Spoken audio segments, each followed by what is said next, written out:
Rich Dad, Poor Dad. What the rich teach their kids about money that the poor and middle class do not. By Robert T. Kiyosaki. To parents everywhere, a child's first and most important teachers, and to all those who educate, influence, and lead by example. Acknowledgements. How does a person say thank you when there are so many people to thank? Obviously, this book is a thank you to my two fathers, who were powerful role models, and to my mom, who taught me love and kindness. The person most responsible for this book becoming a reality is my wife, Kim, my partner in marriage, business, and in life. She makes my life complete. Introduction. Rich Dad, Poor Dad. Having two dads offered me the choice of contrasting points of view, one of a rich man and one of a poor man. I had two fathers, a rich one and a poor one. One was highly educated and intelligent. He had a PhD and completed 4 years of undergraduate work in less than 2 years.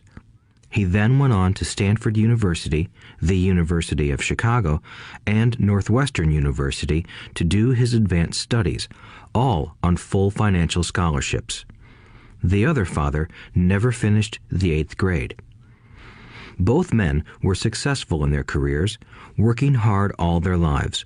Both earned substantial incomes, yet one always struggled financially. The other would become one of the richest men in Hawaii. One died, leaving tens of millions of dollars to his family, charities, and his church. The other left bills to be paid. Both men were strong, charismatic, and influential. Both men offered me advice, but they did not advise the same things. Both men believed strongly in education, but did not recommend the same course of study. If I had had only one dad, I would have had to accept or reject his advice. Having two dads offered me the choice of contrasting points of view, one of a rich man and one of a poor man. Instead of simply accepting or rejecting one or the other, I found myself thinking more, comparing, and then choosing for myself. The problem was that the rich man was not rich yet, and the poor man was not yet poor. Both were just starting out on their careers, and both were struggling with money and families. But they had very different points of view about money. For example, one dad would say, "The love of money is the root of all evil." The other said, "The lack of money is the root of all evil."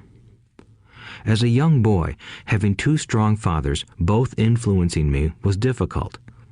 I wanted to be a good son and listen, but the two fathers did not say the same things. The contrast in their points of view, particularly about money, was so extreme that I grew curious and intrigued. I began to start thinking for long periods of time about what each was saying. Much of my private time was spent reflecting, asking myself questions such as, "Why does he say that?" and then asking the same question of the other dad's statement. It would have been much easier to simply say, "Yeah, he's right, I agree with that," or to simply reject the point of view by saying, "The old man doesn't know what he's talking about." Instead, having two dads whom I loved forced me to think and ultimately choose a way of thinking for myself. As a process, choosing for myself turned out to be much more valuable in the long run than simply accepting or rejecting a single point of view. One of the reasons the rich get richer, the poor get poorer, and the middle class struggles in debt is that the subject of money is taught at home, not in school. Most of us learn about money from our parents, so what can poor parents tell their child about money? They simply say, "Stay in school and study hard." The child may graduate with excellent grades, but with a poor person's financial programming and mindset. Sadly, money is not taught in schools. Schools focus on scholastic and professional skills, but not on financial skills. This explains how smart bankers, doctors, and accountants who earned excellent grades may struggle financially all of their lives. Our staggering national debt is due in large part to highly educated politicians and government officials making financial decisions with little or no training in the subject of money. Today, I often wonder what will soon happen when we have millions of people who need financial and medical assistance. They will be dependent upon their families or the government for financial support. What will happen when Medicare and Social Security run out of money? How will a nation survive if teaching children about money continues to be left to parents, most of whom will be, or already are, poor? Because I had two influential fathers, I learned from both of them. I had to think about each dad's advice, and in doing so, I gained valuable insight into the power and effect of one's thoughts on one's life. For example, one dad had a habit of saying, "I can't afford it." The other dad forbade those words to be used. He insisted I ask, "How can I afford it?" One is a statement, and the other is a question. One lets you off the hook, and the other forces you to think.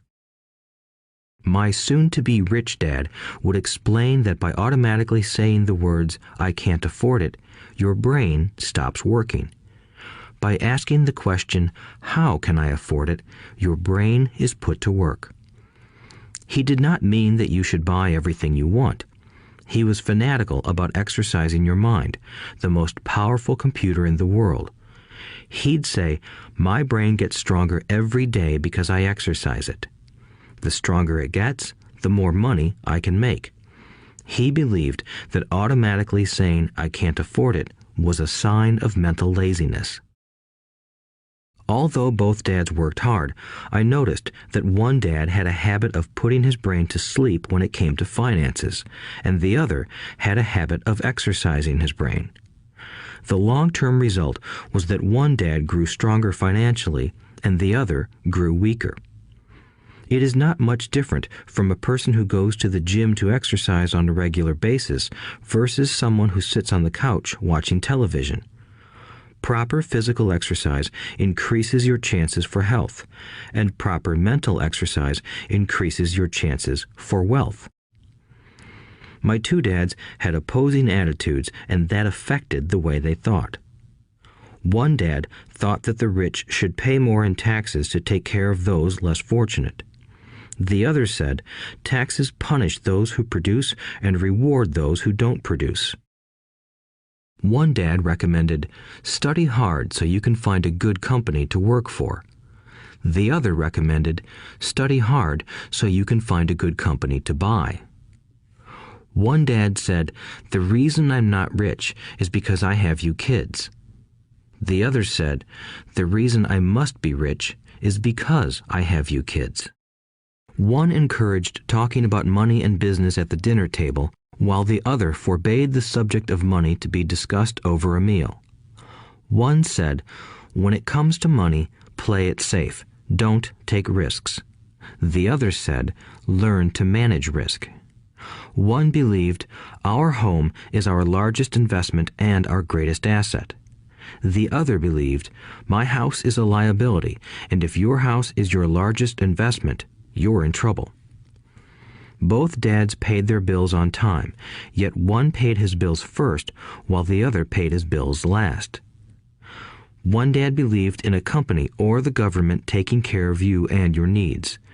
He was always concerned about pay raises, retirement plans, medical benefits, sick leave, vacation days, and other perks. He was impressed with two of his uncles who joined the military and earned a retirement and entitlement package for life after 20 years of active service. He loved the idea of medical benefits and PX privileges the military provided its retirees. He also loved the tenure system available through the university. The idea of job protection for life and job benefits seemed more important at times than the job. He would often say, I've worked hard for the government and I'm entitled to these benefits. The other believed in total financial self-reliance. He spoke out against the entitlement mentality and how it created weak and financially needy people. He was emphatic about being financially competent. One dad struggled to save a few dollars. The other created investments. One dad taught me how to write an impressive resume so I could find a good job. The other taught me how to write strong business and financial plans so I could create jobs. Being a product of two strong dads allowed me the luxury of observing the effects different thoughts have on one's life. I noticed that people really do shape their lives through their thoughts. For example, my poor dad always said, "I'll never be rich," and that prophecy became reality. My rich dad, on the other hand, always referred to himself as rich. He would say things like, "I'm a rich man and rich people don't do this." Even when he was flat broke after a major financial setback, he continued to refer to himself as a rich man. He would cover himself by saying, "There is a difference between being poor and being broke. Broke is temporary. Poor is eternal." My poor dad would say, "I'm not interested in money," or "money doesn't matter." My rich dad always said, "Money is power." The power of our thoughts may never be measured or appreciated, but it became obvious to me as a young boy that it was important to be aware of my thoughts and how I expressed myself. I noticed that my poor dad was poor, not because of the amount of money he earned, which was significant, but because of his thoughts and actions. As a young boy having two fathers, I became acutely aware of being careful about which thoughts I chose to adopt as my own. Should I listen to my rich dad or to my poor dad? Although both men had tremendous respect for education and learning, they disagreed about what they thought was important to learn. One wanted me to study hard, earn a degree, and get a good job to earn money. He wanted me to study to become a professional, an attorney or an accountant, and to go to business school for my MBA. The other encouraged me to study to be rich, to understand how money works, and to learn how to have it work for me. "I don't work for money" were words he would repeat over and over. "Money works for me."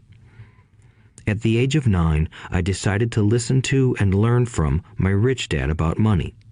In doing so, I chose not to listen to my poor dad, even though he was the one with all the college degrees. A lesson from Robert Frost. Robert Frost is my favorite poet. Although I love many of his poems, my favorite is "The Road Not Taken." I use its lesson almost daily. The road not taken. Two roads diverged in a yellow wood, and sorry I could not travel both. And be one traveler long I stood, and looked down one as far as I could, to where it bent in the undergrowth, then took the other as just as fair, and having perhaps the better claim, because it was grassy and wanted wear. Though as for that the passing there had worn them really about the same, and both that morning equally lay in leaves no step had trodden black. Oh, I kept the first for another day, yet knowing how way leads on to way, I doubted if I should ever come back. I shall be telling this with a sigh, somewhere ages and ages hence. Two roads diverged in a wood, and I took the one less traveled by, and that has made all the difference. And that has made all the difference. Over the years, I have often reflected upon Robert Frost's poem. Choosing not to listen to my highly educated dad's advice and attitude about money was a painful decision, but it was a decision that shaped the rest of my life. Once I made up my mind about whom to listen to, my education about money began. My rich dad taught me over a period of 30 years until I was 39 years old. He stopped once he realized that I knew and fully understood what he had been trying to drum into my often thick skull. Money is one form of power, but what is more powerful is financial education. Money comes and goes, but if you have the education about how money works, you gain power over it and can begin building wealth. The reason positive thinking alone does not work is because most people went to school and never learned how money works, so they spend their lives working for money. Because I was only 9 years old when I started, the lessons my rich dad taught me were simple. And when it was all said and done, there were only 6 main lessons, repeated over 30 years. This audiobook is about those 6 lessons, put as simply as possible, just as simply as my rich dad put forth those lessons to me.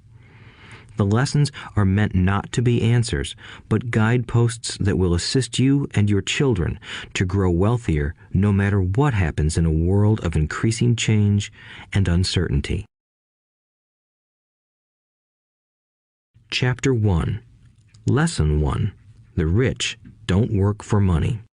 The poor and the middle class work for money. The rich have money work for them. Dad, can you tell me how to get rich? My dad put down the evening paper. Why do you want to get rich, son? Because today Jimmy's mom drove up in their new Cadillac and they were going to their beach house for the weekend. He took 3 of his friends, but Mike and I weren't invited. They told us we weren't invited because we were poor kids. They did? My dad asked incredulously. Yeah, they did, I replied in a hurt tone. My dad silently shook his head, pushed his glasses up the bridge of his nose, and went back to reading the paper. I stood waiting for an answer. The year was 1956. I was 9 years old. By some twist of fate, I attended the same public school where the rich people sent their kids. We were primarily a sugar plantation town. The managers of the plantation and the other affluent people, such as doctors, business owners, and bankers, sent their children to this elementary school. After grade 6, their children were generally sent off to private schools. Because my family lived on one side of the street, I went to this school. Had I lived on the other side of the street, I would have gone to a different school with kids from families more like mine. After grade 6, these kids and I would go on to the public intermediate and high school. There was no private school for them or for me. My dad finally put down the paper.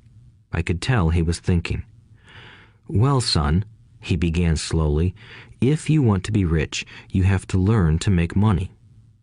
How do I make money? I asked. Well, use your head, son, he said, smiling. Even then, I knew that really meant, that's all I'm going to tell you, or, I don't know the answer, so don't embarrass me. A partnership is formed. The next morning, I told my best friend, Mike, what my dad had said. As best as I could tell, Mike and I were the only poor kids in this school. Mike was also in this school by a twist of fate. Someone had drawn a jog in the line for the school district, and we wound up in school with the rich kids. We weren't really poor, but we felt as if we were because all the other boys had new baseball gloves, new bicycles, new everything. Mom and Dad provided us with the basics, like food and shelter and clothes, but that was about it. My dad used to say, if you want something, work for it. We wanted things, but there was not much work available for 9-year-old boys. So what do we do to make money? Mike asked. I don't know, I said, but do you want to be my partner? He agreed, and so on that Saturday morning, Mike became my first business partner. We spent all morning coming up with ideas on how to make money. Occasionally, we talked about all the cool guys at Jimmy's beach house having fun. It hurt a little, but that hurt was good because it inspired us to keep thinking of a way to make money. Finally, that afternoon, a bolt of lightning struck. It was an idea Mike got from a science book he had read. Excitedly, we shook hands, and the partnership now had a business. For the next several weeks, Mike and I ran around our neighborhood, knocking on doors and asking our neighbors if they would save their toothpaste tubes for us. With puzzled looks, most adults consented with a smile. Some asked us what we were doing, to which we replied, "We can't tell you. It's a business secret." My mom grew distressed as the weeks wore on. We had selected a site next to her washing machine as the place we would stockpile our raw materials.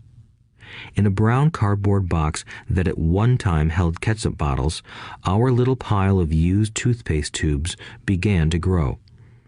Finally, my mom put her foot down. The sight of her neighbor's messy, crumpled, used toothpaste tubes had gotten to her. "What are you boys doing?" she asked, "and I don't want to hear again that it's a business secret.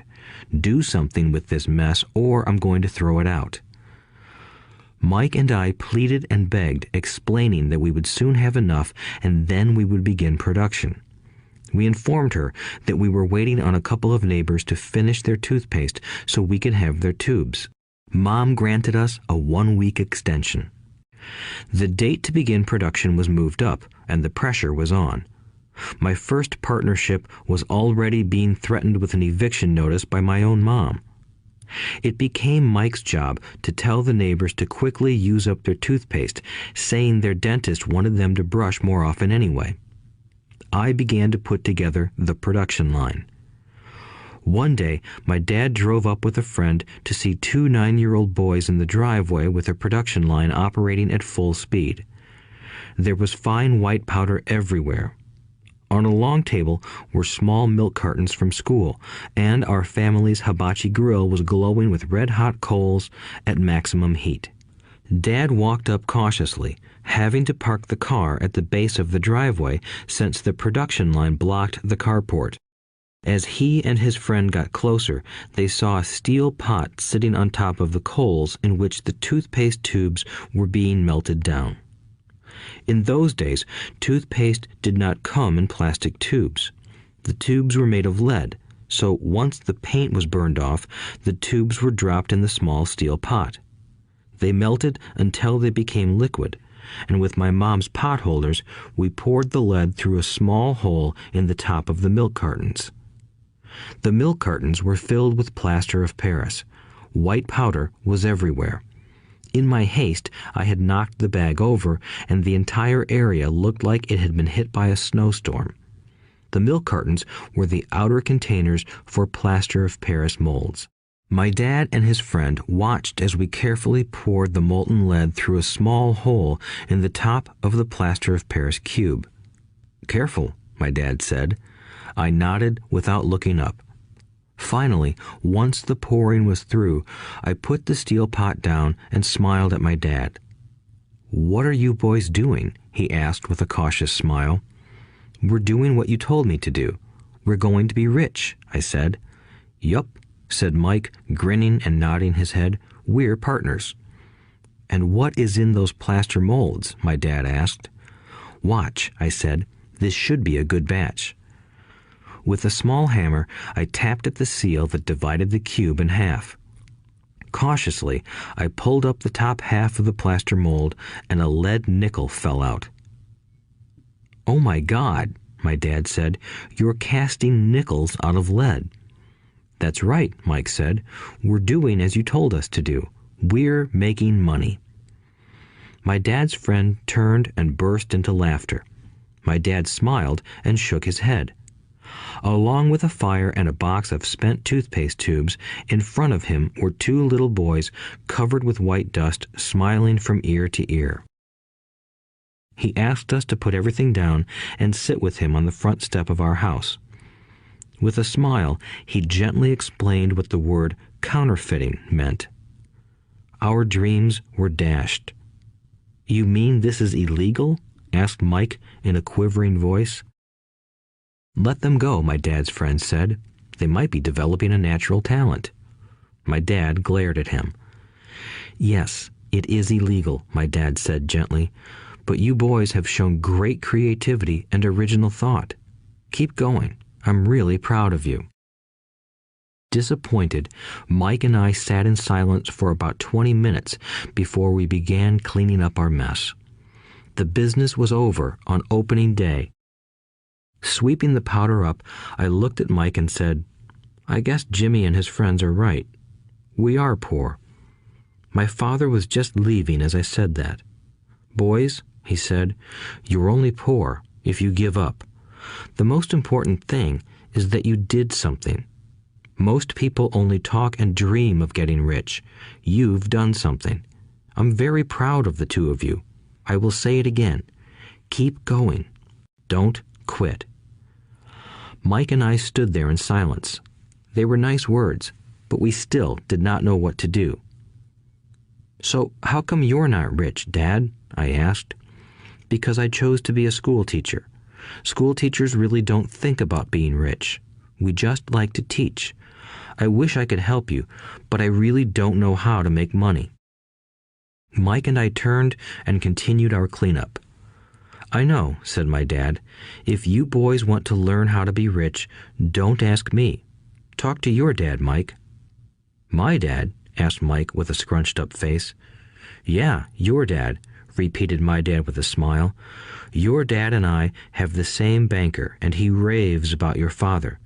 He's told me several times that your father is brilliant when it comes to making money."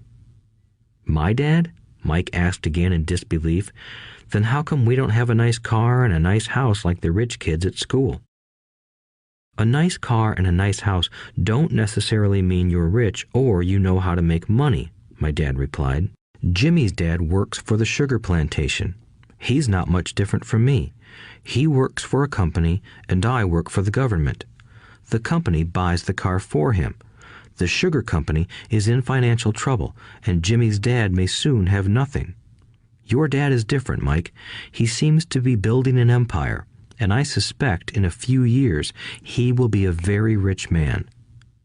With that, Mike and I got excited again. With new vigor, we began cleaning up the mess caused by our now defunct first business.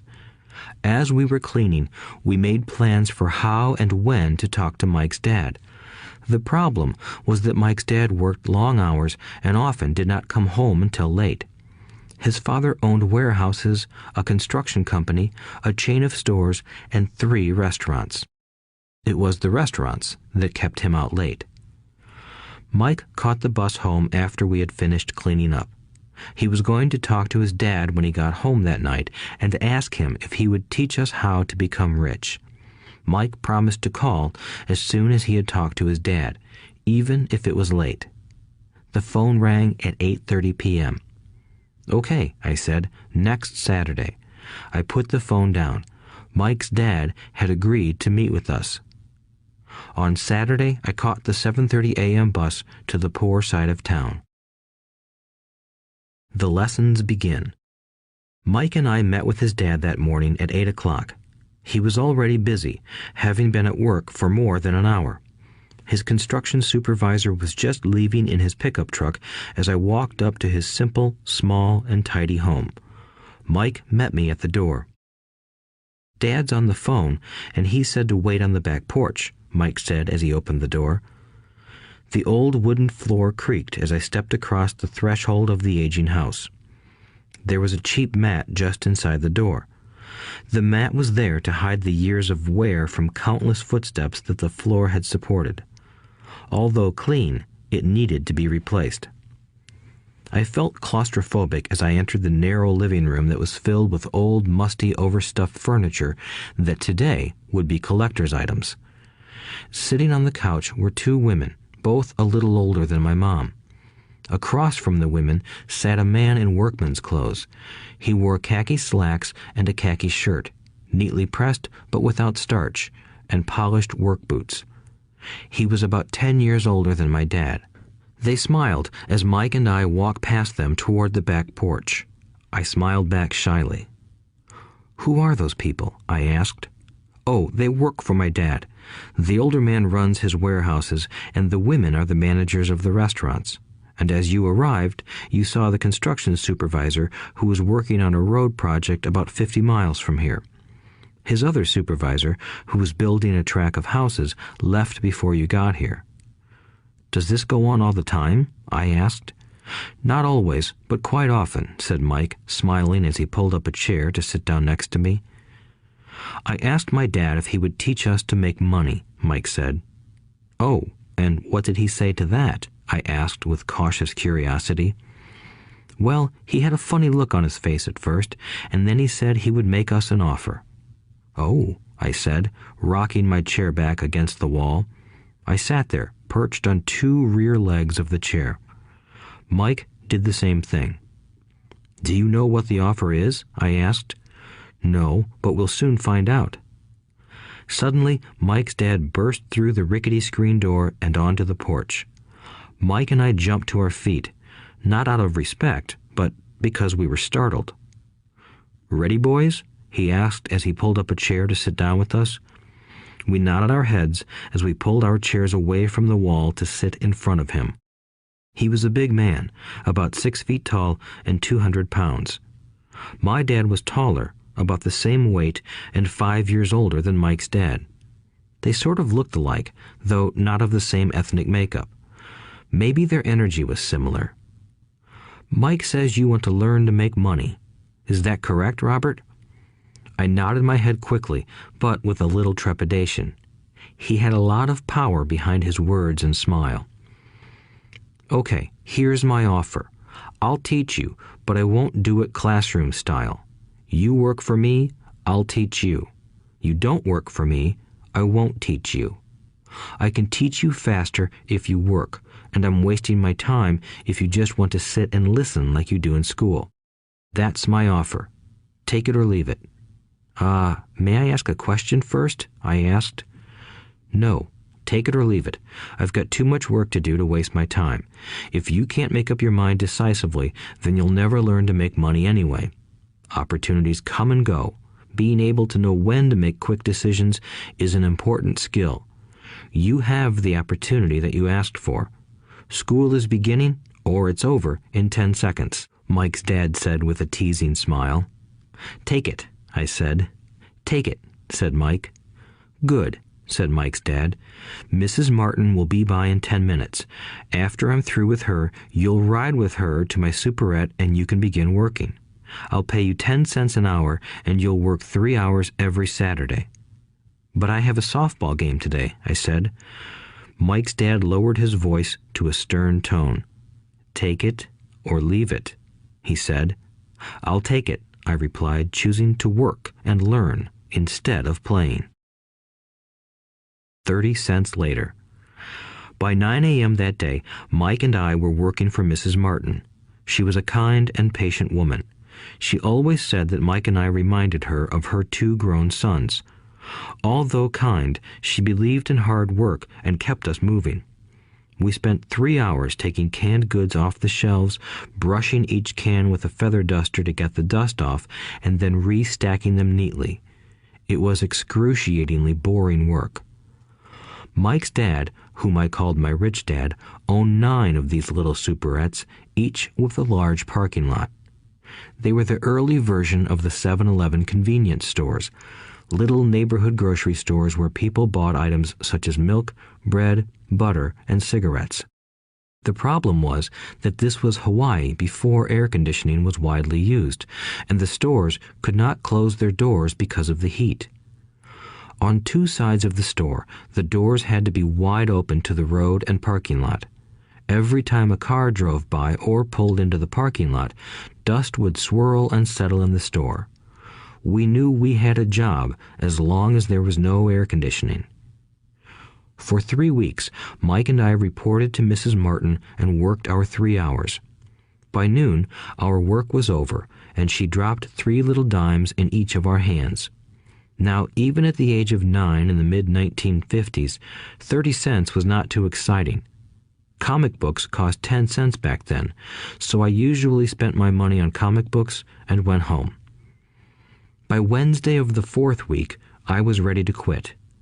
I had agreed to work only because I wanted to learn to make money from Mike's dad, and now I was a slave for 10 cents an hour. On top of that, I had not seen Mike's dad since that first Saturday. "I'm quitting," I told Mike at lunchtime. School was boring, and now I did not even have my Saturdays to look forward to. But it was the 30 cents that really got to me. This time, Mike smiled.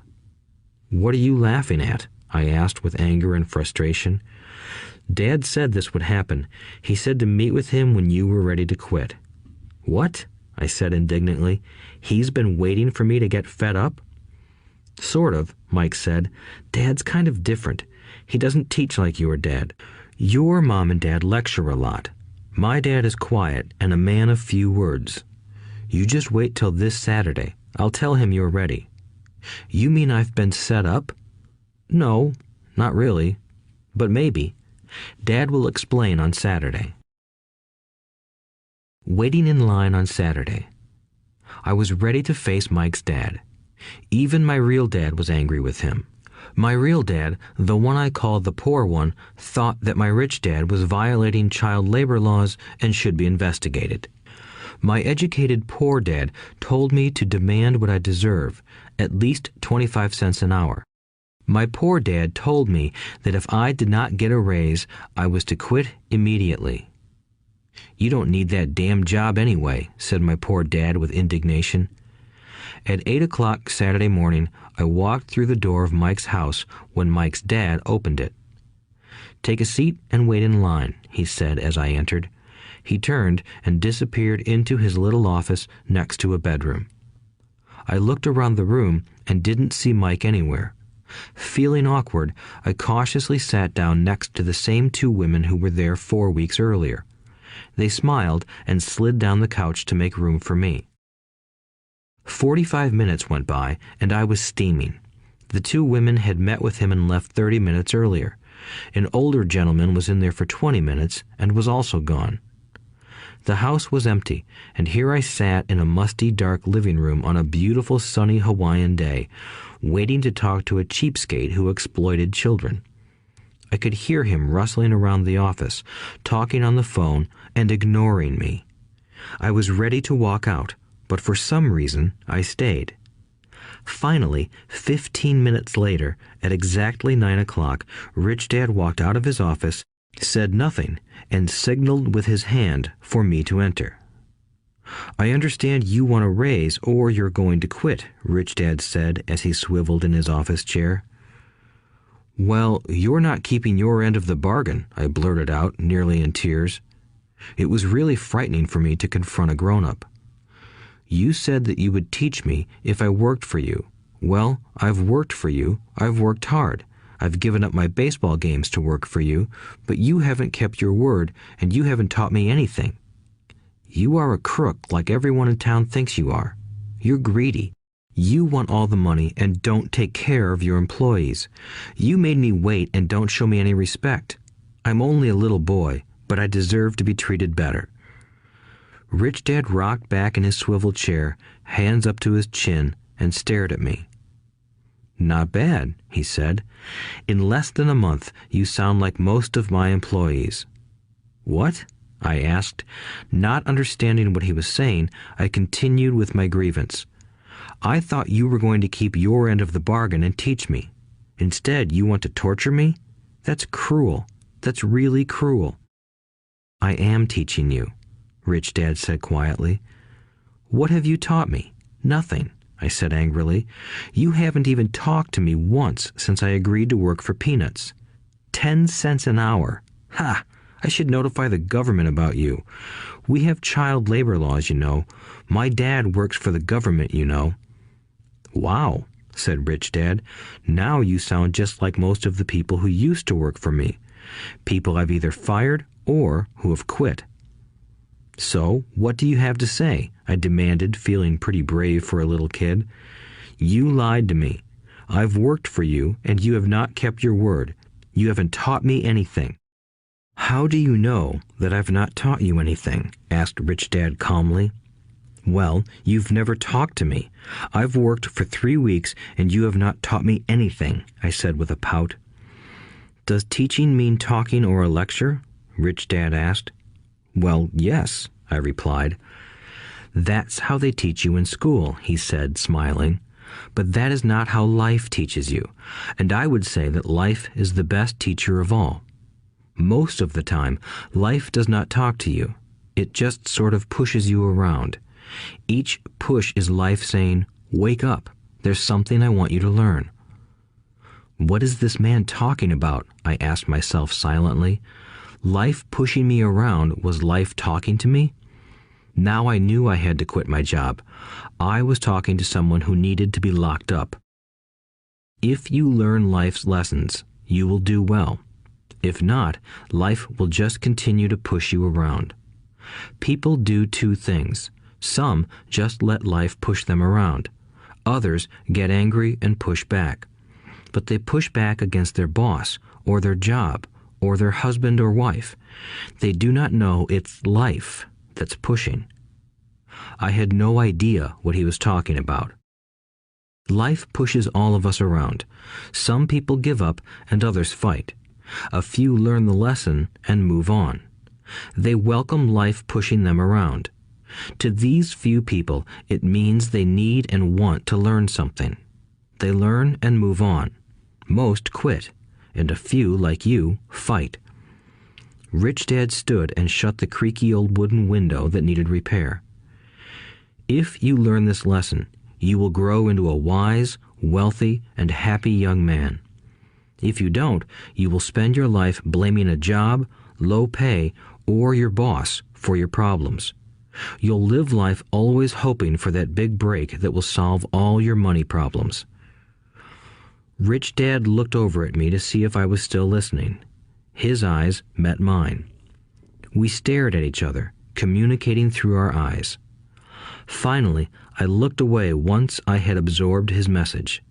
I knew he was right. I was blaming him, and I did ask to learn. I was fighting.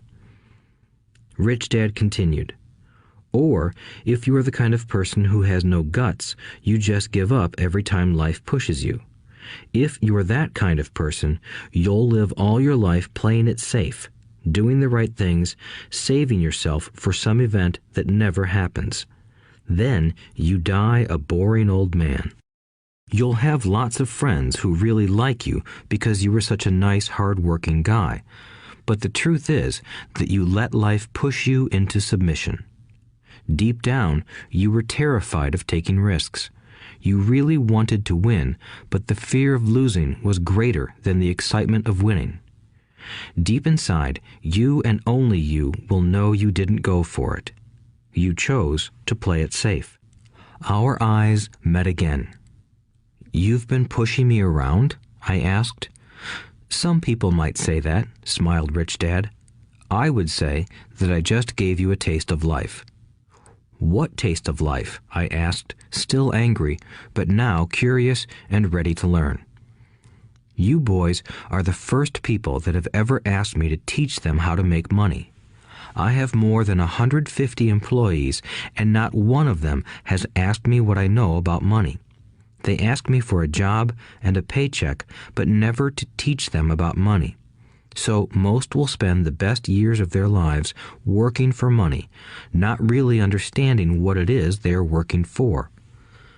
I sat there listening intently. "So when Mike told me you wanted to learn how to make money, I decided to design a course that mirrored real life. I could talk until I was blue in the face, but you wouldn't hear a thing. So I decided to let life push you around a bit so you could hear me. That's why I only paid you 10 cents. "So what is the lesson I learned from working for only 10 cents an hour?" I asked. "That you're cheap and exploit your workers?" Rich Dad rocked back and laughed heartily. Finally, he said, "You'd best change your point of view. Stop blaming me and thinking I'm the problem. If you think I'm the problem, then you have to change me. If you realize that you're the problem, then you can change yourself, learn something, and grow wiser. Most people want everyone else in the world to change but themselves. Let me tell you, it's easier to change yourself than everyone else." "I don't understand," I said. "Don't blame me for your problems," Rich Dad said, growing impatient. "But you only pay me 10 cents. "So what are you learning?" Rich Dad asked, smiling. "That you're cheap," I said with a sly grin. "See, you think I'm the problem," said Rich Dad. "But you are. Well, keep that attitude and you'll learn nothing. Keep the attitude that I'm the problem, and what choices do you have?"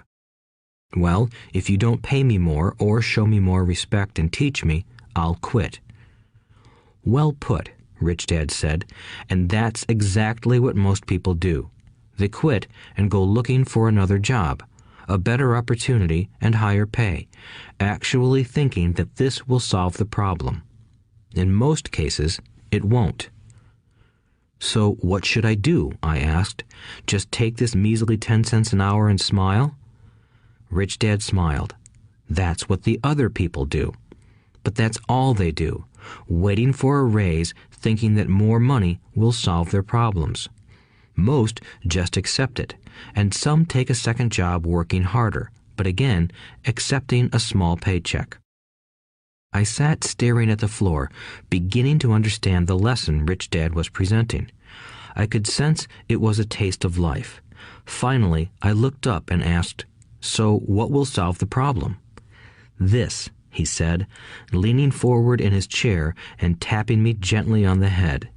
"This stuff between your ears." It was at that moment that Rich Dad shared the pivotal point of view that separated him from his employees and my poor dad, and led him to eventually become one of the richest men in Hawaii, while my highly educated but poor dad struggled financially all his life. It was a singular point of view that made all the difference over a lifetime. Rich Dad said this point of view over and over, which I call lesson number 1. The poor and the middle class work for money. The rich have money work for them. On that bright Saturday morning, I learned a completely different point of view from what I had been taught by my poor dad. At the age of 9, I understood that both dads wanted me to learn. Both dads encouraged me to study, but not the same things. My highly educated dad recommended that I do what he did. "Son, I want you to study hard, get good grades so you can find a safe, secure job with a big company, and make sure it has excellent benefits." My rich dad wanted me to learn how money works so I could make it work for me. These lessons I would learn through life with his guidance, not because of a classroom. My rich dad continued my first lesson. "I'm glad you got angry about working for 10 cents an hour. If you hadn't got angry and had simply accepted it, I would have to tell you that I could not teach you. You see, true learning takes energy, passion, and a burning desire. Anger is a big part of that formula, for passion is anger and love combined. When it comes to money, most people want to play it safe and feel secure, so passion does not direct them. Fear does." "So is that why they'll take jobs with low pay?" I asked. "Yes," said Rich Dad. "Some people say I exploit people because I don't pay as much as the sugar plantation or the government. I say the people exploit themselves. It's their fear, not mine." "But don't you feel you should pay them more?" I asked. "I don't have to. And besides, more money will not solve their problems. Just look at your dad. He makes a lot of money, and he still can't pay his bills. Most people, given more money, only get into more debt." "So that's why the 10 cents an hour," I said, smiling. "It's part of the lesson." "That's right," smiled Rich Dad. "You see, your dad went to school and got an excellent education so he could get a high-paying job. But he still has money problems because he never learned anything about money in school. On top of that, he believes in working for money." "And you don't?" I asked. "No, not really," said Rich Dad. "If you want to learn to work for money, then stay in school. That is a great place to learn to do that. But if you want to learn how to have money work for you, then I will teach you that. But only if you want to learn." "Wouldn't everyone want to learn that?" I asked. "No," said Rich Dad, "simply because it's easier to learn to work for money, especially if fear is your primary emotion when the subject of money is discussed." "I don't understand," I said with a frown. "Don't worry about that for now. Just know that it's fear that keeps most people working at a job. The fear of not paying their bills, the fear of being fired, the fear of not having enough money, and the fear of starting over.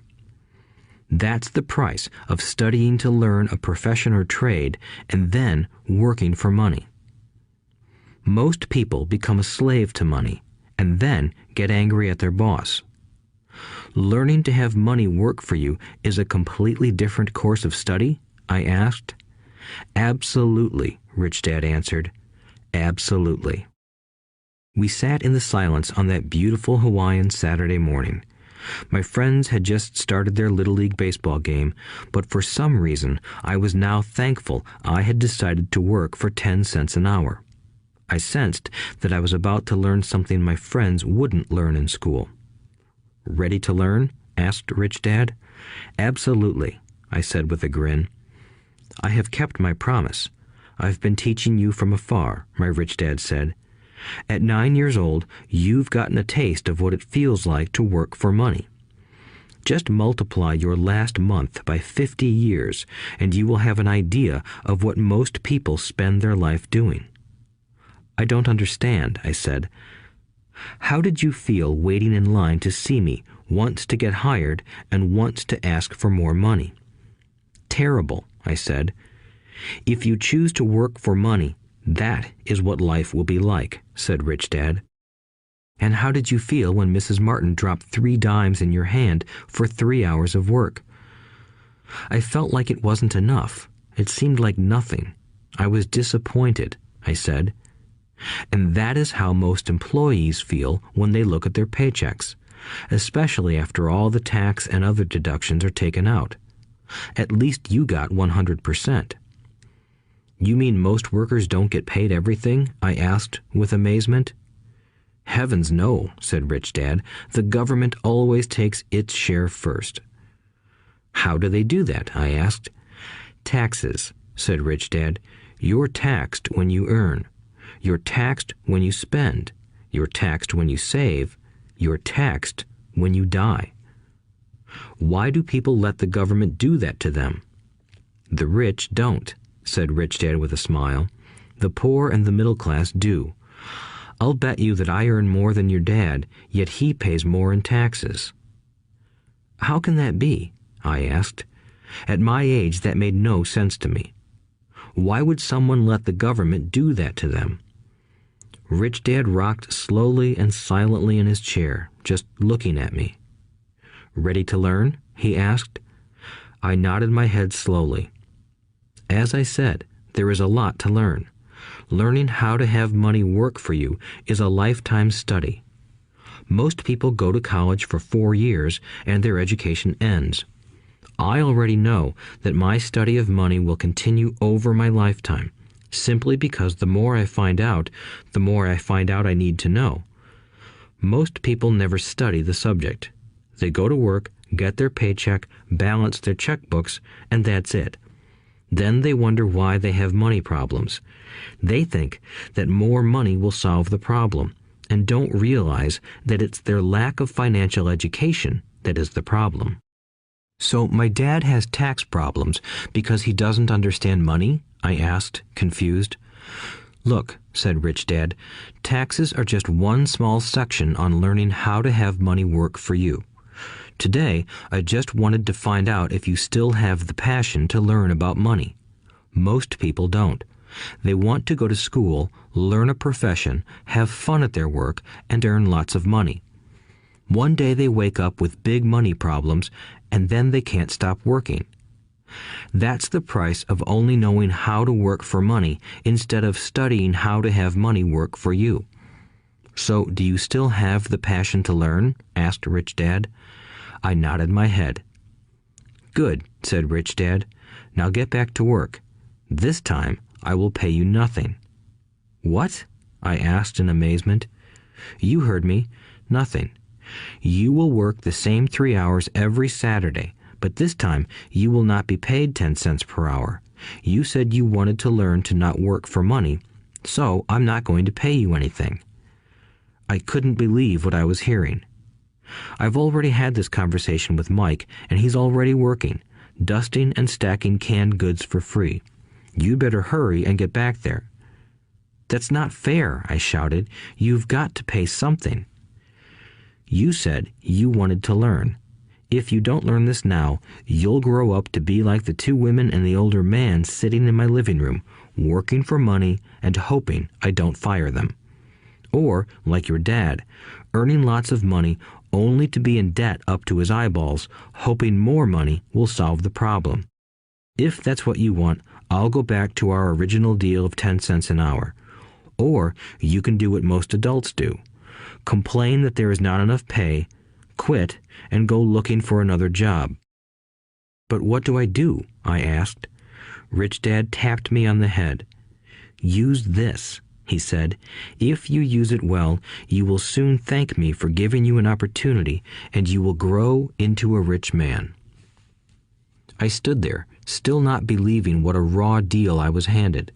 I came to ask for a raise, and somehow I was instead working for nothing. Rich Dad tapped me on the head again and said, "Use this. Now, get out of here and get back to work." Lesson number 1. The rich don't work for money. I didn't tell my poor dad I wasn't being paid.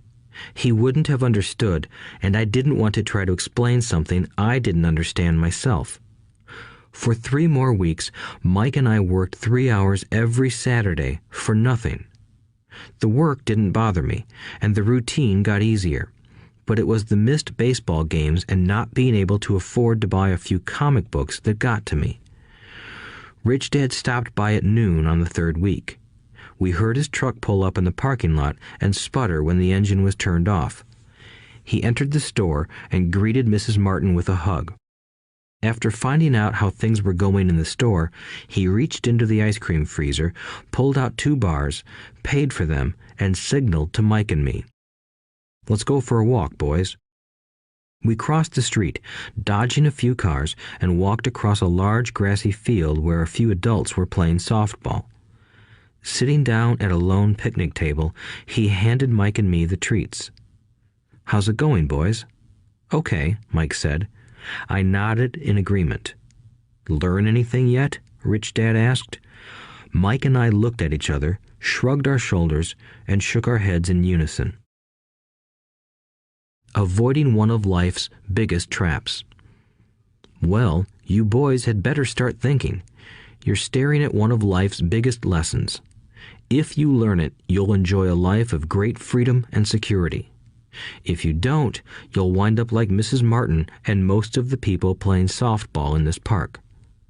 They work very hard for little money, clinging to the illusion of job security and looking forward to a 3-week vacation each year and maybe a skimpy pension after 45 years of service. If that excites you, I'll give you a raise to 25 cents an hour. But these are good, hard-working people. Are you making fun of them? I demanded. A smile came over Rich Dad's face. Mrs. Martin is like a mother to me. I would never be that cruel. I may sound unkind because I'm doing my best to point something out to the 2 of you. I want to expand your point of view so you can see something most people never have the benefit of seeing because their vision is too narrow. Most people never see the trap they are in. Mike and I sat there, uncertain of his message. He sounded cruel, yet we could sense he was trying to drive home a point. With a smile, Rich Dad said, "Doesn't that 25 cents an hour sound good? Doesn't it make your heart beat a little faster?" I shook my head no, but it really did. 25 cents an hour would be big bucks to me. "Okay, I'll pay you $1 an hour," Rich Dad said, with a sly grin. Now my heart started to race. My brain was screaming, "Take it, take it." I could not believe what I was hearing. Still, I said nothing. "Okay, $2 an hour." My little brain and heart nearly exploded. After all, it was 1956, and being paid $2 an hour would have made me the richest kid in the world. I couldn't imagine earning that kind of money. I wanted to say yes. I wanted the deal. I could picture a new bicycle, new baseball glove, and the adoration of my friends when I flashed some cash. On top of that, Jimmy and his rich friends could never call me poor again. But somehow, my mouth stayed shut. The ice cream had melted and was running down my hand. Rich Dad was looking at two boys staring back at him, eyes wide open and brains empty. He was testing us, and he knew there was a part of our emotions that wanted to take the deal.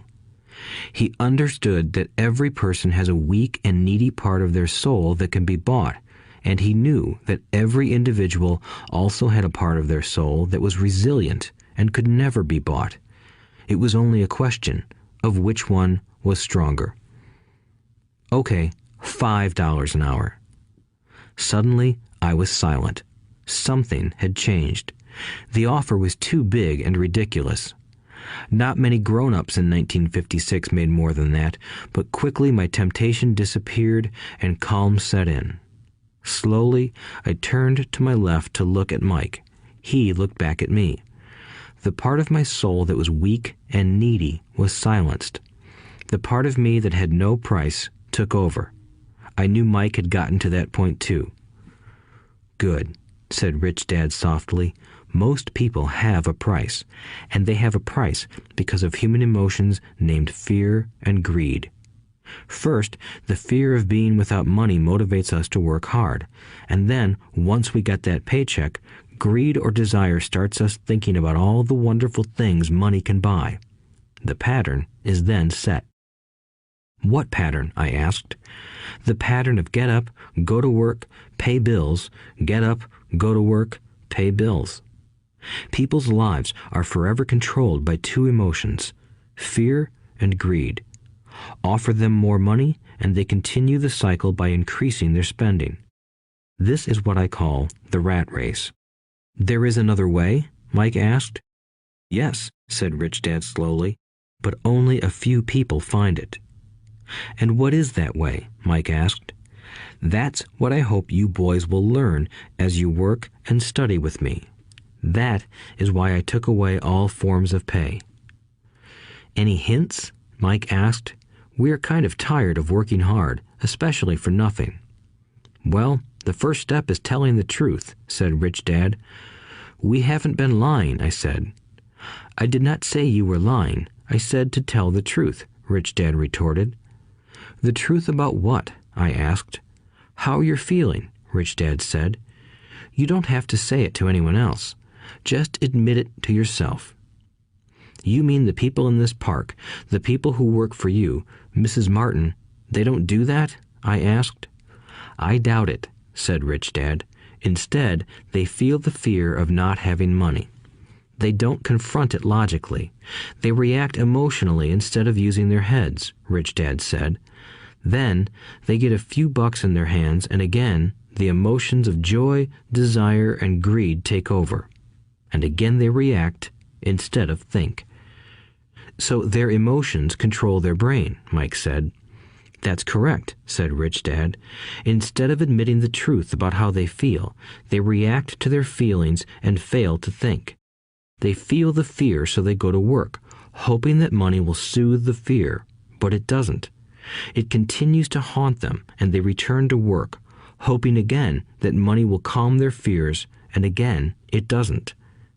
Fear keeps them in this trap of working, earning money, hoping the fear will go away. But every day they get up, and that old fear wakes up with them. For millions of people, that old fear keeps them awake all night, causing a night of turmoil and worry. So they get up and go to work, hoping that a paycheck will kill that fear gnawing at their souls. Money is running their lives, and they refuse to tell the truth about that. Money is in control of their emotions and their souls." Rich Dad sat quietly, letting his words sink in. Mike and I had heard what he said, but didn't understand fully what he was talking about. I just knew that I often wondered why grown-ups hurried off to work. It did not seem like much fun, and they never looked that happy, but something kept them going. Realizing we had absorbed as much as possible of what he was talking about, Rich Dad said, "I want you boys to avoid that trap. That is really what I want to teach you. Not just to be rich, because being rich does not solve the problem." "It doesn't?" I asked, surprised. No, it doesn't. Let me explain the other emotion, desire. Some call it greed, but I prefer desire. It's perfectly normal to desire something better, prettier, more fun, or exciting. So people also work for money because of desire. They desire money for the joy they think it can buy. But the joy that money brings is often short-lived, and they soon need more money for more joy, more pleasure, more comfort, and more security. So they keep working, thinking money will soothe their souls that are troubled by fear and desire. But money can't do that. Even rich people do this? Mike asked. Rich people included, said Rich Dad. In fact, the reason many rich people are rich isn't because of desire, but because of fear. They believe that money can eliminate the fear of being poor, so they amass tons of it, only to find the fear gets worse. Now they fear losing the money. I have friends who keep working even though they have plenty. I know people who have millions who are more afraid now than when they were poor. They're terrified of losing it all. The fears that drove them to get rich got worse. That weak and needy part of their soul is actually screaming louder. They don't want to lose the big houses, the cars, and the high life money has bought them. They worry about what their friends would say if they lost all their money. Many are emotionally desperate and neurotic, although they look rich and have more money.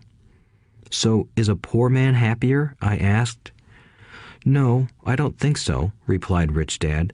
The avoidance of money is just as psychotic as being attached to money. As if on cue, the town derelict went past our table, stopping by the large rubbish can and rummaging around in it. The three of us watched him with great interest, when before we probably would have just ignored him. Rich Dad pulled $1 out of his wallet and gestured to the older man. Seeing the money, the derelict came over immediately, took the bill, thanked Rich Dad profusely, and hurried off, ecstatic with his good fortune. He's not much different from most of my employees, said Rich Dad. I've met so many people who say, "Oh, I'm not interested in money," yet they'll work at a job for 8 hours a day. That's a denial of truth. If they weren't interested in money, then why are they working? That kind of thinking is probably more psychotic than a person who hoards money.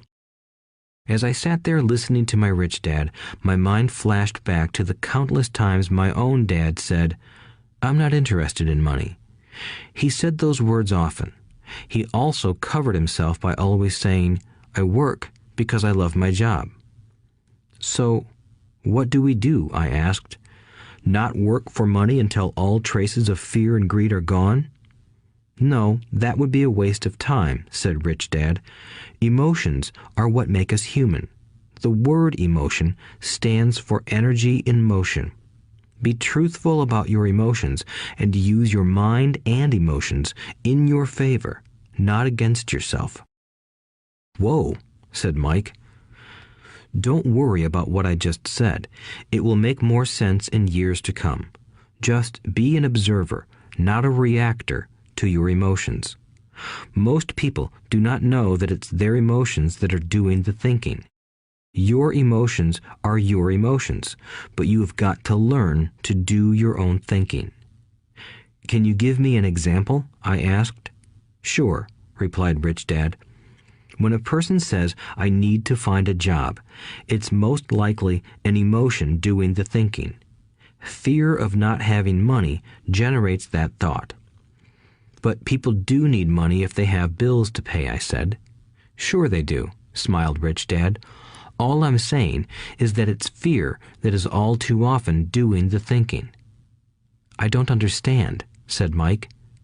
For example, said Rich Dad, if the fear of not having enough money arises, instead of immediately running out to get a job, they instead might ask themselves this question. Will a job be the best solution to this fear over the long run? In my opinion, the answer is no. A job is really a short-term solution to a long-term problem. But my dad is always saying, stay in school and get good grades so you can find a safe, secure job, I interjected, somewhat confused. Yes, I understand he says that, said Rich Dad, smiling. Most people recommend that, and it's a good path for most people. But people make that recommendation primarily out of fear. You mean my dad says that because he's afraid? Yes, said Rich Dad. He's terrified that you won't earn enough money and won't fit into society. Don't get me wrong. He loves you and wants the best for you. I, too, believe an education and a job are important, but it won't handle the fear. You see, that same fear that makes him get up in the morning to earn a few bucks is the fear that is causing him to be so fanatical about your going to school. So what do you recommend? I asked. I want to teach you to master the power of money instead of being afraid of it.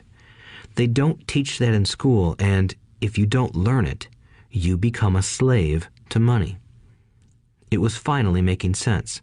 He wanted us to widen our views and to see what the Mrs. Martins of this world couldn't see. He used examples that sounded cruel at the time, but I've never forgotten them. My vision widened that day, and I began to see the trap that lay ahead for most people. You see, we're all employees ultimately. We just work at different levels, said Rich Dad. I just want you boys to have a chance to avoid the trap caused by those two emotions, fear and desire. Use them in your favor, not against you. That's what I want to teach you. I'm not interested in just teaching you to make a pile of money. That won't handle the fear or desire. If you don't first handle fear and desire, and you get rich, you'll only be a highly paid slave. So how do we avoid the trap? I asked. The main cause of poverty or financial struggle is fear and ignorance, not the economy or the government or the rich. It's self-inflicted fear and ignorance that keep people trapped. So you boys go to school and get your college degrees, and I'll teach you how to stay out of the trap. The pieces of the puzzle were appearing. My highly educated dad had a great education and a great career, but school never told him how to handle money or his fear of it. It became clear that I could learn different and important things from two fathers. So you've been talking about the fear of not having money. How does the desire for money affect our thinking? Mike asked. How did you feel when I tempted you with a pay raise? Did you notice your desires rising? We nodded our heads. By not giving in to your emotions, you were able to delay your reactions and think. That is important. We will always have emotions of fear and greed. From here on in, it's imperative for you to use those emotions to your advantage, and for the long term to not let your emotions control your thinking. Most people use fear and greed against themselves. That's the start of ignorance. Most people live their lives chasing paychecks, pay raises, and job security because of the emotions of desire and fear, not really questioning where those emotion-driven thoughts are leading them. It's just like the picture of a donkey dragging a cart with its owner dangling a carrot just in front of its nose. The donkey's owner may be going where he wants to, but the donkey is chasing an illusion. Tomorrow, there will only be another carrot for the donkey. You mean the moment I pictured a new baseball glove, candy, and toys, that's like a carrot to a donkey? Mike asked. Yes, and as you get older, your toys get more expensive. A new car, a boat, and a big house to impress your friends, said Rich Dad with a smile. Fear pushes you out the door, and desire calls to you. That's the trap. So what's the answer? Mike asked. What intensifies fear and desire is ignorance. That is why rich people with lots of money often have more fear the richer they get. Money is the carrot, the illusion. If the donkey could see the whole picture, it might rethink its choice to chase the carrot.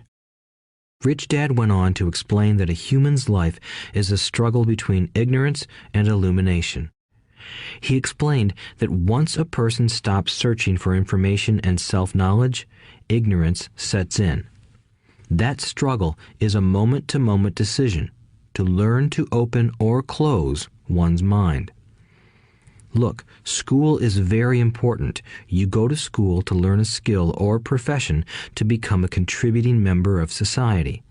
Every culture needs teachers, doctors, mechanics, artists, cooks, business people, police officers, firefighters, and soldiers. Schools train them so society can thrive and flourish, said Rich Dad. Unfortunately, for many people, school is the end, not the beginning. There was a long silence. Rich Dad was smiling.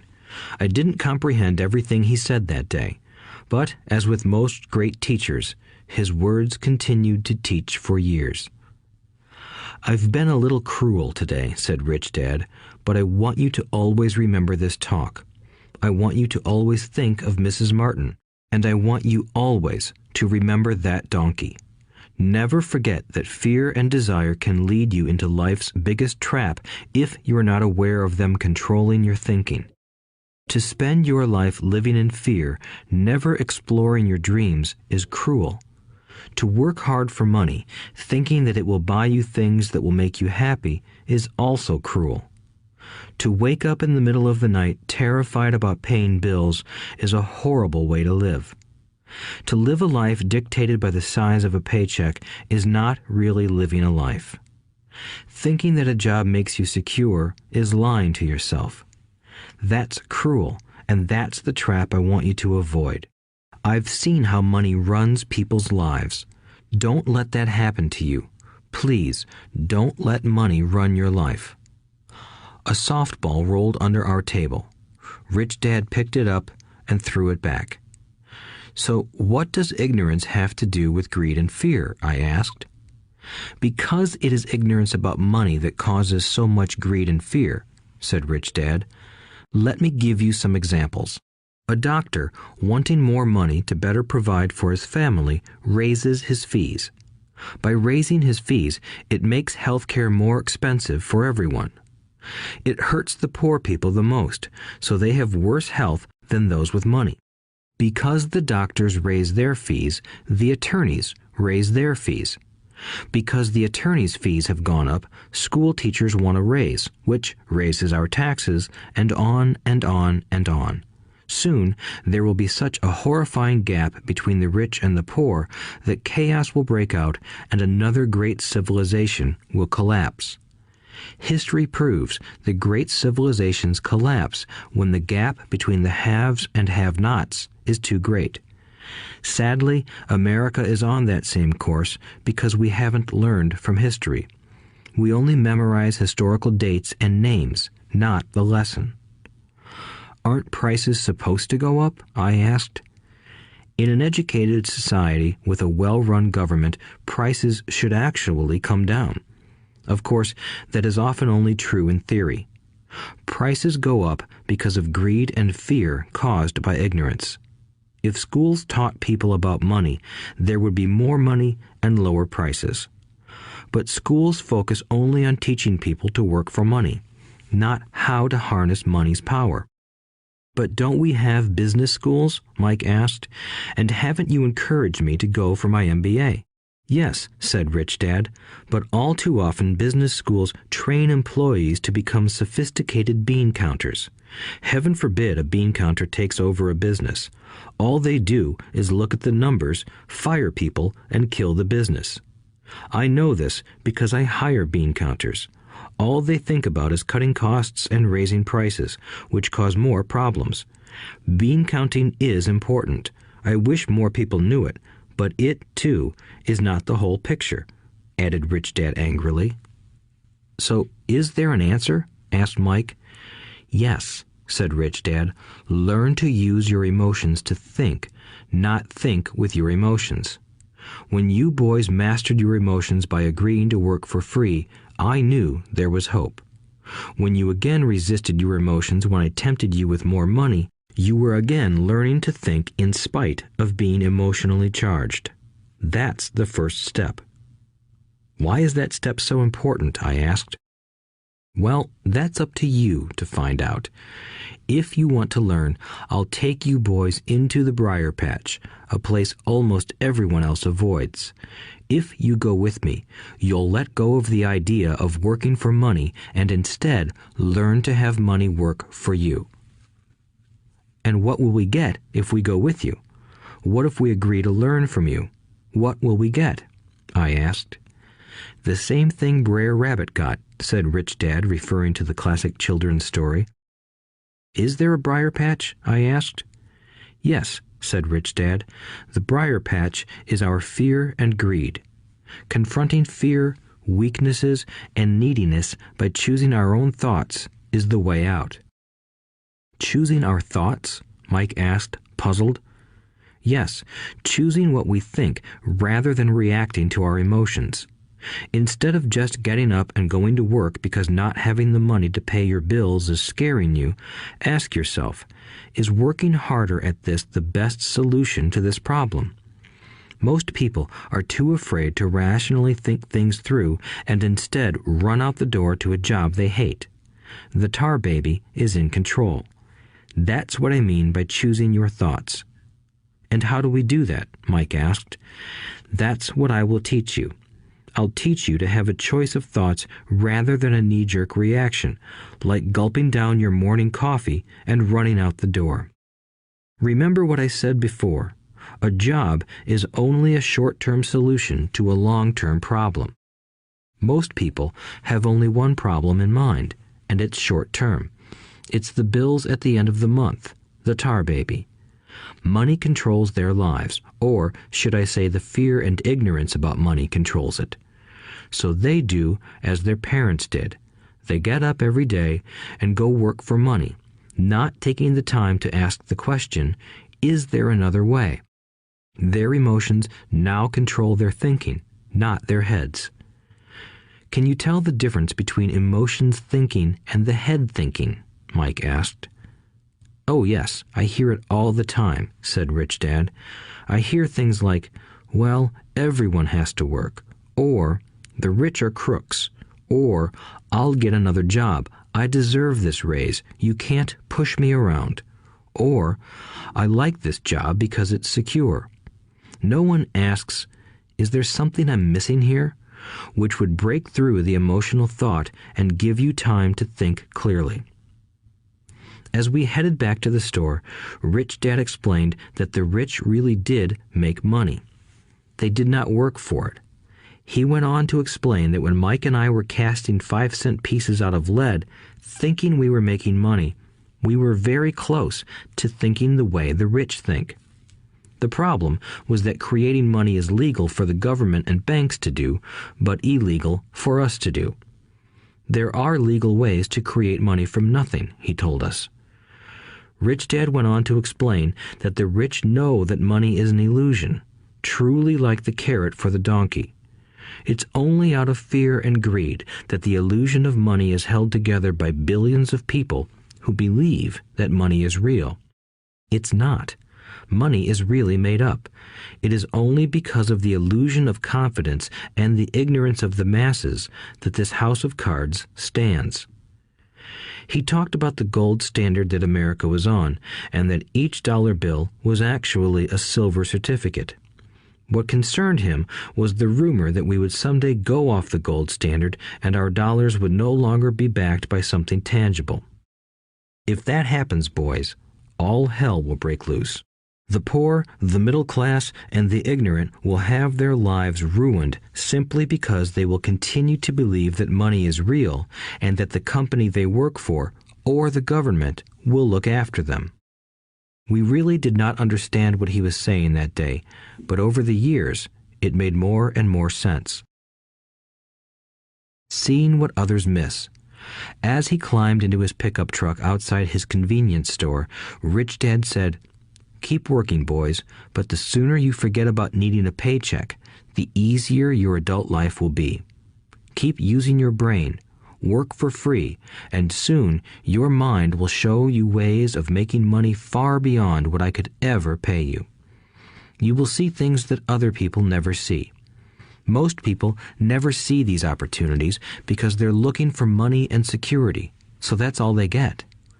The moment you see one opportunity, you'll see them for the rest of your life. The moment you do that, I'll teach you something else. Learn this, and you'll avoid one of life's biggest traps. Mike and I picked up our things from the store and waved goodbye to Mrs. Martin. We went back to the park, to the same picnic bench, and spent several more hours thinking and talking. We spent the next week at school thinking and talking too. For 2 more weeks, we kept thinking, talking, and working for free. At the end of the second Saturday, I was again saying goodbye to Mrs. Martin and looking at the comic book stand with a longing gaze. The hard thing about not even getting 30 cents every Saturday was that I didn't have any money to buy comic books. Suddenly, as Mrs. Martin said goodbye to Mike and me, I saw her do something I'd never seen her do before. Mrs. Martin was cutting the front page of the comic book in half. She kept the top half of the comic book cover and threw the rest of the book into a large cardboard box. When I asked her what she did with the comic books, she said, "I throw them away. I give the top half of the cover back to the comic book distributor for credit when he brings in the new comics. He's coming in an hour." Mike and I waited for an hour. Soon the distributor arrived, and I asked him if we could have the comic books. To my delight, he said, "You can have them if you work for this store and do not resell them." Remember our old business partnership? Well, Mike and I revived it. Using a spare room in Mike's basement, we began piling hundreds of comic books in that room. Soon, our comic book library was open to the public. We hired Mike's younger sister, who loved to study, to be head librarian. She charged each child 10 cents admission to the library, which was open from 2:30 p.m. to 4:30 p.m. every day after school. The customers, the children of the neighborhood, could read as many comics as they wanted in 2 hours.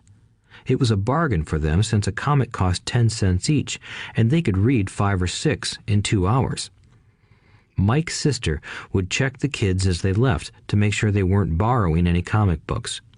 She also kept the books, logging in how many kids showed up each day, who they were, and any comments they might have.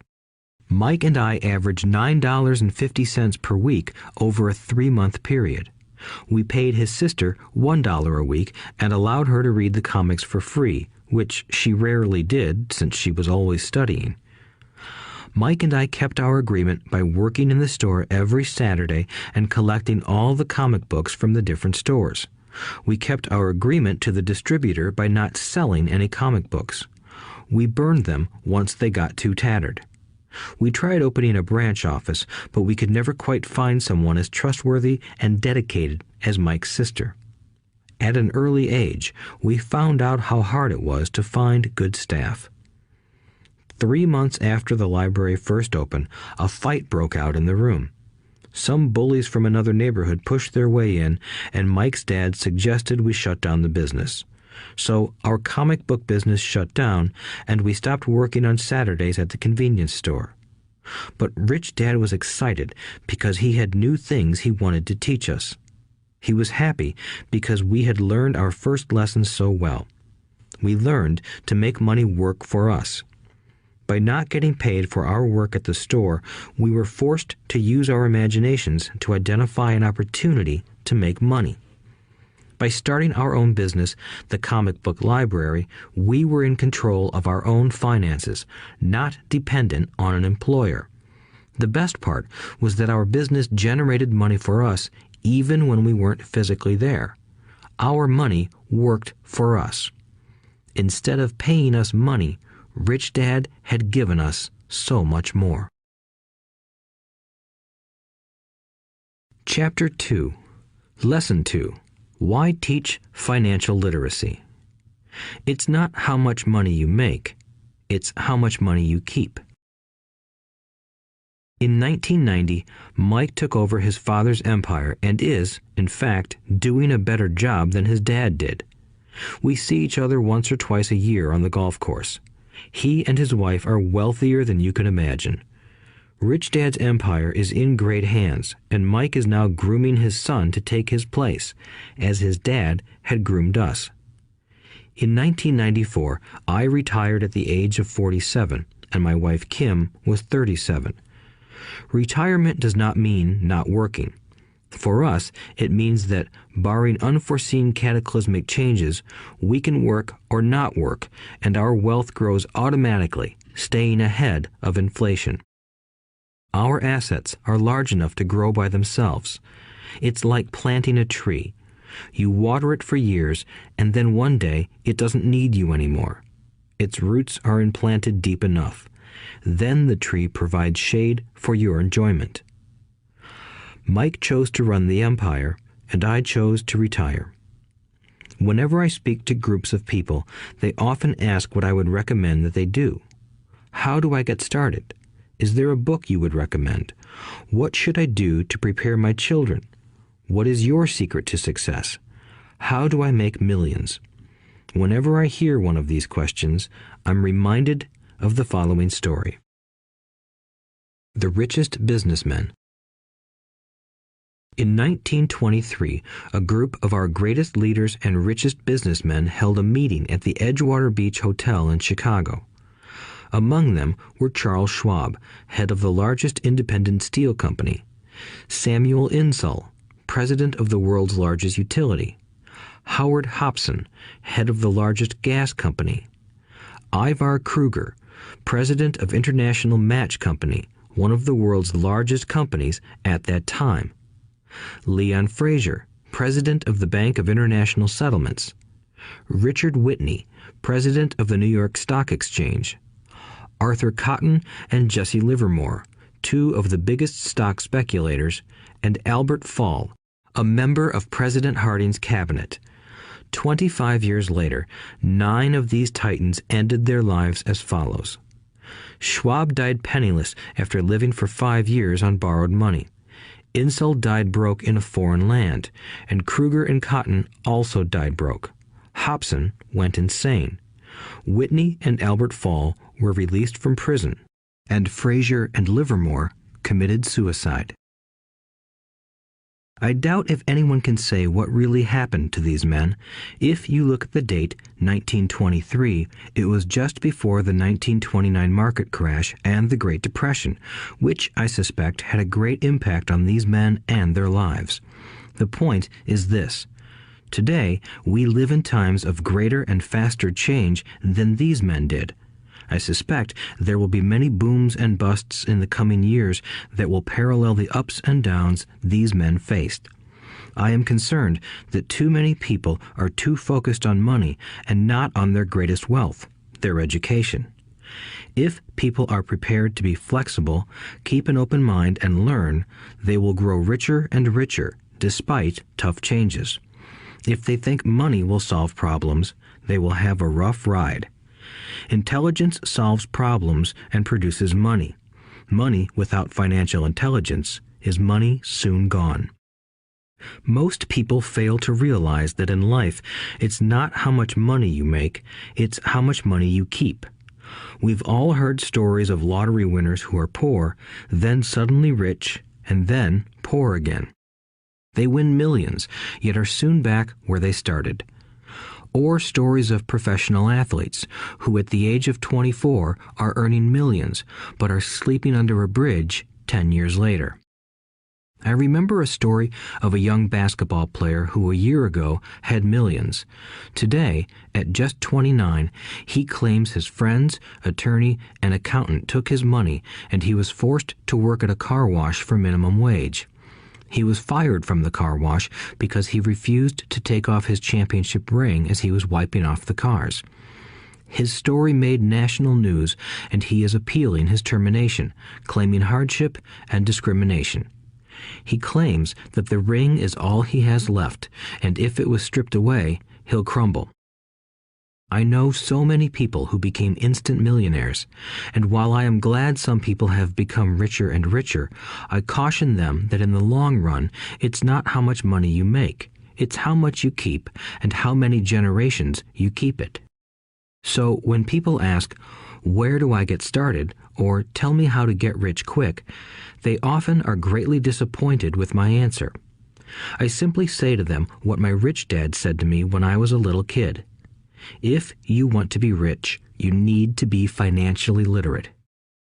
That idea was drummed into my head every time we were together. As I said, my educated dad stressed the importance of reading books, while my rich dad stressed the need to master financial literacy. If you are going to build the Empire State Building, the first thing you need to do is dig a deep hole and pour a strong foundation.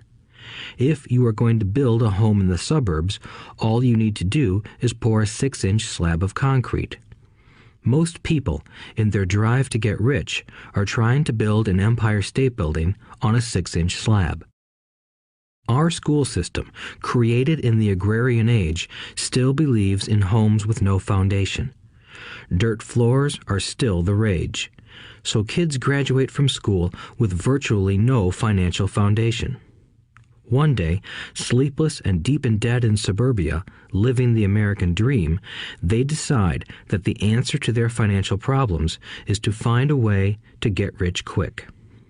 Construction on the skyscraper begins.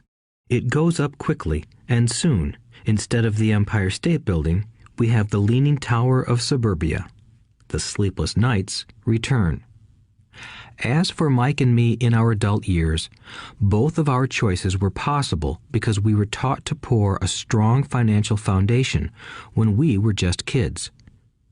Accounting is possibly the most confusing, boring subject in the world, but if you want to be rich long term, it could be the most important subject.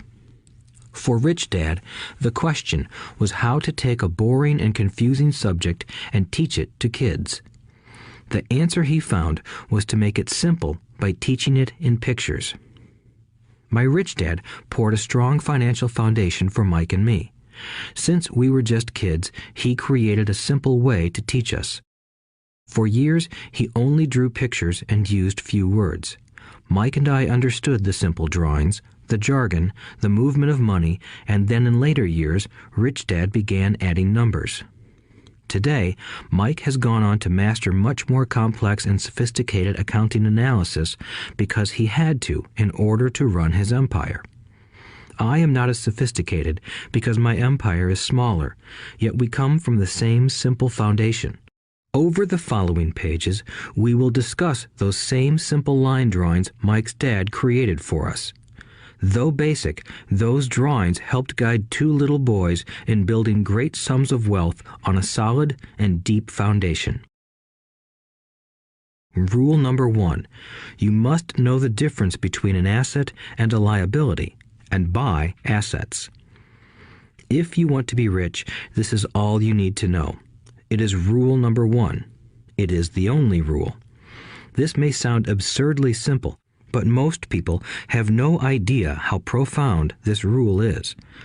Most people struggle financially because they do not know the difference between an asset and a liability. Rich people acquire assets. The poor and middle class acquire liabilities that they think are assets, said Rich Dad. When Rich Dad explained this to Mike and me, we thought he was kidding. Here we were, nearly teenagers, and waiting for the secret to getting rich. And this was his answer. It was so simple that we stopped for a long time to think about it. "What is an asset?" asked Mike. "Don't worry right now," said Rich Dad. "Just let the idea sink in. If you can comprehend the simplicity, your life will have a plan and be financially easy. It is simple. That is why the idea is missed." "You mean all we need to know is what an asset is, acquire them, and we'll be rich?" I asked. Rich Dad nodded his head. "It's that simple." "If it's that simple, how come everyone is not rich?" I asked. Rich Dad smiled. "Because people do not know the difference between an asset and a liability."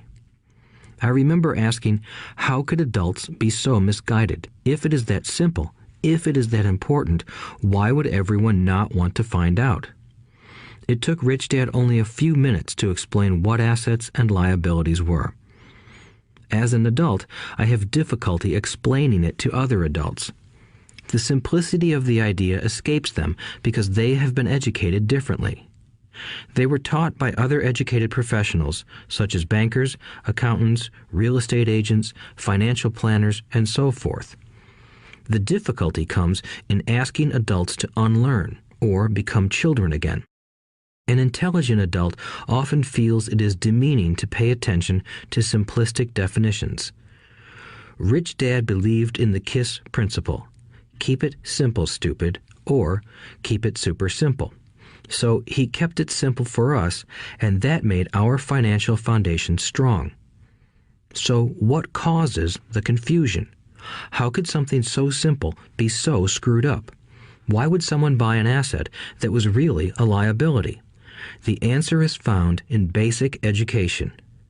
We focus on the word literacy and not financial literacy.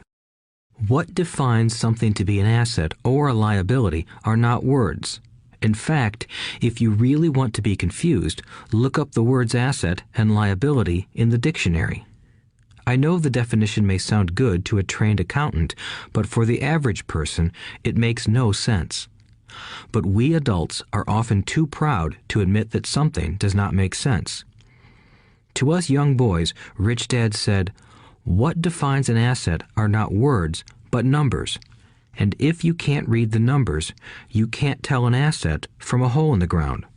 In accounting, Rich Dad would say, it's not the numbers, but what the numbers are telling you. It's just like words. It's not the words, but the story the words are telling you.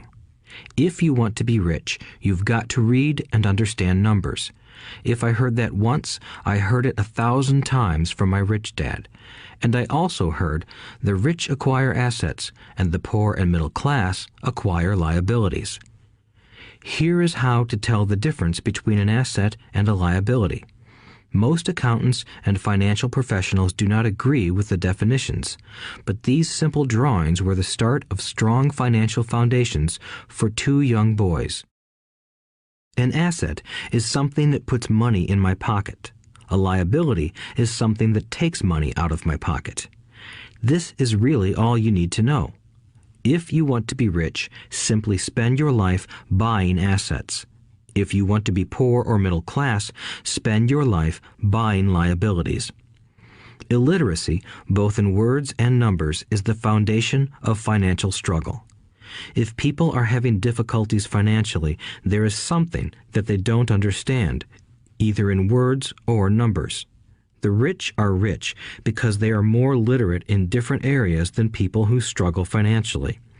So if you want to be rich and maintain your wealth, it's important to be financially literate in words as well as numbers.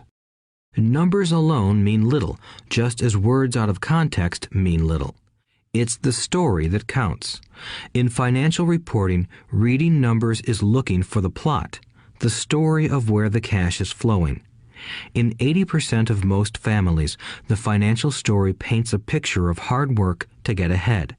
However, this effort is for naught because they spend their lives buying liabilities instead of assets. Everyone has living expenses, the need for food, shelter, and clothing. It is the cash flow that tells the story of how a person handles their money. The reason I started with the story of the richest men in America is to illustrate the flaw in believing that money will solve all problems. That is why I cringe whenever I hear people ask me how to get rich quicker or where they should start. I often hear, "I'm in debt, so I need to make more money." But more money will often not solve the problem. In fact, it may compound the problem. Money often makes obvious our tragic human flaws, putting a spotlight on what we don't know. That is why, all too often, a person who comes into a sudden windfall of cash, let's say an inheritance, a pay raise, or lottery winnings, soon returns to the same financial mess, if not worse than the mess they were in before. Money only accentuates the cash flow pattern running in your head. If your pattern is to spend everything you get, most likely an increase in cash will just result in an increase in spending. Thus the saying, "A fool and his money is one big party." I have said many times that we go to school to gain scholastic and professional skills, both of which are important. We learn to make money with our professional skills. In the 1960s, when I was in high school, if someone did well academically, people assumed this bright student would go on to be a medical doctor because it was the profession with the promise of the greatest financial reward. Today, doctors face financial challenges I wouldn't wish on my worst enemy. Insurance companies taking control of the business, managed healthcare, government intervention, and malpractice suits. Today, kids want to be famous athletes, movie stars, rock stars, beauty queens, or CEOs because that is where the fame, money, and prestige are. That is the reason it is so hard to motivate kids in school today. They know that professional success is no longer solely linked to academic success, as it once was. Because students leave school without financial skills, millions of educated people pursue their profession successfully, but later find themselves struggling financially. They work harder, but don't get ahead. What is missing from their education is not how to make money, but how to manage money. It's called financial aptitude, what you do with the money once you make it, how to keep people from taking it from you, how to keep it longer, and how to make that money work hard for you. Most people don't understand why they struggle financially because they don't understand cash flow. A person can be highly educated, professionally successful, and financially illiterate.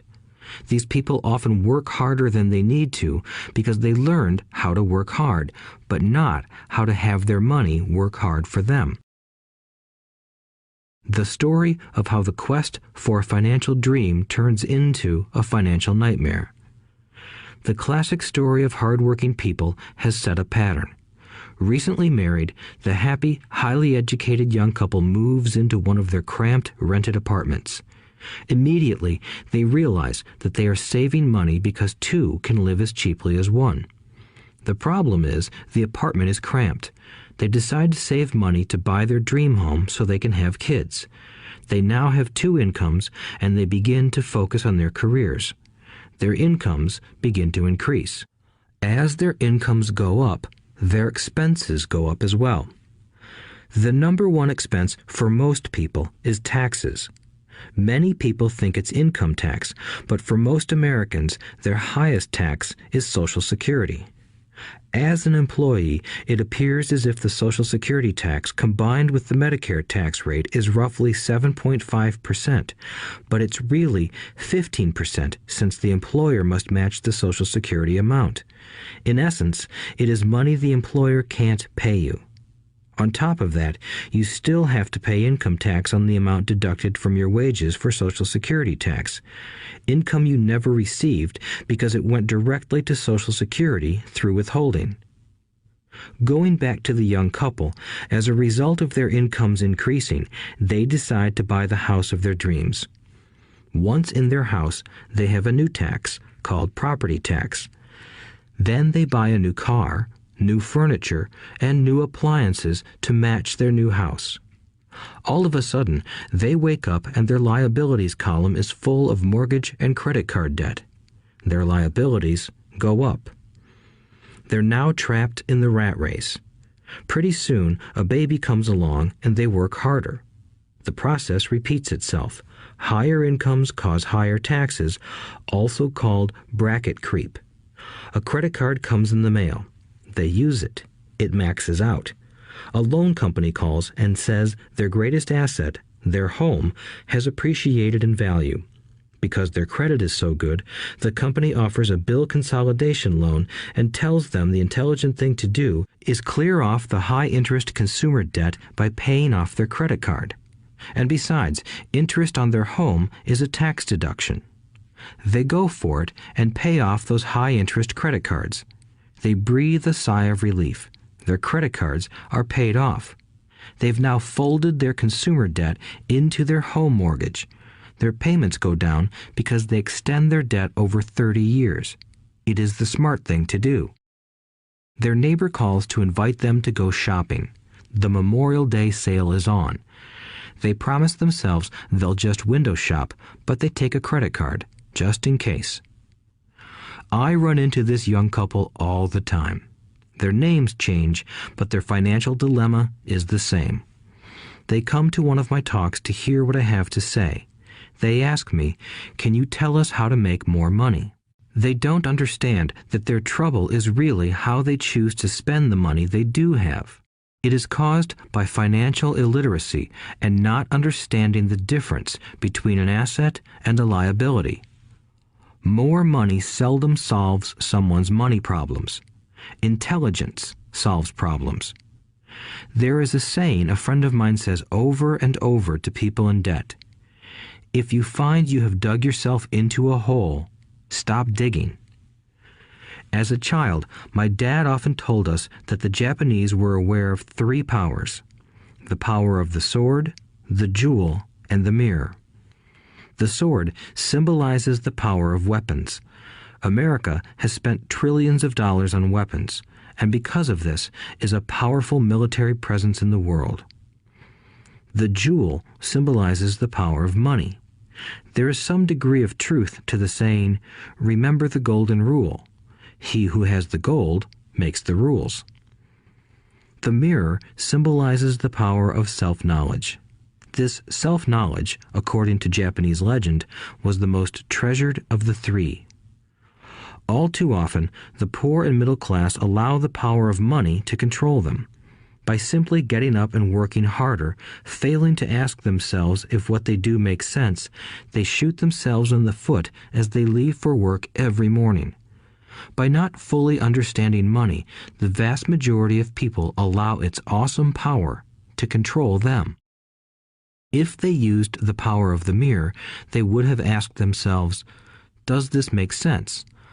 All too often, instead of trusting their inner wisdom, that genius inside, most people follow the crowd. They do things because everybody else does them. They conform rather than question. Often, they mindlessly repeat what they have been told. Diversify. Your home is an asset. Your home is your biggest investment. You get a tax break for going into greater debt. Get a safe job. Don't make mistakes. Don't take risks. It is said that the fear of public speaking is a fear greater than death for most people. According to psychiatrists, the fear of public speaking is caused by the fear of ostracism, the fear of standing out, the fear of criticism, the fear of ridicule, and the fear of being an outcast.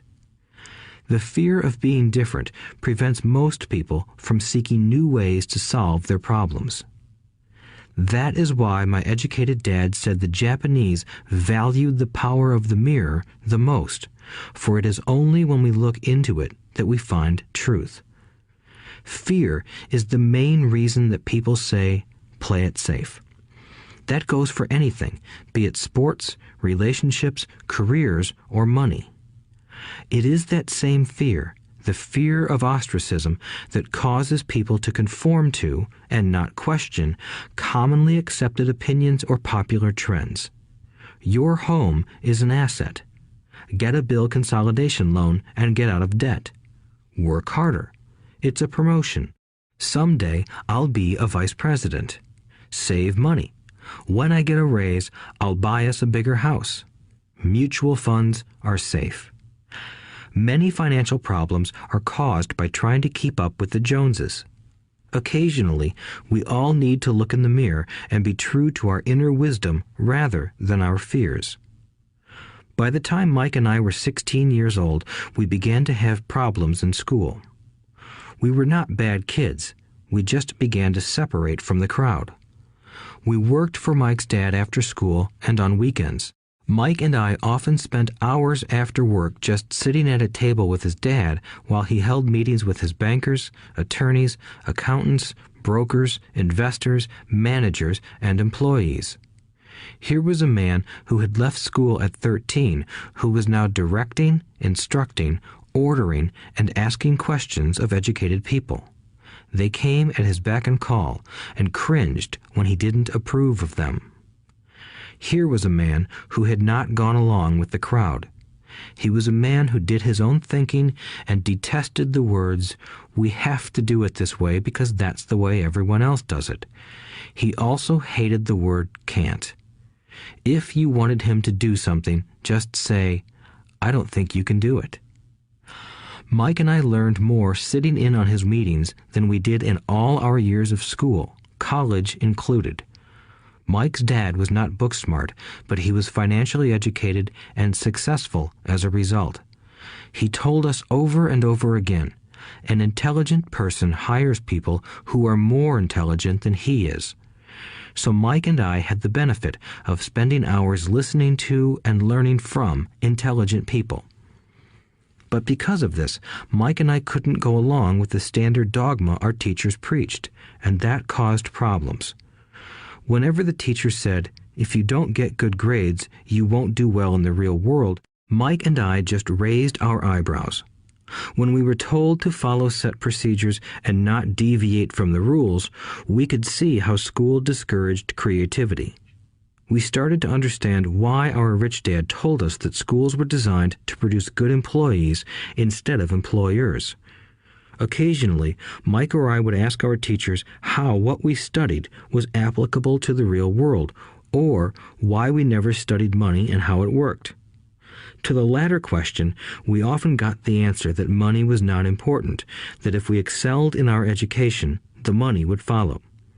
The more we knew about the power of money, the more distant we grew from the teachers and our classmates.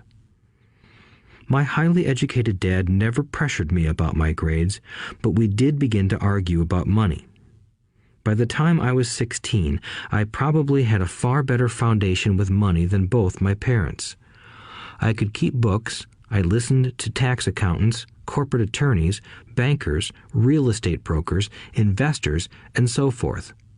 By contrast, my dad talked to other teachers. One day, my dad told me that our home was his greatest investment.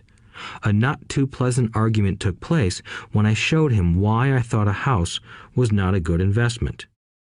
I showed him the ancillary expenses that went along with owning the home. A bigger home meant bigger expenses, and the cash flow kept going out through the expense column. Today, people still challenge me on the idea of a house not being an asset. I know that for many people, it is their dream as well as their largest investment. And owning your own home is better than nothing.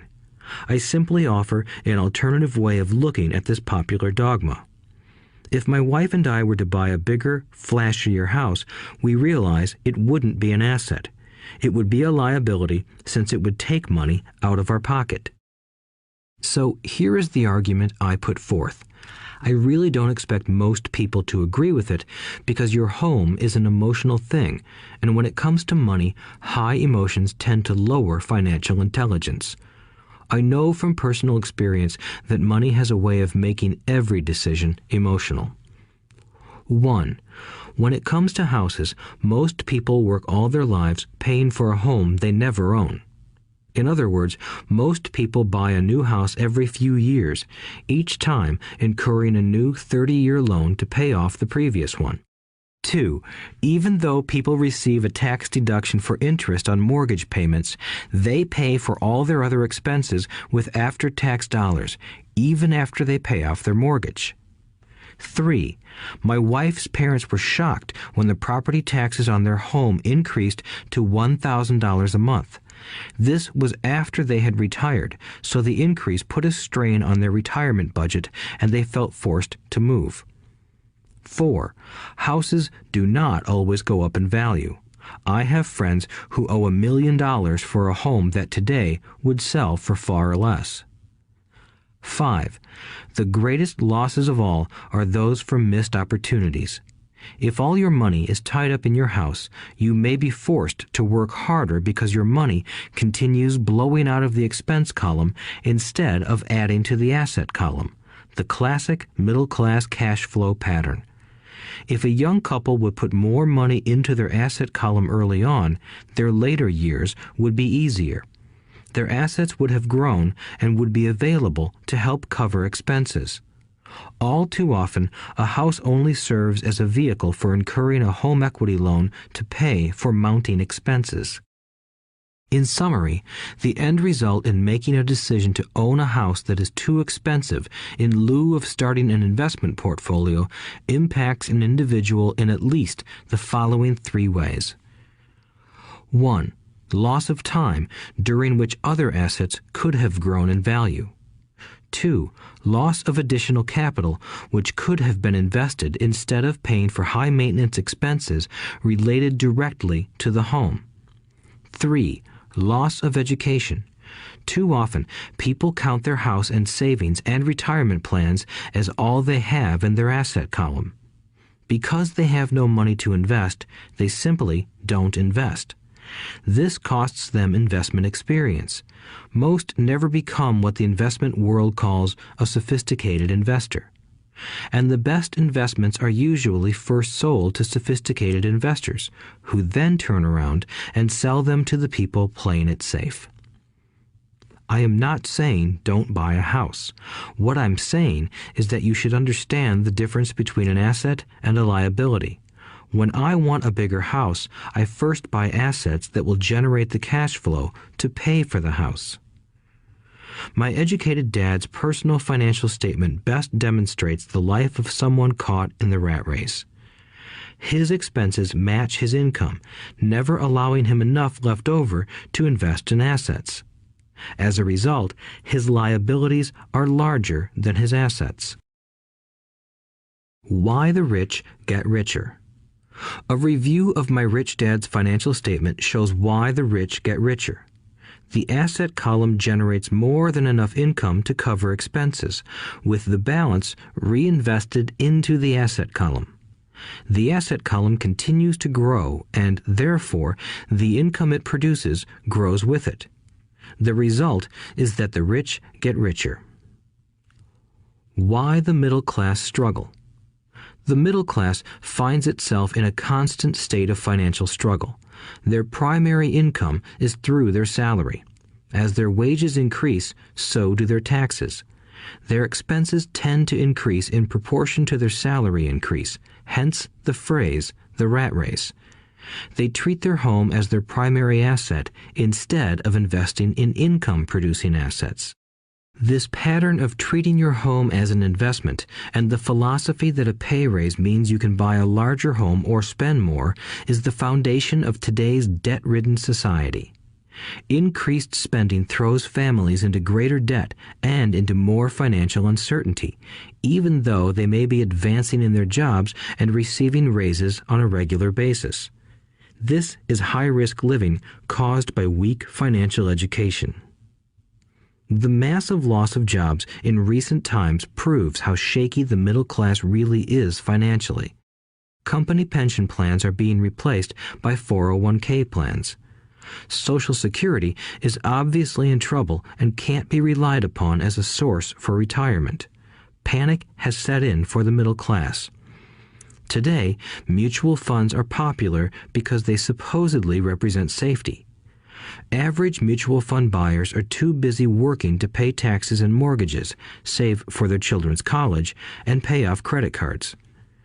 They do not have time to study investing, so they rely on the expertise of the manager of a mutual fund.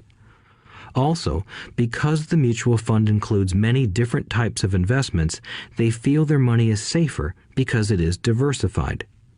This educated middle class subscribes to the dogma put out by mutual fund brokers and financial planners.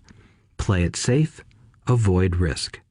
The real tragedy is that the lack of early financial education is what creates the risk faced by average middle-class people. The reason they have to play it safe is because their financial positions are tenuous at best. Their balance sheets are not balanced. Instead, they are loaded with liabilities and have no real assets that generate income. Typically, their only source of income is their paycheck. Their livelihood becomes entirely dependent on their employer. So when genuine deals of a lifetime come along, these people can't take advantage of them because they are working so hard, are taxed to the max, and are loaded with debt. As I said at the start of this section, the most important rule is to know the difference between an asset and a liability.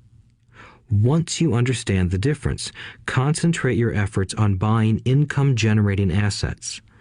That's the best way to get started on a path to becoming rich. Keep doing that and your asset column will grow. Keep liabilities and expenses down so more money is available to continue pouring into the asset column. Soon, the asset base will be so deep that you can afford to look at more speculative investments. Investments that may have returns of 100% to infinity. $5,000 investments that are soon turned into $1 million or more. Investments that the middle class calls too risky. The investment is not risky for the financially literate. As an employee who is also a homeowner, your working efforts are generally as follows. 1. You work for the company. Employees make their business owner or the shareholders rich, not themselves. Your efforts and success will help provide for the owner's success and retirement. 2. You work for the government. The government takes its share from your paycheck before you even see it. By working harder, you simply increase the amount of taxes taken by the government. Most people work from January to May just for the government. 3. You work for the bank. After taxes, your next largest expense is usually your mortgage and credit card debt. The problem with simply working harder is that each of these 3 levels takes a greater share of your increased efforts. You need to learn how to have your increased efforts benefit you and your family directly. Once you have decided to concentrate on minding your own business, focusing your efforts on acquiring assets instead of a bigger paycheck, how do you set your goals? Most people must keep their job and rely on their wages to fund their acquisition of assets. As their assets grow, how do they measure the extent of their success? When does someone know that they are rich, that they have wealth? As well as having my own definitions for assets and liabilities, I also have my own definition for wealth. Actually, I borrowed it from a man named R. Buckminster Fuller. Some call him a quack, and others call him a genius. Years ago, he got architects buzzing because he applied for a patent for something he called a geodesic dome. But in the application, Fuller also said something about wealth. It was pretty confusing at first, but after reading it, it began to make some sense. Wealth is a person's ability to survive so many number of days forward, or, if I stopped working today, how long could I survive? Unlike net worth, the difference between your assets and liabilities, which is often filled with a person's expensive junk and opinions of what things are worth, this definition creates the possibility for developing a truly accurate measurement. I could now measure and know where I was in terms of my goal to become financially independent. Although net worth often includes non-cash producing assets, like stuff you bought that now sits in your garage, wealth measures how much money your money is making and, therefore, your financial survivability. Wealth is the measure of the cash flow from the asset column compared with the expense column. Let's use an example. Let's say I have cash flow from my asset column of $1,000 a month, and I have monthly expenses of $2,000 a month. What is my wealth? Let's go back to Buckminster Fuller's definition. Using his definition, how many days forward can I survive? Assuming a 30-day month, I have enough cash flow for half a month. When I achieve $2,000 a month cash flow from my assets, then I will be wealthy. So, while I'm not yet rich, I am wealthy. I now have income generated from assets each month that fully cover my monthly expenses.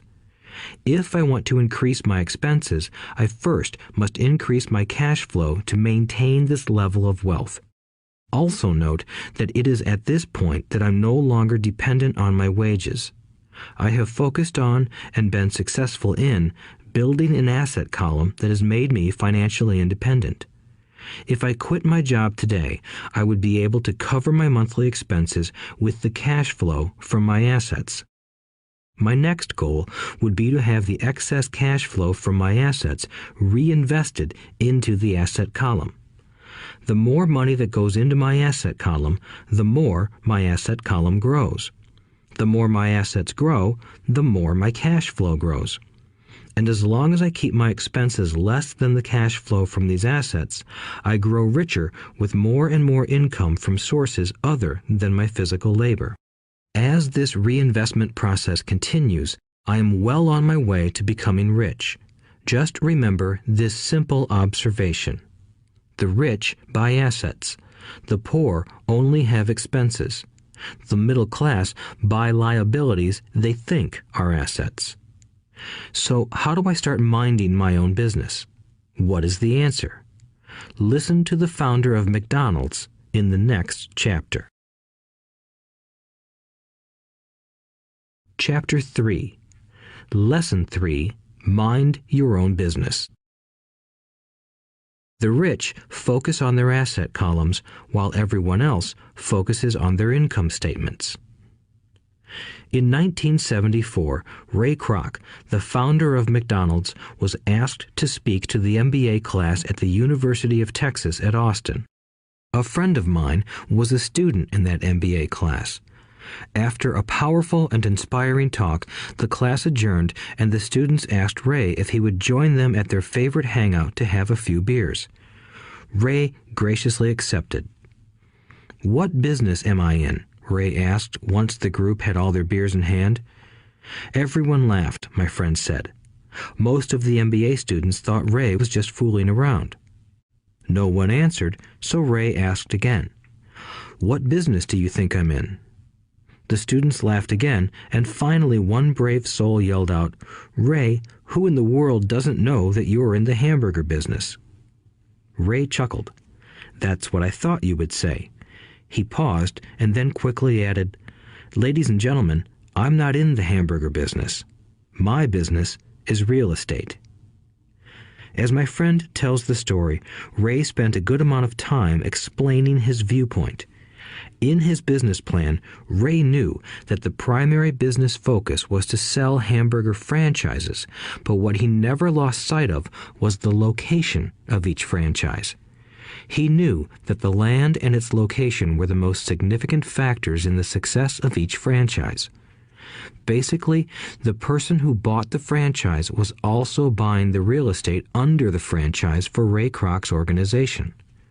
Today, McDonald's is the largest single owner of real estate in the world, owning even more than the Catholic Church. McDonald's owns some of the most valuable intersections and street corners in America and around the globe. My friend considers this as one of the most important lessons in his life. Today, he owns car washes, but his business is the real estate under those car washes. The previous chapter presented that most people work for everyone but themselves. They work first for the owners of the company, then for the government through taxes, and finally for the bank that owns their mortgage. When I was a young boy, we did not have a McDonald's nearby. Yet my rich dad was responsible for teaching Mike and me the same lesson that Ray Kroc talked about at the University of Texas. It is secret number 3 of the rich. The secret is mind your own business. Financial struggle is often directly the result of people working all their lives for someone else. Many people will simply have nothing at the end of their working days to show for their efforts. Our current educational system focuses on preparing today's youth to get good jobs by developing scholastic skills. Their lives will revolve around their wages or, as described earlier, their income column. Many will study further to become engineers, scientists, cooks, police officers, artists, writers, and so on. These professional skills allow them to enter the workforce and work for money. But there is a big difference between your profession and your business. Often I ask people, "What is your business?" And they will say, "Oh, I'm a banker." Then I ask them if they own the bank, and they usually respond, "No, I work there." In that instance, they have confused their profession with their business. Their profession may be a banker, but they still need their own business. A problem with school is that you often become what you study. So if you study cooking, you become a chef. If you study the law, you become an attorney. And a study of auto mechanics makes you a mechanic. The mistake in becoming what you study is that too many people forget to mind their own business. They spend their lives minding someone else's business and making that person rich. To become financially secure, a person needs to mind their own business. Your business revolves around your asset column, not your income column. As stated earlier, the number one rule is to know the difference between an asset and a liability and to buy assets. The rich focus on their asset columns, while everyone else focuses on their income statements. That is why we hear so often, "I need a raise. If only I had a promotion. I am going back to school to get more training so I can get a better job. I am going to work overtime. Maybe I can get a second job." In some circles, these are sensible ideas, but you are still not minding your own business. These ideas all still focus on the income column and will only help a person become more financially secure if the additional money is used to purchase income-generating assets. The primary reason the majority of the poor and middle class are fiscally conservative, which means I can't afford to take risks, is that they have no financial foundation. They have to cling to their jobs and play it safe. When downsizing became the in thing to do, millions of workers found out their largest so-called asset, their home, was eating them alive. Their asset was costing them money every month. Their car, another asset, was eating them alive. The golf clubs in the garage that cost $1,000 were not worth $1,000 anymore. Without job security, they had nothing to fall back on. What they thought were assets could not help them survive in a time of financial crisis. I assume most of us have filled out a credit application to buy a house or a car. It's always interesting to look at the net worth section because of what accepted banking and accounting practices allow a person to count as assets. One day when I wanted a loan, my financial position did not look too good. So I added my new golf clubs, my art collection, books, electronics, Armani suits, wristwatches, shoes, and other personal effects to boost the number in the asset column. But I was turned down because I had too much investment real estate. The loan committee didn't like that I made so much money from rent. They wanted to know why I did not have a normal job with a salary. They did not question the Armani suits, golf clubs, or art collection. Life is sometimes tough when you do not fit the standard profile. I cringe every time I hear someone say to me that their net worth is $1 million or $100,000 or whatever. One of the main reasons net worth is not accurate is simply because the moment you begin selling your assets, you are taxed for any gains.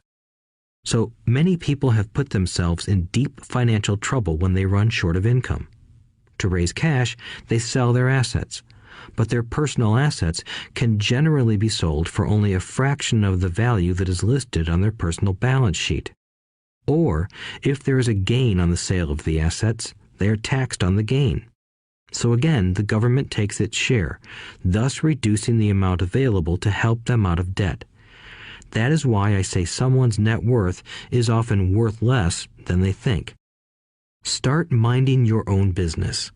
Keep your daytime job, but start buying real assets, not liabilities or personal effects that have no real value once you get them home. A new car loses nearly 25% of the price you pay for it the moment you drive it off the lot. It is not a true asset even if your banker lets you list it as one. My $400 new titanium driver was worth $150 the moment I teed off. Keep expenses low, reduce liabilities, and diligently build a base of solid assets. For young people who have not yet left home, it is important for parents to teach them the difference between an asset and a liability. Get them to start building a solid asset column before they leave home, get married, buy a house, have kids, and get stuck in a risky financial position, clinging to a job and buying everything on credit. I see so many young couples who get married and trap themselves into a lifestyle that will not let them get out of debt for most of their working years. For many people, just as the last child leaves home, the parents realize they have not adequately prepared for retirement and they begin to scramble to put some money away. Then their own parents become ill and they find themselves with new responsibilities. So, what kind of assets am I suggesting that you or your children acquire? In my world, real assets fall into the following categories. Businesses that do not require my presence. I own them, but they are managed or run by other people. If I have to work there, it's not a business. It becomes my job. Stocks, bonds, income-generating real estate, notes, IOUs, royalties from intellectual property such as music, scripts, and patents. Anything else that has value, produces income, or appreciates, and has a ready market. As a young boy, my educated dad encouraged me to find a safe job, but my rich dad encouraged me to begin acquiring assets that I loved. If you don't love it, you won't take care of it. I collect real estate simply because I love buildings and land. I love shopping for them, and I could look at them all day long. When problems arise, the problems aren't so bad that it changes my love for real estate. For people who hate real estate, they shouldn't buy it.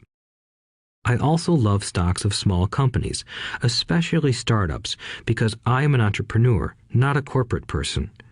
In my early years, I worked in large organizations such as Standard Oil of California, the U.S. Marine Corps, and Xerox Corporation. I enjoyed my time with those organizations and have fond memories, but I know deep down I am not a company man. I like starting companies, not running them. So my stock buys are usually of small companies. Sometimes I even start the company and take it public. Fortunes are made in new stock issues, and I love the game.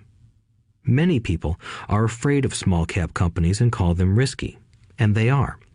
But that risk is diminished if you love what the investment is, understand it, and know the game. With small companies, my investment strategy is to be out of the stock in a year. On the other hand, my real estate strategy is to start small and keep trading up for bigger properties, and, therefore, delay paying taxes on the gain. This allows the value to increase dramatically. I generally hold real estate less than 7 years. For years, even while I was with the Marine Corps and Xerox, I did what my rich dad recommended. I kept my day job, but I still minded my own business. I was active in my asset column trading real estate and small stocks. Rich Dad always stressed the importance of financial literacy. The better I was at understanding the accounting and cash management, the better I would be at analyzing investments and eventually starting and building my own company. I don't encourage anyone to start a company unless they really want to. Knowing what I know about running a company, I wouldn't wish that task on anyone. There are times when people can't find employment and starting a company seems like the best solution. But the odds are against success. 9 out of 10 companies fail in 5 years. Of those that survive the first 5 years, 9 out of every 10 of those eventually fail as well. So only if you really have the desire to own your own company do I recommend it. Otherwise, keep your day job and mind your own business. When I say mind your own business, I mean to build and keep your asset column strong. Once a dollar goes into it, never let it come out. Think of it this way. Once a dollar goes into your asset column, it becomes your employee.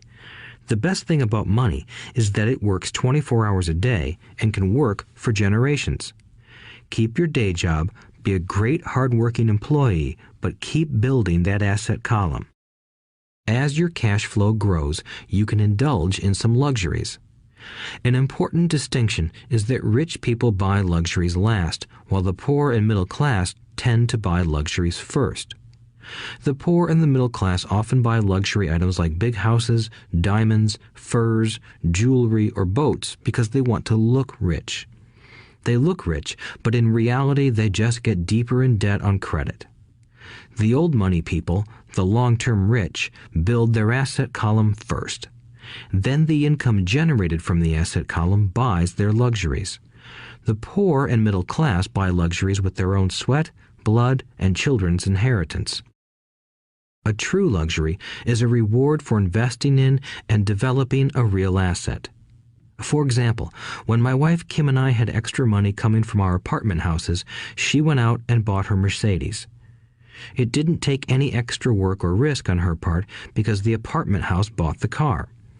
She did, however, have to wait 4 years while the real estate investment portfolio grew and began generating enough extra cash flow to pay for the car. But the luxury, the Mercedes, was a true reward because she proved she knew how to grow her asset column. That car now means a lot more to her than simply another pretty car. It means she used her financial intelligence to afford it. Instead, most people impulsively go out and buy a new car or some other luxury on credit. They may feel bored and just want a new toy. Buying a luxury on credit often causes a person to eventually resent that luxury because the debt becomes a financial burden. After you've taken the time and invested in and built your own business, you are now ready to learn the biggest secret of the rich, the secret that puts the rich way ahead of the pack. Chapter 4. Lesson 4. The History of Taxes and the Power of Corporations. My rich dad just played the game smart, and he did it through corporations, the biggest secret of the rich. I remember in school being told the story of Robin Hood and his merry men. My teacher thought it was a wonderful story of a romantic hero who robbed from the rich and gave to the poor. My rich dad did not see Robin Hood as a hero. He called Robin Hood a crook. Robin Hood may be long gone, but his followers live on. I often still hear people say, "Why don't the rich pay for it?" Or, "The rich should pay more in taxes and give it to the poor."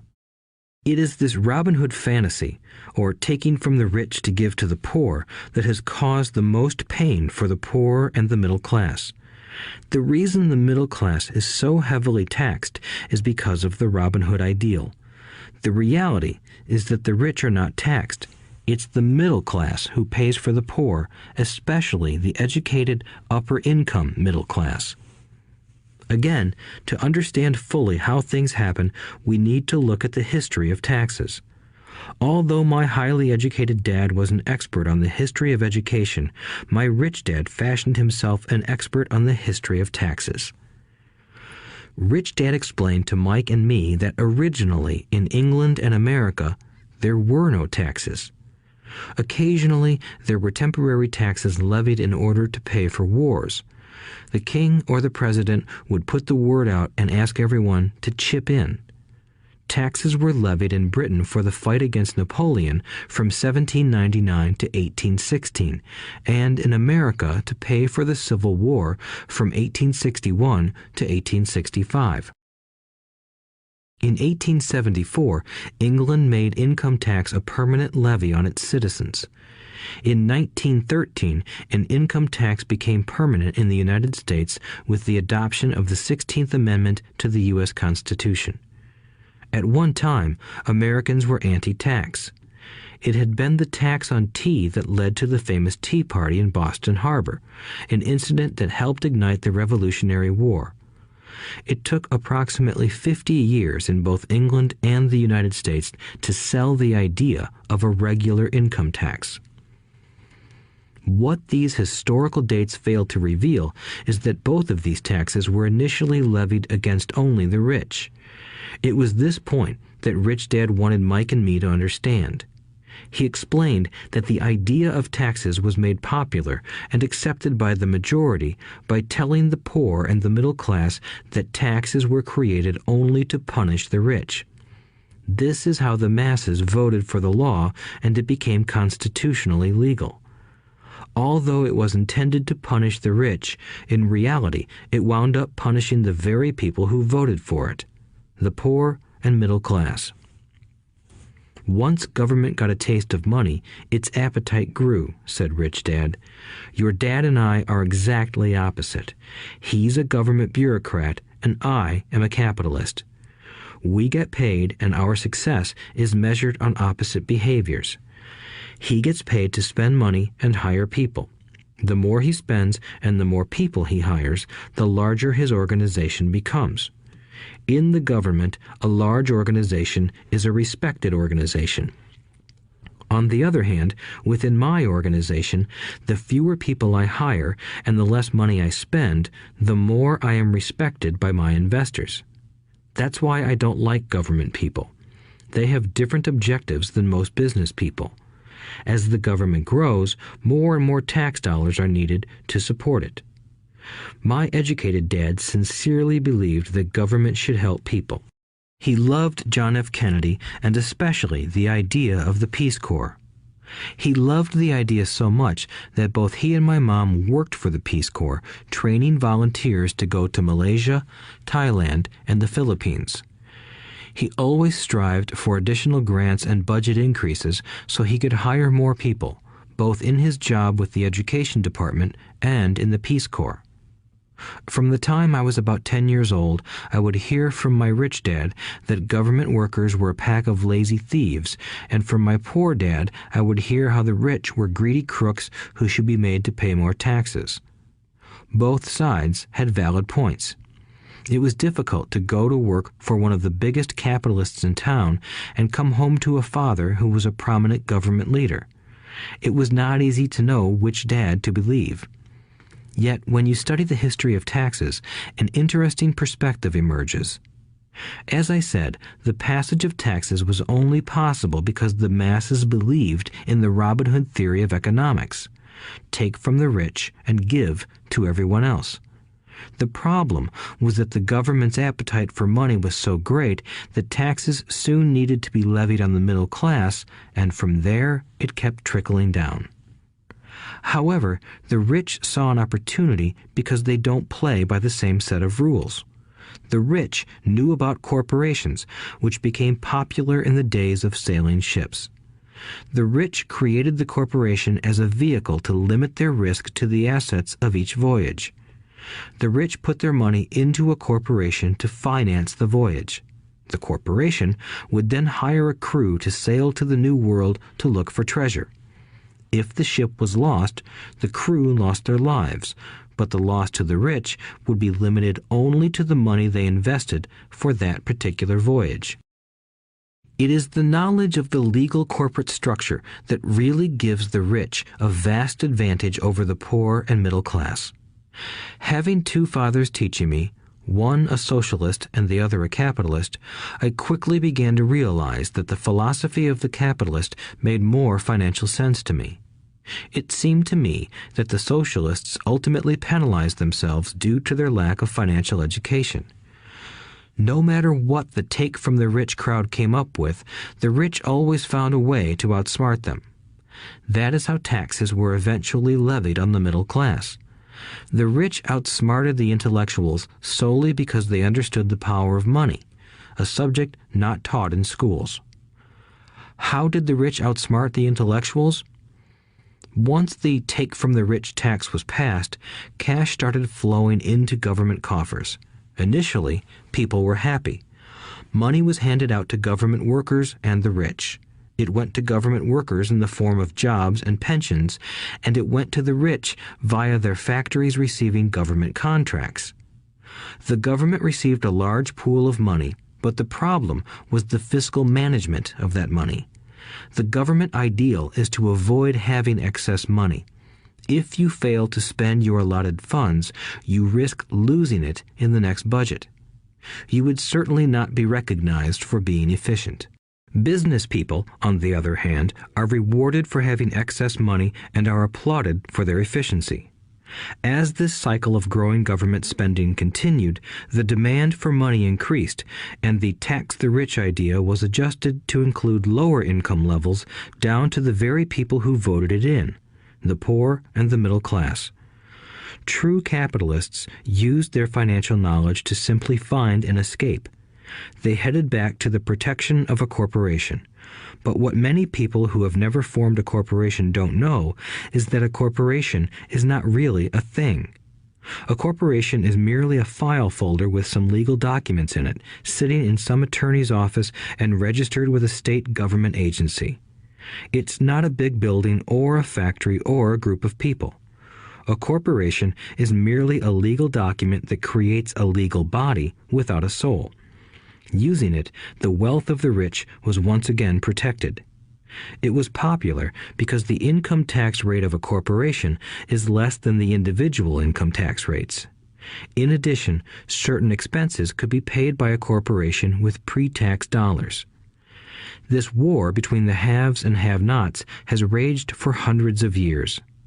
The battle is waged whenever and wherever laws are made, and it will go on forever. The problem is that the people who lose are the uninformed, the ones who get up every day and diligently go to work and pay taxes. If they only understood the way the rich play the game, they could play it too. Then they would be on their way to their own financial independence. This is why I cringe every time I hear a parent advise their children to go to school so they can find a safe, secure job. An employee with a safe, secure job without financial aptitude has no escape. Average Americans today work 5 to 6 months for the government just to cover their taxes. In my opinion, that is simply too long. The harder you work, the more you pay the government. That is why I believe that the idea of take from the rich backfired on the very people who voted it in. Every time people try to punish the rich don't simply comply. They react. They have the money, power, and intent to change things. They don't just sit there and voluntarily pay more taxes. Instead, they search for ways to minimize their tax burden. They hire smart attorneys and accountants and persuade politicians to change laws or create legal loopholes. They use their resources to effect change. The tax code of the United States also allows other ways to reduce taxes.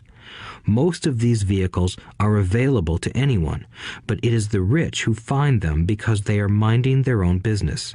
For example, 1031 is jargon for Section 1031 of the Internal Revenue Code, which allows a seller to delay paying taxes on a piece of real estate that is sold for a capital gain through an exchange for a more expensive piece of real estate.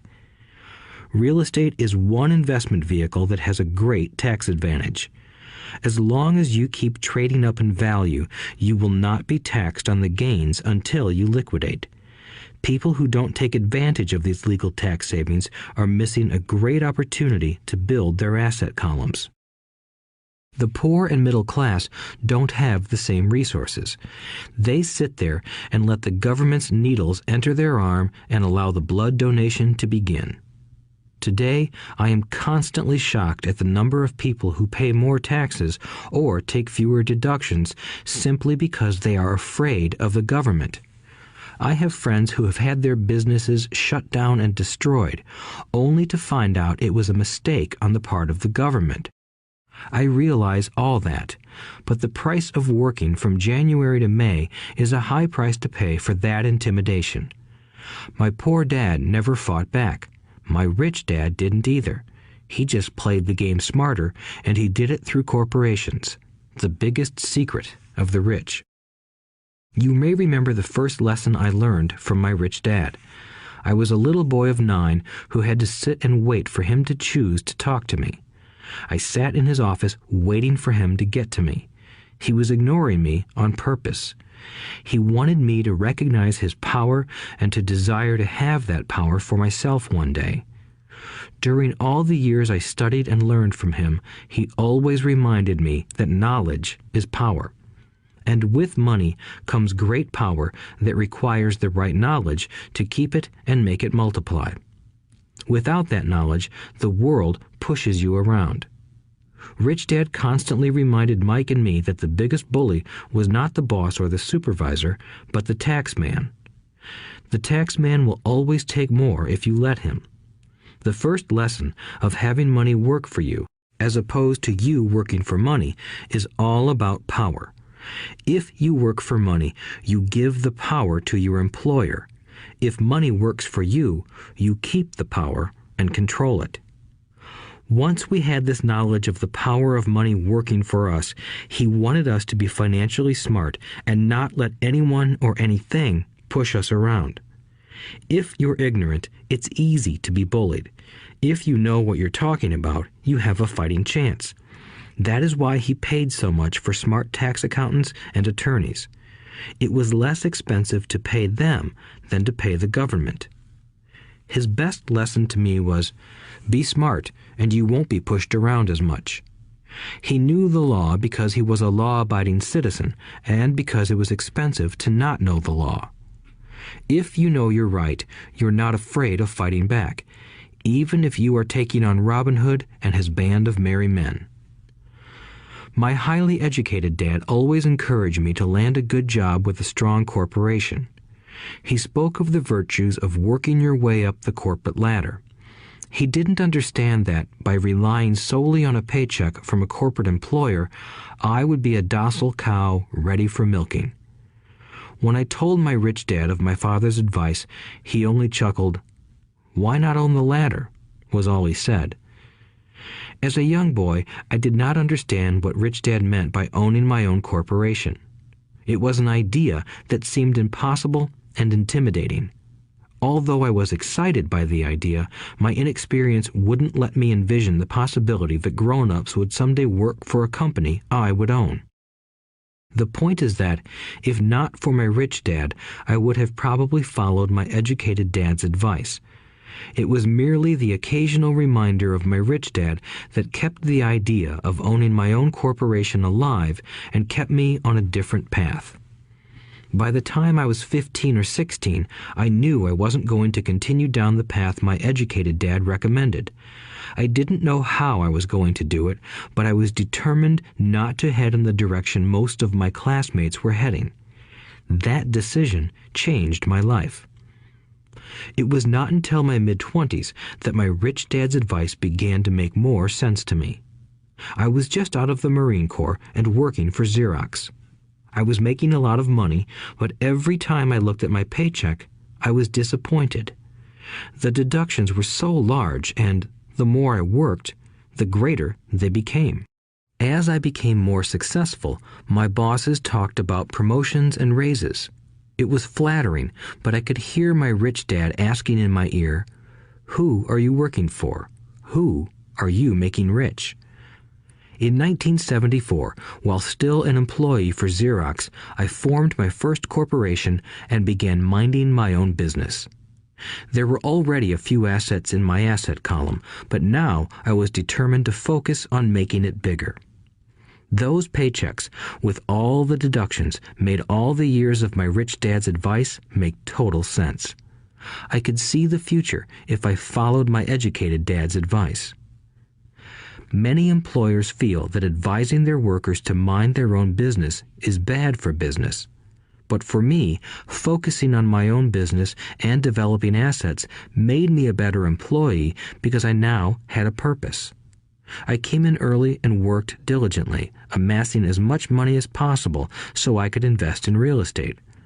Hawaii was just set to boom, and there were fortunes to be made. The more I realized that we were in the beginning stages of a boom, the more Xerox machines I sold. The more I sold, the more money I made, and, of course, the more deductions came out of my paycheck. It was inspiring. I wanted out of the employee trap so badly that I worked even harder so I could invest more. By 1978, I was consistently one of the top 5 salespeople at the company. I badly wanted out of the rat race. In less than 3 years, I was making more in my real estate holding corporation than I was making at Xerox, and the money I was making in my asset column in my own corporation was money working for me, not me pounding on doors selling copiers. My rich dad's advice made much more sense. Soon, the cash flow from my properties were so strong that my company bought me my first Porsche. My fellow Xerox salespeople thought I was spending my commissions. I wasn't. I was investing my commissions in assets. My money was working hard to make more money. Each dollar in my asset column was a great employee, working hard to make more employees and buy the boss a new Porsche with before-tax dollars. I began to work harder for Xerox. The plan was working, and my Porsche was the proof. By using the lessons I learned from my rich dad, I was able to get out of the proverbial rat race at an early age. It was made possible because of the strong financial knowledge I had acquired through Rich Dad's lessons. Without this financial knowledge, which I call financial intelligence or financial IQ, my road to financial independence would have been much more difficult. I now teach others in the hope that I may share my knowledge with them. I remind people that financial IQ is made up of knowledge from 4 broad areas of expertise. 1. Accounting. Accounting is financial literacy or the ability to read numbers. This is a vital skill if you want to build an empire. The more money you are responsible for, the more accuracy is required, or the house comes tumbling down. This is the left brain side, or the details. Financial literacy is the ability to read and understand financial statements, which allows you to identify the strengths and weaknesses of any business. 2. Investing. Investing is the science of money making money. This involves strategies and formulas which use the creative right brain side. 3. Understanding markets.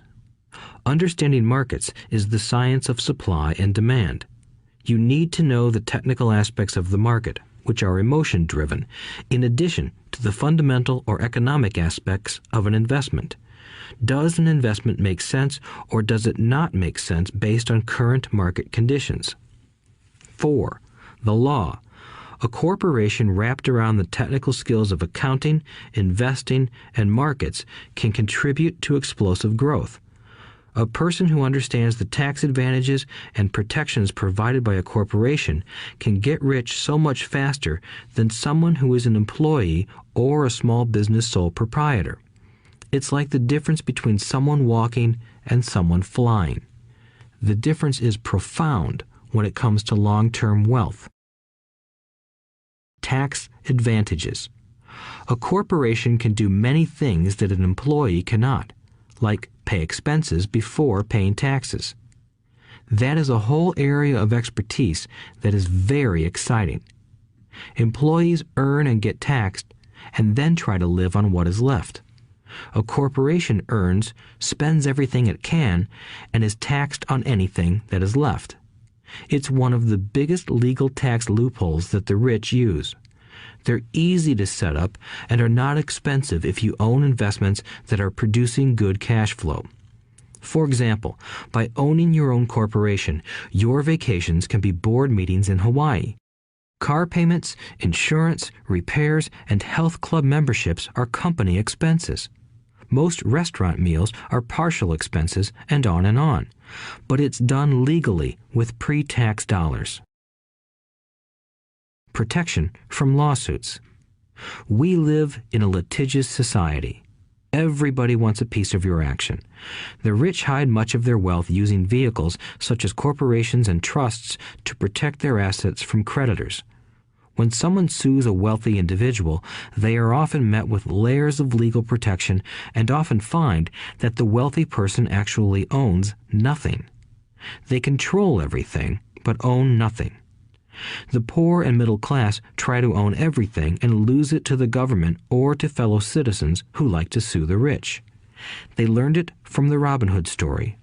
Take from the rich and give it to the poor. It is not the purpose of this audiobook to go into the specifics of owning a corporation. But I will say that if you own any kind of legitimate assets, I would consider finding out more about the benefits and protection offered by a corporation as soon as possible. There are many books written on the subject that will detail the benefits and even walk you through the steps necessary to set up a corporation. Garrett Sutton's books on corporations provide wonderful insight into the power of personal corporations. Financial IQ is actually the synergy of many skills and talents.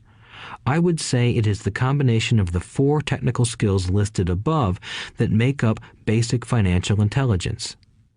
If you aspire to great wealth, it is the combination of these skills that will greatly amplify your financial intelligence. In summary, business owners with corporations 1. Earn, 2. Spend, 3. Pay taxes. Employees who work for corporations 1. Earn, 2. Pay taxes, 3. Spend.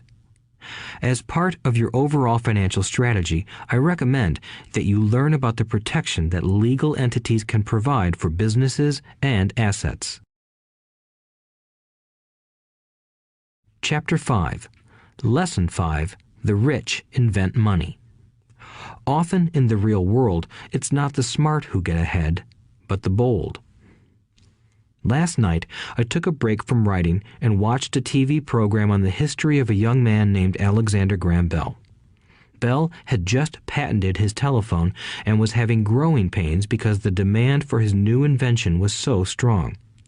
Needing a bigger company, he then went to the giant at that time, Western Union, and asked them if they would buy his patent and his tiny company. He wanted $100,000 for the whole package. The president of Western Union scoffed at him and turned him down, saying the price was ridiculous. The rest is history. A multi-billion-dollar industry emerged, and AT&T was born. The evening news came on right after the story of Alexander Graham Bell. On the news was a story of another downsizing at a local company. The workers were angry and complained that the company ownership was unfair. A terminated manager of about 45 years of age had his wife and 2 babies at the plant and was begging the guards to let him talk to the owners to ask if they would reconsider his termination. He had just bought a house and was afraid of losing it. The camera focused in on his pleading for all the world to see. Needless to say, it held my attention. I have been teaching professionally since 1984. It has been a great experience and a rewarding one. It is also a disturbing profession, for I have taught thousands of individuals, and I see one thing in common in all of us, myself included. We all have tremendous potential, and we all are blessed with gifts. Yet the one thing that holds all of us back is some degree of self-doubt. It is not so much the lack of technical information that holds us back, but more the lack of self-confidence. Some are more affected than others. Once we leave school, most of us know that it is not so much a matter of college degrees or good grades that count. In the real world, outside of academics, something more than just grades is required. I have heard it called many things: guts, chutzpah, balls, audacity, bravado, cunning, daring, tenacity, and brilliance. This factor, whatever it is labeled, ultimately decides one's future much more than school grades do. Inside each of us is one of these brave, brilliant, and daring characters. There is also the flip side of that character, people who could get down on their knees and beg if necessary. After a year in Vietnam as a Marine Corps pilot, I got to know both of those characters inside of me intimately. One is not better than the other. Yet, as a teacher, I recognized that it was excessive fear and self-doubt that were the greatest detractors of personal genius. It broke my heart to see students know the answers, yet lack the courage to act on the answer. Often in the real world, it's not the smart who get ahead, but the bold. In my personal experience, your financial genius requires both technical knowledge as well as courage. If fear is too strong, the genius is suppressed. In my classes, I strongly urge students to learn to take risks, to be bold, and to let their genius convert that fear into power and brilliance. It works for some and just terrifies others.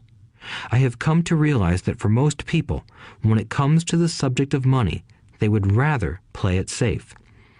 I have had to field questions such as, why take risks? Why should I bother developing my financial IQ? Why should I become financially literate? And I answer, just to have more options. There are huge changes up ahead. In the coming years, there will be more people just like the young inventor Alexander Graham Bell. There will be 100 people like Bill Gates and hugely successful companies like Microsoft created every year all over the world. And there will also be many more bankruptcies, layoffs, and downsizings. So why bother developing your financial IQ? No one can answer that but you. Yet I can tell you why I myself do it. I do it because it is the most exciting time to be alive. I'd rather be welcoming change than dreading change. I'd rather be excited about making millions than worrying about not getting a raise. This period we are in now is a most exciting time, unprecedented in our world's history. Generations from now, people will look back at this period of time and remark at what an exciting era it must have been. It was the death of the old and birth of the new. It was full of turmoil, and it was exciting. So why bother developing your financial IQ? Because if you do, you will prosper greatly. And if you don't, this period of time will be a frightening one. It will be a time of watching some people move boldly forward while others cling to worn-out life preservers. Land was wealth 300 years ago, so the person who owned the land owned the wealth.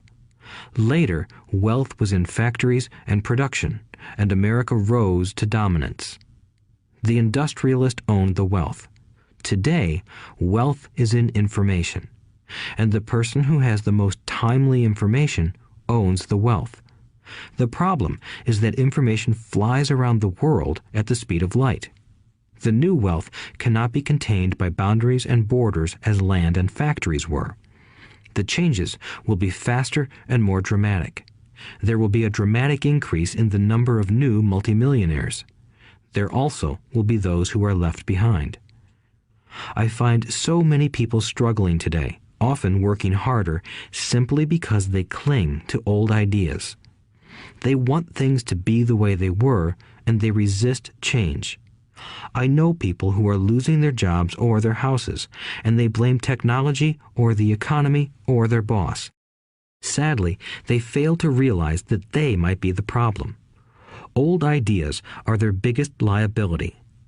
It is a liability simply because they fail to realize that while that idea or way of doing something was an asset yesterday, yesterday is gone. One afternoon, I was teaching how to invest using a board game I had invented, Cash Flow, as a teaching tool. A friend had brought someone along to attend the class. This friend of a friend was recently divorced, had been badly burned in the divorce settlement, and was now searching for some answers. Her friend thought the class might help. The game was designed to help people learn how money works. In playing the game, they learn about the interaction of the income statement with the balance sheet.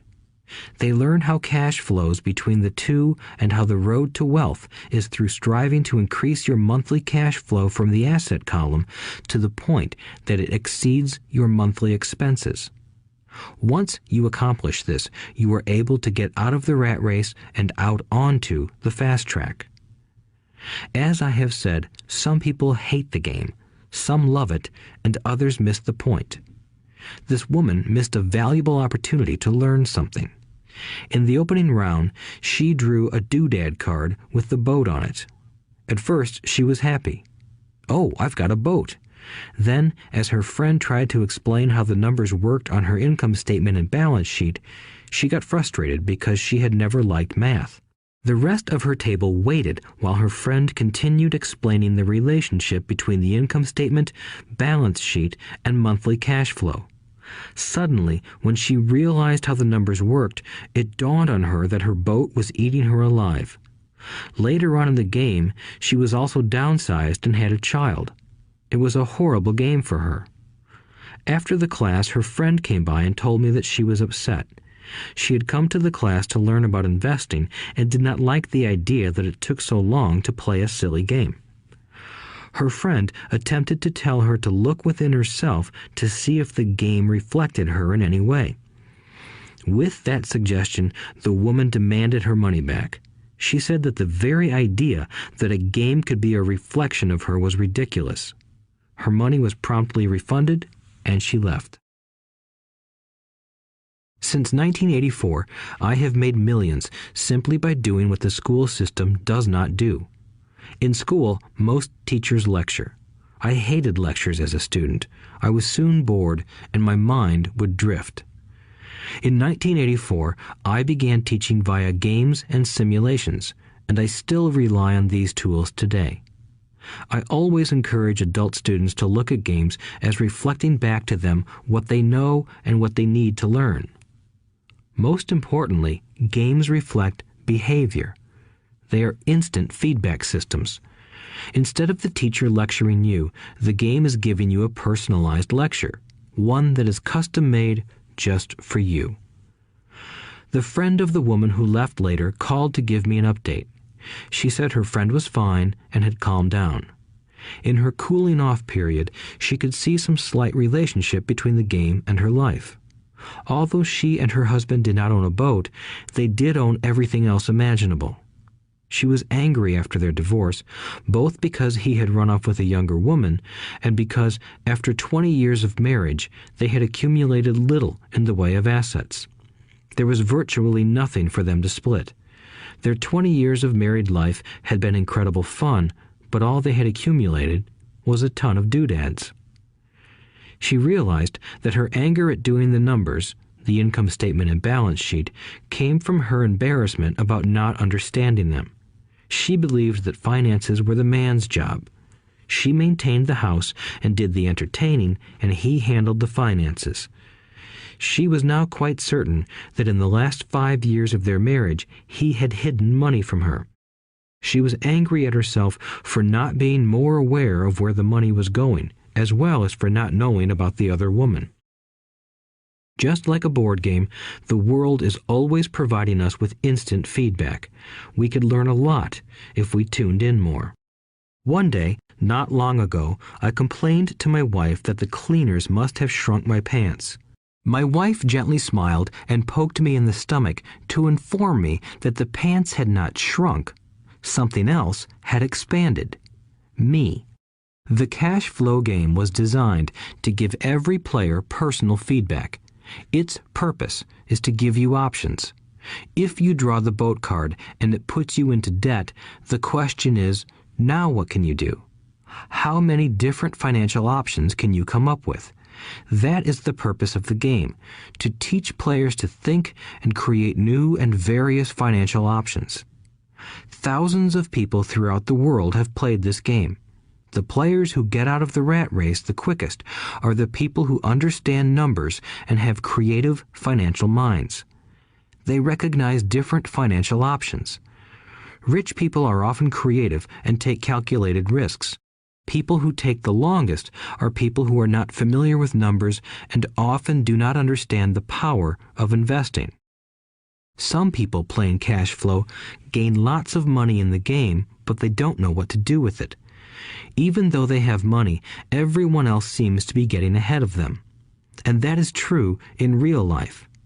There are a lot of people who have a lot of money and do not get ahead financially. Limiting your options is the same as hanging on to old ideas. I have a friend from high school who now works at 3 jobs. Years ago, he was the richest of all my classmates. When the local sugar plantation closed, the company he worked for went down with the plantation. In his mind, he had but one option, and that was the old option: work hard. The problem was that he couldn't find an equivalent job that recognized his seniority from the old company. As a result, he is overqualified for the jobs he currently has. so his salary is lower. He now works 3 jobs to earn enough to survive. I have watched people playing cash flow complain that the right opportunity cards are not coming their way, so they sit there. I know people who do that in real life. They wait for the right opportunity. I have watched people get the right opportunity card and then not have enough money. Then they complain that they would have gotten out of the rat race if they had had more money. So they sit there. I know people in real life who do that also. They see all the great deals, but they have no money. And I have seen people pull a great opportunity card, read it out loud, and have no idea that it is a great opportunity. They have the money, the time is right, they have the card, but they can't see the opportunity staring them in the face. They fail to see how it fits into their financial plan for escaping the rat race. And I know more people like that than all the others combined. Most people have an opportunity of a lifetime flash right in front of them, and they fail to see it. A year later, they find out about it, after everyone else got rich. Financial intelligence is simply having more options. If the opportunities aren't coming your way, what else can you do to improve your financial position? If an opportunity lands in your lap and you have no money and the bank won't talk to you, what else can you do to get the opportunity to work in your favor? If your hunch is wrong and what you've been counting on doesn't happen, how can you turn a lemon into millions? That is financial intelligence. It is not so much what happens, but how many different financial solutions you can think of to turn a lemon into millions. It is how creative you are in solving financial problems. Most people only know one solution: work hard, save, and borrow. So why would you want to increase your financial intelligence? Because you want to be the kind of person who creates your own luck. You take whatever happens and make it better. Few people realize that luck is created, just as money is.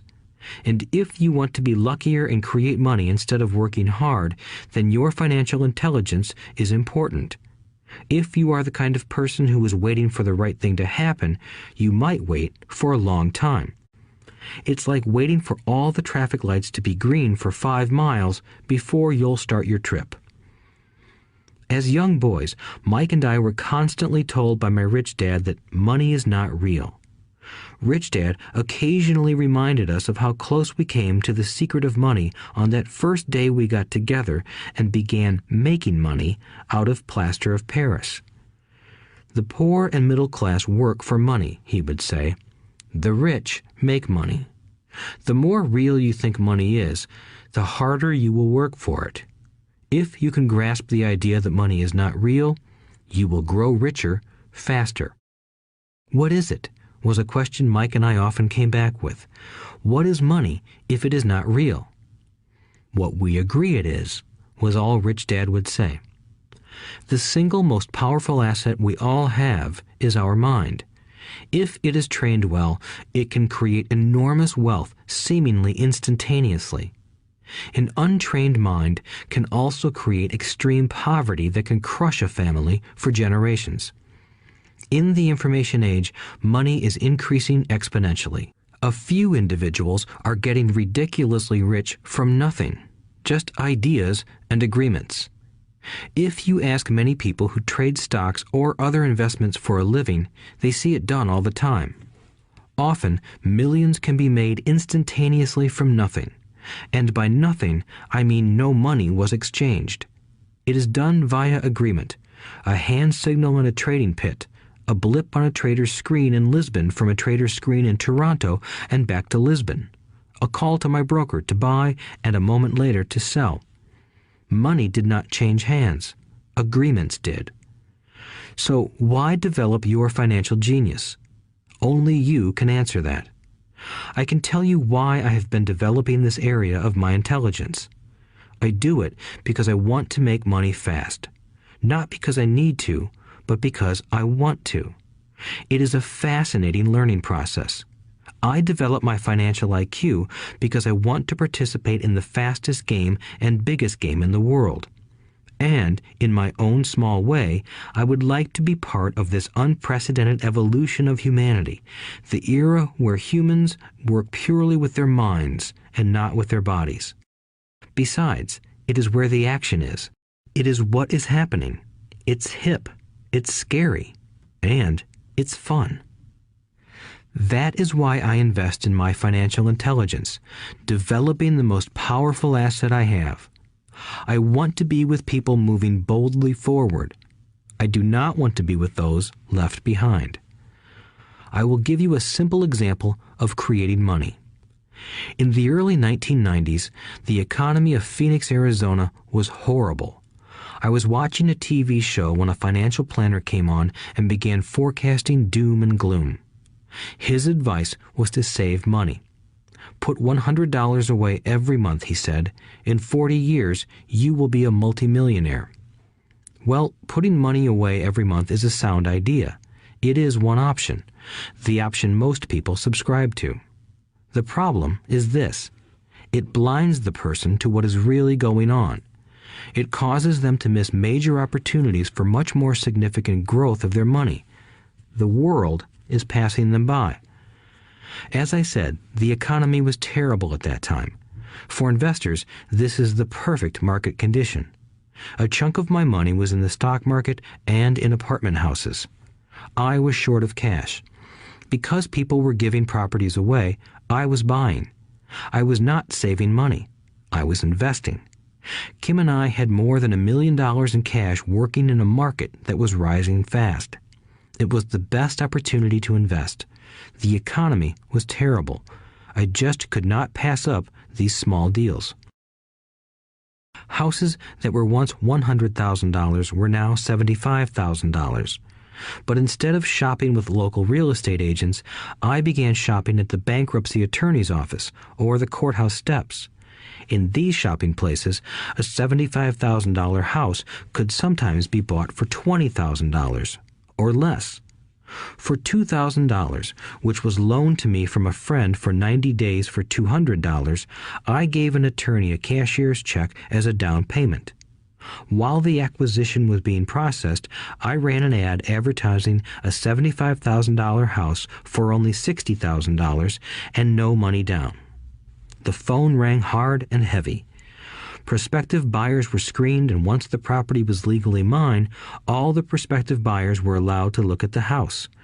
It was a feeding frenzy. The house sold in a few minutes. I asked for a $2,500 processing fee, which they gladly handed over, and the escrow and title company took over from there. I returned the $2,000 to my friend with an additional $200. He was happy, the home buyer was happy, the attorney was happy, and I was happy. I had sold a house for $60,000 that cost me $20,000. The $40,000 was created from money in my asset column in the form of a promissory note from the buyer. Total working time, 5 hours. So, now that you are on your way to becoming more financially literate and skilled at reading numbers, I will tell you why this is an example of money being invented. During this depressed market, Kim and I were able to do 6 of these simple transactions in our spare time. While the bulk of our money was in larger properties and the stock market, we were able to create more than $190,000 in assets, notes at 10% interest, in those 6 buy, create, and sell transactions. That comes to approximately $19,000 a year income, much of it sheltered through our private corporation. Much of that $19,000 a year goes to pay for our company cars, gas, trips, insurance, dinners with clients, and other things. By the time the government gets a chance to tax that income, it's been spent on legally allowed pre-tax expenses. This was a simple example of how money is invented, created, and protected using financial intelligence. Ask yourself, how long would it take to save $190,000? Would the bank pay you 10% interest on your money? And the promissory note is good for 30 years. I hope they never pay me the $190,000. I have to pay a tax if they pay me the principal, and besides, $19,000 paid over 30 years is a little over $500,000 in income. I have people ask what happens if the person doesn't pay. That does happen, and it's good news. That $60,000 home could be taken back and resold for $70,000 and another $2,500 collected as a loan processing fee. It would still be a zero-down transaction in the mind of the new buyer, and the process would go on. The first time I sold the house, I paid back the $2,000, so technically I have no money in the transaction. My return on investment, ROI, is infinity. It's an example of no money making a lot of money. In the second transaction, when resold, I would have put $2,000 in my pocket and re-extended the loan to 30 years. What would my ROI be if I got paid money to make money? I do not know, but it sure beats saving $100 a month, which actually starts out as $150 because it's after-tax income for 40 years earning low interest. And again, you're taxed on the interest. That is not too intelligent. It may be safe, but it's not smart. A few years later, as the Phoenix real estate market strengthened, those houses we sold for $60,000 became worth $110,000. Foreclosure opportunities were still available, but became rare. It cost a valuable asset, my time, to go out looking for them. Thousands of buyers were looking for the few available deals. The market had changed. It was time to move on and look for other opportunities to put in the asset column. You cannot do that here. That is against the law. You're lying. I hear those comments much more often than, "Can you show me how to do that?" The math is simple. You do not need algebra or calculus, and the escrow company handles the legal transaction and the servicing of the payments. I have no roofs to fix or toilets to unplug because the owners do that. It's their house. Occasionally, someone does not pay, and that is wonderful because there are late fees, or they move out and the property is sold again. The court system handles that. And it may not work in your area. The market conditions may be different, but the example illustrates how a simple financial process can create hundreds of thousands of dollars with little money and low risk. It is an example of money being only an agreement. Anyone with a high school education can do it. Yet most people won't. Most people listen to the standard advice of work hard and save money. For about 30 hours of work, approximately $190,000 was created in the asset column, and no taxes were paid. Which one sounds harder to you? 1. Work hard, pay 50% in taxes, save what is left, your savings, then earn 5%, which is also taxed. Or 2. Take the time to develop your financial intelligence, harness the power of your brain and the asset column. If you use option number 1, be sure to factor in how much time it takes you to save $190,000. Time is one of your greatest assets. Now, you may understand why I silently shake my head when I hear parents say, "My child is doing well in school and receiving a good education." It may be good, but is it adequate? I know the above investment strategy is a small one. It is used to illustrate how small can grow into big. Again, my success reflects the importance of a strong financial foundation, which starts with a strong financial education. I have said it before, but it's worth repeating.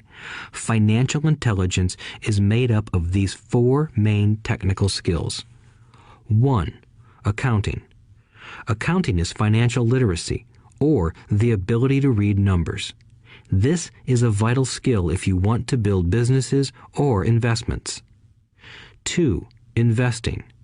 Investing is the science of money making money. 3. Understanding markets. Understanding markets is the science of supply and demand. Alexander Graham Bell gave the market what it wanted. So did Bill Gates.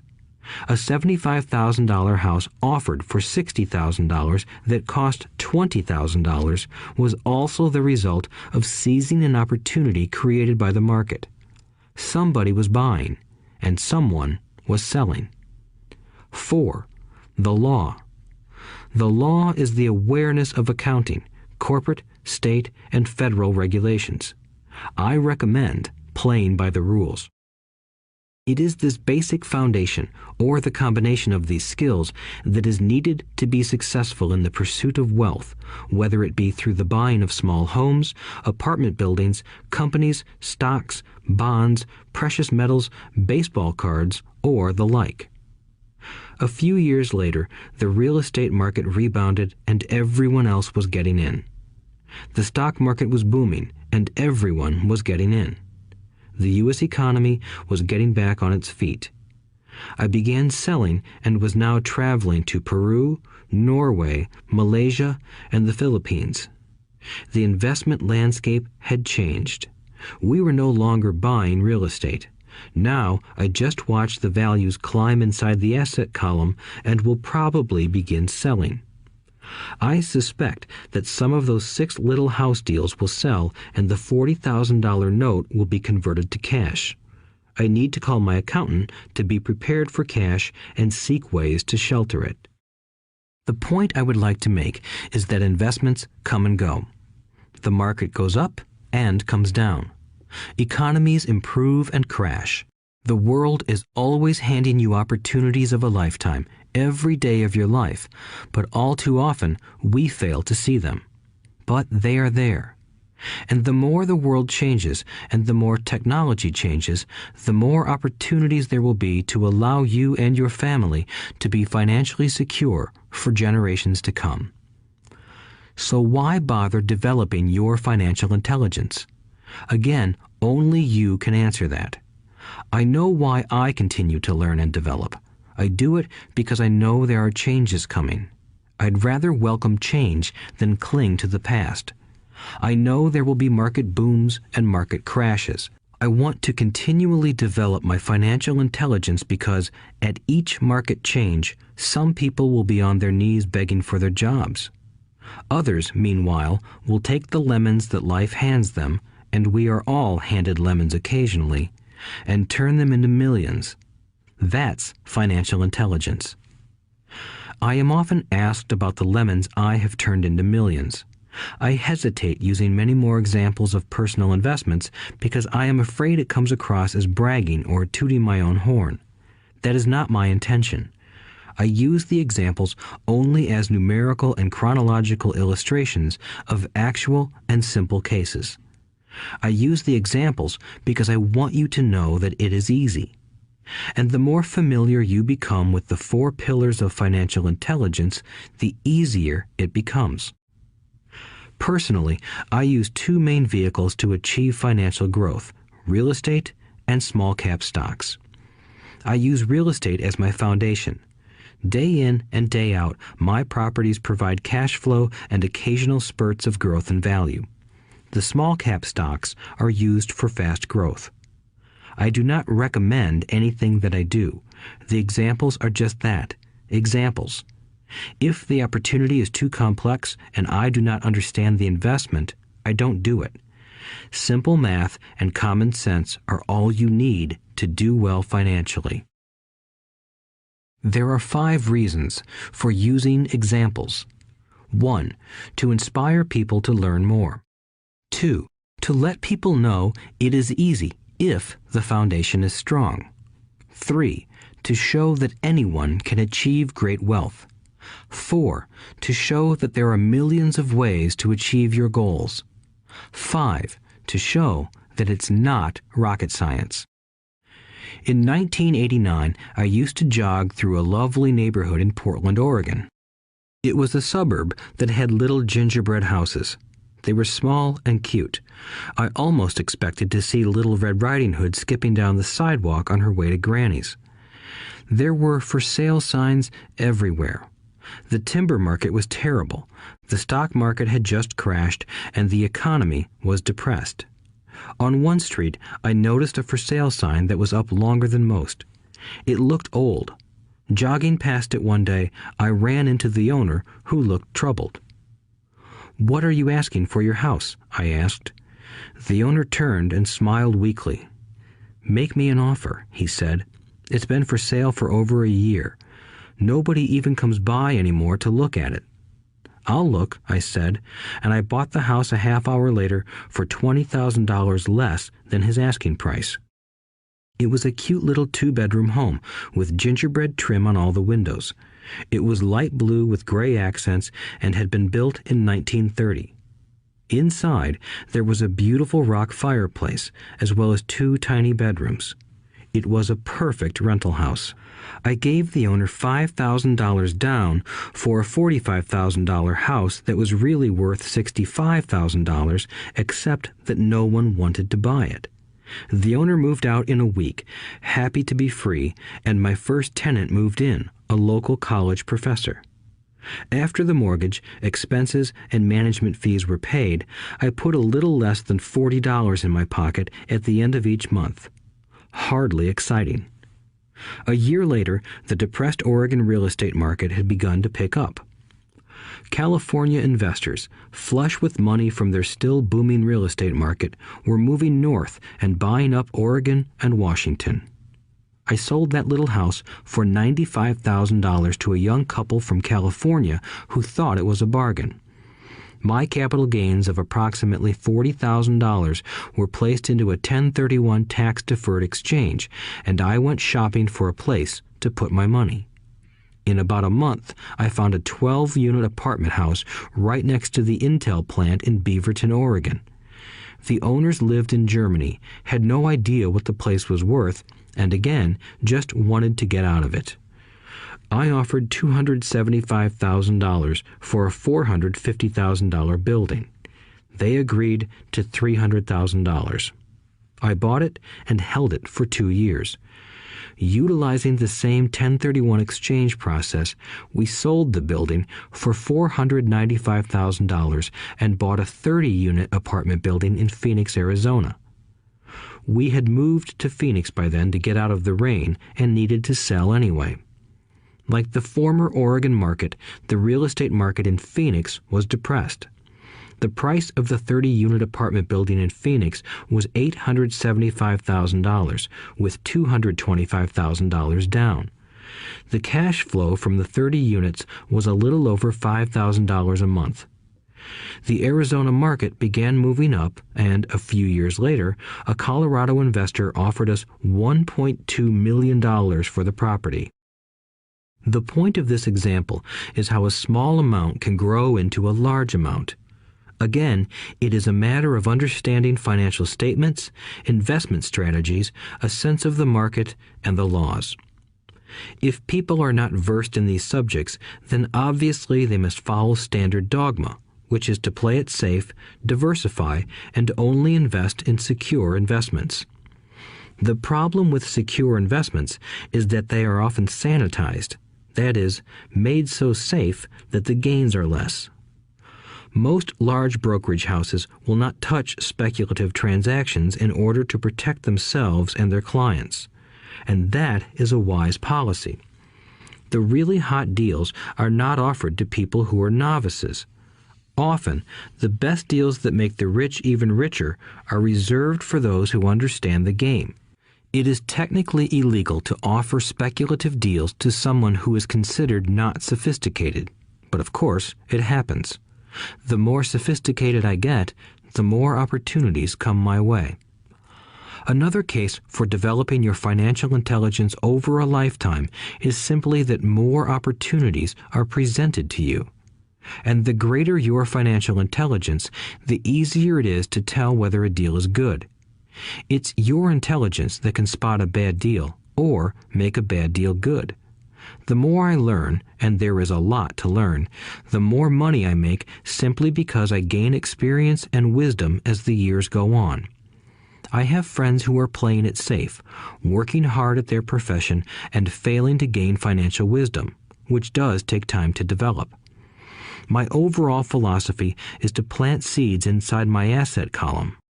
That is my formula. I start small and plant seeds. Some grow, some don't. Inside our real estate corporation, we have property worth several $1 million. It is our own right, or real estate investment trust. The point I'm making is that most of those millions started out as little $5,000 to $10,000 investments. All of those down payments were fortunate to catch a fast-rising market and increase tax-free. We traded in and out several times over a number of years. We also own a stock portfolio, surrounded by a corporation that Kim and I call our personal mutual fund. We have friends who deal specifically with investors like us who have extra money each month to invest. We buy high-risk, speculative private companies that are just about to go public on a stock exchange in the United States or Canada. An example of how fast gains can be made are 100,000 shares purchased for 25 cents each before the company goes public. 6 months later, the company is listed, and the 100,000 shares now are worth $2 each. If the company is well managed, the price keeps going up, and the stock may go to $20 or more per share. There are years when our $25,000 has gone to $1 million in less than a year. It is not gambling if you know what you're doing. It is gambling if you're just throwing money into a deal and praying. The idea in anything is to use your technical knowledge, wisdom, and love of the game to cut the odds down, to lower the risk. Of course, there is always risk. It is financial intelligence that improves the odds. Thus, what is risky for one person is less risky to someone else. That is the primary reason I constantly encourage people to invest more in their financial education than in stocks, real estate, or other markets. The smarter you are, the better chance you have of beating the odds. The stock plays I personally invested in were extremely high risk for most people and absolutely not recommended. I have been playing that game since 1979 and have paid more than my share in dues.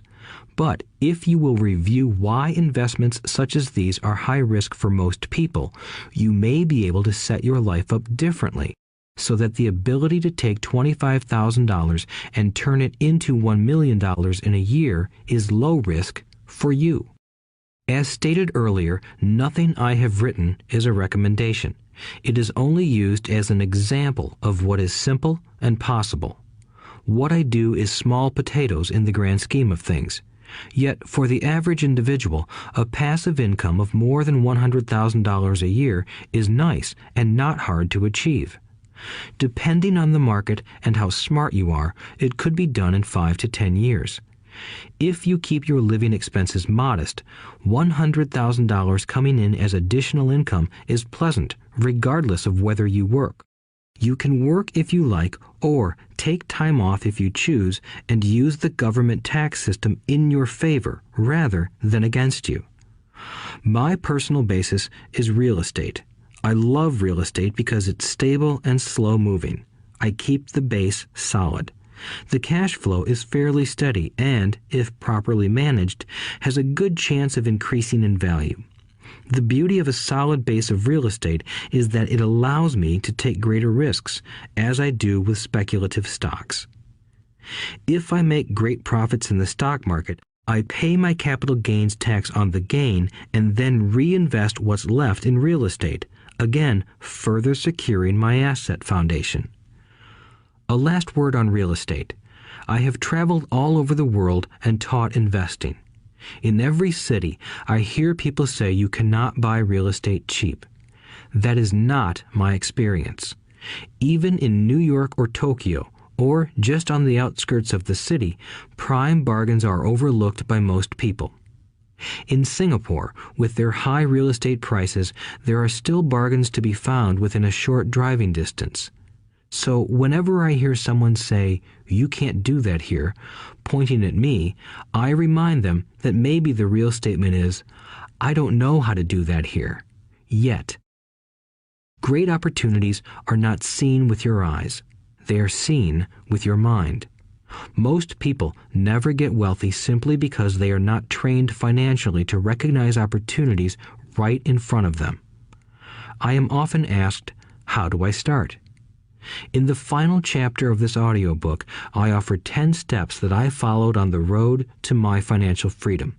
But always remember to have fun. When you learn the rules and the vocabulary of investing and begin to build your asset column, I think you'll find that it's as fun a game as you've ever played. Sometimes you win, and sometimes you learn. But have fun. Most people never win because they're more afraid of losing. That is why I found school so silly. In school, we learn that mistakes are bad, and we are punished for making them. Yet if you look at the way humans are designed to learn, we learn by making mistakes.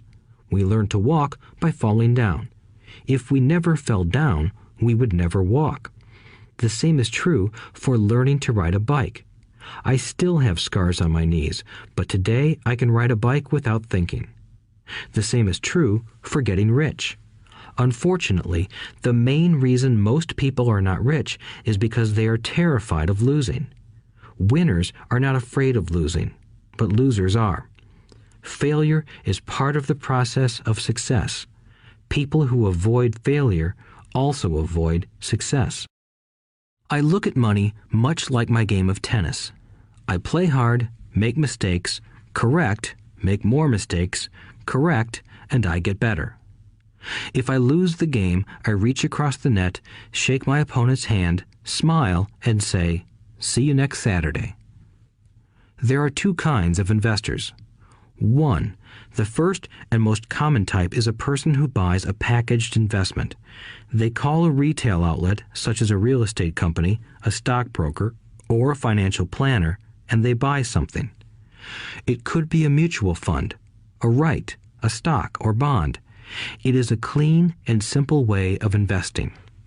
An analogy would be a shopper who goes to a computer store and buys a computer right off the shelf. 2. The second type is an investor who creates investments.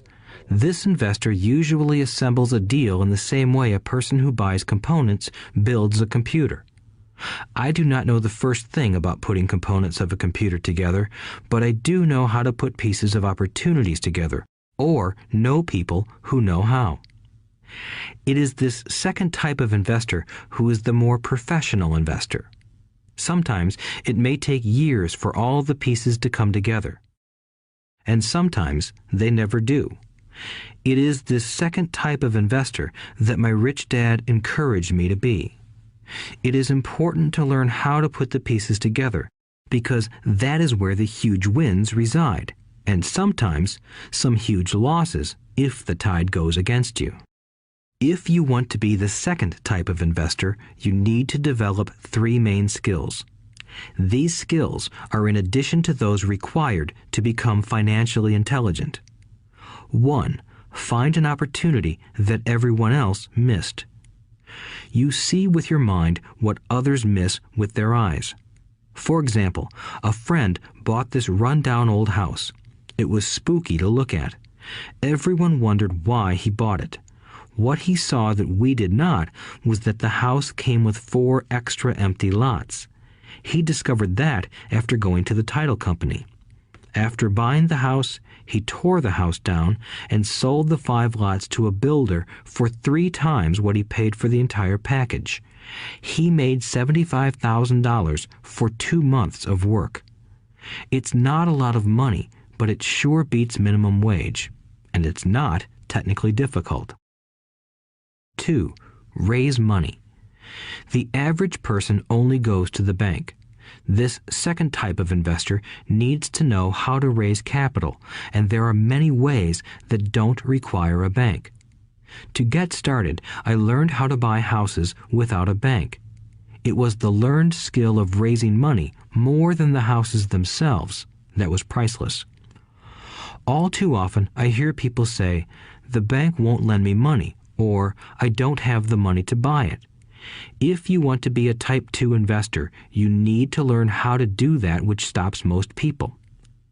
In other words, a majority of people let their lack of money stop them from making a deal. If you can avoid that obstacle, you will be millions ahead of those who don't learn those skills. There have been many times I have bought a house, a stock, or an apartment building without a penny in the bank. I once bought an apartment house for $1.2 million. I did what is called tying it up with a written contract between seller and buyer. I then raised the $100,000 deposit, which bought me 90 days to raise the rest of the money. Why did I do it? Simply because I knew it was worth $2 million. I never raised the money. Instead, the person who put up the $100,000 gave me $50,000 for finding the deal, took over my position, and I walked away. Total working time? 3 days. Again, it's what you know more than what you buy. Investing is not buying. It's more a case of knowing. 3. Organize smart people. Intelligent people are those who work with or hire a person who is more intelligent than they are. When you need advice, make sure you choose your advisor wisely. There is a lot to learn, but the rewards can be astronomical. If you do not want to learn those skills, then being a Type 1 investor is highly recommended. It is what you know that is your greatest wealth. It is what you do not know that is your greatest risk. There is always risk, so learn to manage risk instead of avoiding it. Chapter 6. Lesson 6. Work to learn, don't work for money. Job security meant everything to my educated dad. Learning meant everything to my rich dad. A few years ago, I granted an interview with a newspaper in Singapore. The young female reporter was on time, and the interview got underway immediately. We sat in the lobby of a luxurious hotel, sipping coffee and discussing the purpose of my visit to Singapore. I was to share the platform with Zig Ziglar. He was speaking on motivation, and I was speaking on the secrets of the rich. Someday, I would like to be a best-selling author like you, she said. I had seen some of the articles she had written for the paper, and I was impressed. She had a tough, clear style of writing. Her articles held a reader's interest. You have a great style, I said in reply. What holds you back from achieving your dream? My work does not seem to go anywhere, she said quietly. Everyone says that my novels are excellent, but nothing happens. So I keep my job with the paper. At least it pays the bills. Do you have any suggestions? Yes, I do, I said brightly. A friend of mine here in Singapore runs a school that trains people to sell. He runs sales training courses for many of the top corporations here in Singapore, and I think attending one of his courses would greatly enhance your career. She stiffened. Are you saying I should go to school to learn to sell? I nodded. You aren't serious, are you? Again, I nodded. What is wrong with that? I was now backpedaling. She was offended by something, and now I was wishing I had not said anything. In my attempt to be helpful, I found myself defending my suggestion. I have a master's degree in English literature. Why would I go to school to learn to be a salesperson? I am a professional. I went to school to be trained in a profession so I would not have to be a salesperson. I hate salespeople. All they want is money. So tell me why I should study sales. She was packing her briefcase. The interview was over. On the coffee table sat a copy of an earlier best-selling book I wrote. I picked it up as well as the notes she had jotted down on her legal pad. Do you see this? I said, pointing to her notes. She looked down at her notes.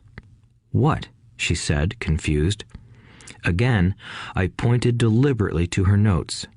On her pad she had written, Robert Kiyosaki, best-selling author. It says best-selling author, not best writing author, I said quietly. Her eyes widened. I am a terrible writer, I said. You are a great writer. I went to sales school. You have a master's degree. Put them together, and you get a best-selling author and a best-writing author. Anger flared from her eyes. I'll never stoop so low as to learn how to sell. People like you have no business writing. I'm a professionally trained writer, and you are a salesman. It is not fair, she fumed. She put the rest of her notes away and hurried out through the large glass doors into the humid Singapore morning. At least she gave me a fair and favorable write-up the next morning. The world is filled with smart, talented, educated, and gifted people. We meet them every day. They are all around us. A few days ago, my car was not running well. I pulled into a garage, and the young mechanic had it fixed in just a few minutes. He knew what was wrong by simply listening to the engine. I was amazed. I am constantly shocked at how little talented people earn. I have met brilliant, highly educated people who earn less than $20,000 a year. A business consultant who specializes in the medical trade was telling me how many doctors, dentists, and chiropractors struggle financially. All this time, I thought that when they graduated, the dollars would pour in.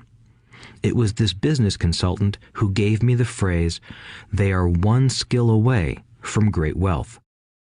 What this phrase means is that most people need only to learn and master one more skill, and their income would jump exponentially. I have mentioned before that financial intelligence is a synergy of accounting, investing, marketing, and law. Combine those 4 technical skills, and making money with money is easier than most people would believe. When it comes to money, the only skill most people know is to work hard. The classic example of a synergy of skills was that young writer for the newspaper. If she diligently learned the skills of sales and marketing, her income would jump dramatically. If I were her, I would take some courses in advertising copywriting as well as sales. Then, instead of working at the newspaper, I would seek a job at an advertising agency. Even if it were a cut in pay, she would learn how to communicate in shortcuts that are used in successful advertising. She also would spend time learning public relations, an important skill. She would learn how to get millions in free publicity. Then, at night and on weekends, she could be writing her great novel. When it was finished, she would be better able to sell her book. Then, in a short while, she could be a best-selling author. When I came out with my first book, If You Want to Be Rich and Happy, Don't Go to School, a publisher suggested I change the title to The Economics of Education. I told the publisher that, with a title like that, I would sell 2 books, one to my family and one to my best friend. The problem is that they would expect it for free. The obnoxious title, If You Want to Be Rich and Happy, Don't Go to School, was chosen because we knew it would get tons of publicity. I am pro-education and believe in education reform. If I were not pro-education, why would I continue to press for changing our antiquated educational system? So I chose a title that would get me on more TV and radio shows simply because I was willing to be controversial. Many people thought I was a fruitcake, but the book sold and sold. When I graduated from the U.S. Merchant Marine Academy in 1969, my educated dad was happy. Standard Oil of California had hired me for its oil tanker fleet as a third mate. The pay was low compared with my classmates, but it was okay for a first real job after college. My starting pay was about $42,000 a year, including overtime, and I only had to work for 7 months. I had 5 months of vacation. If I had wanted to, I could have taken the run to Vietnam with a subsidiary shipping company and easily doubled my pay instead of taking 5 months of vacation. I had a great career ahead of me, yet I resigned after 6 months with the company and joined the Marine Corps to learn how to fly. My educated dad was devastated. Rich Dad congratulated me.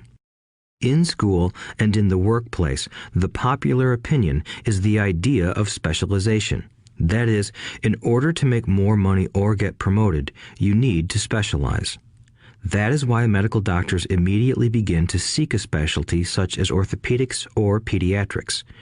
The same is true for accountants, architects, lawyers, pilots, and others. My educated dad believed in the same dogma.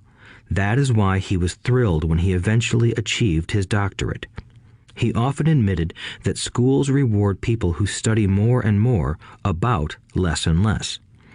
Rich Dad encouraged me to do exactly the opposite. You want to know a little about a lot, was his suggestion. That is why for years I worked in different areas of his companies. For a while, I worked in his accounting department. Although I would probably never have been an accountant, he wanted me to learn via osmosis. Rich Dad knew I would pick up jargon and a sense of what is important and what is not. I also worked as a busboy and construction worker as well as in sales, reservations, and marketing. He was grooming Mike and me. That is why he insisted we sit in on the meetings with his bankers, lawyers, accountants, and brokers. He wanted us to know a little about every aspect of his empire. When I quit my high-paying job with Standard Oil, my educated dad had a heart-to-heart talk with me. He was bewildered. He could not understand my decision to resign from a career that offered high pay, great benefits, lots of time off, and opportunity for promotion. When he asked me one evening, "Why did you quit?" I could not explain it to him, though I tried hard to. My logic did not fit his logic.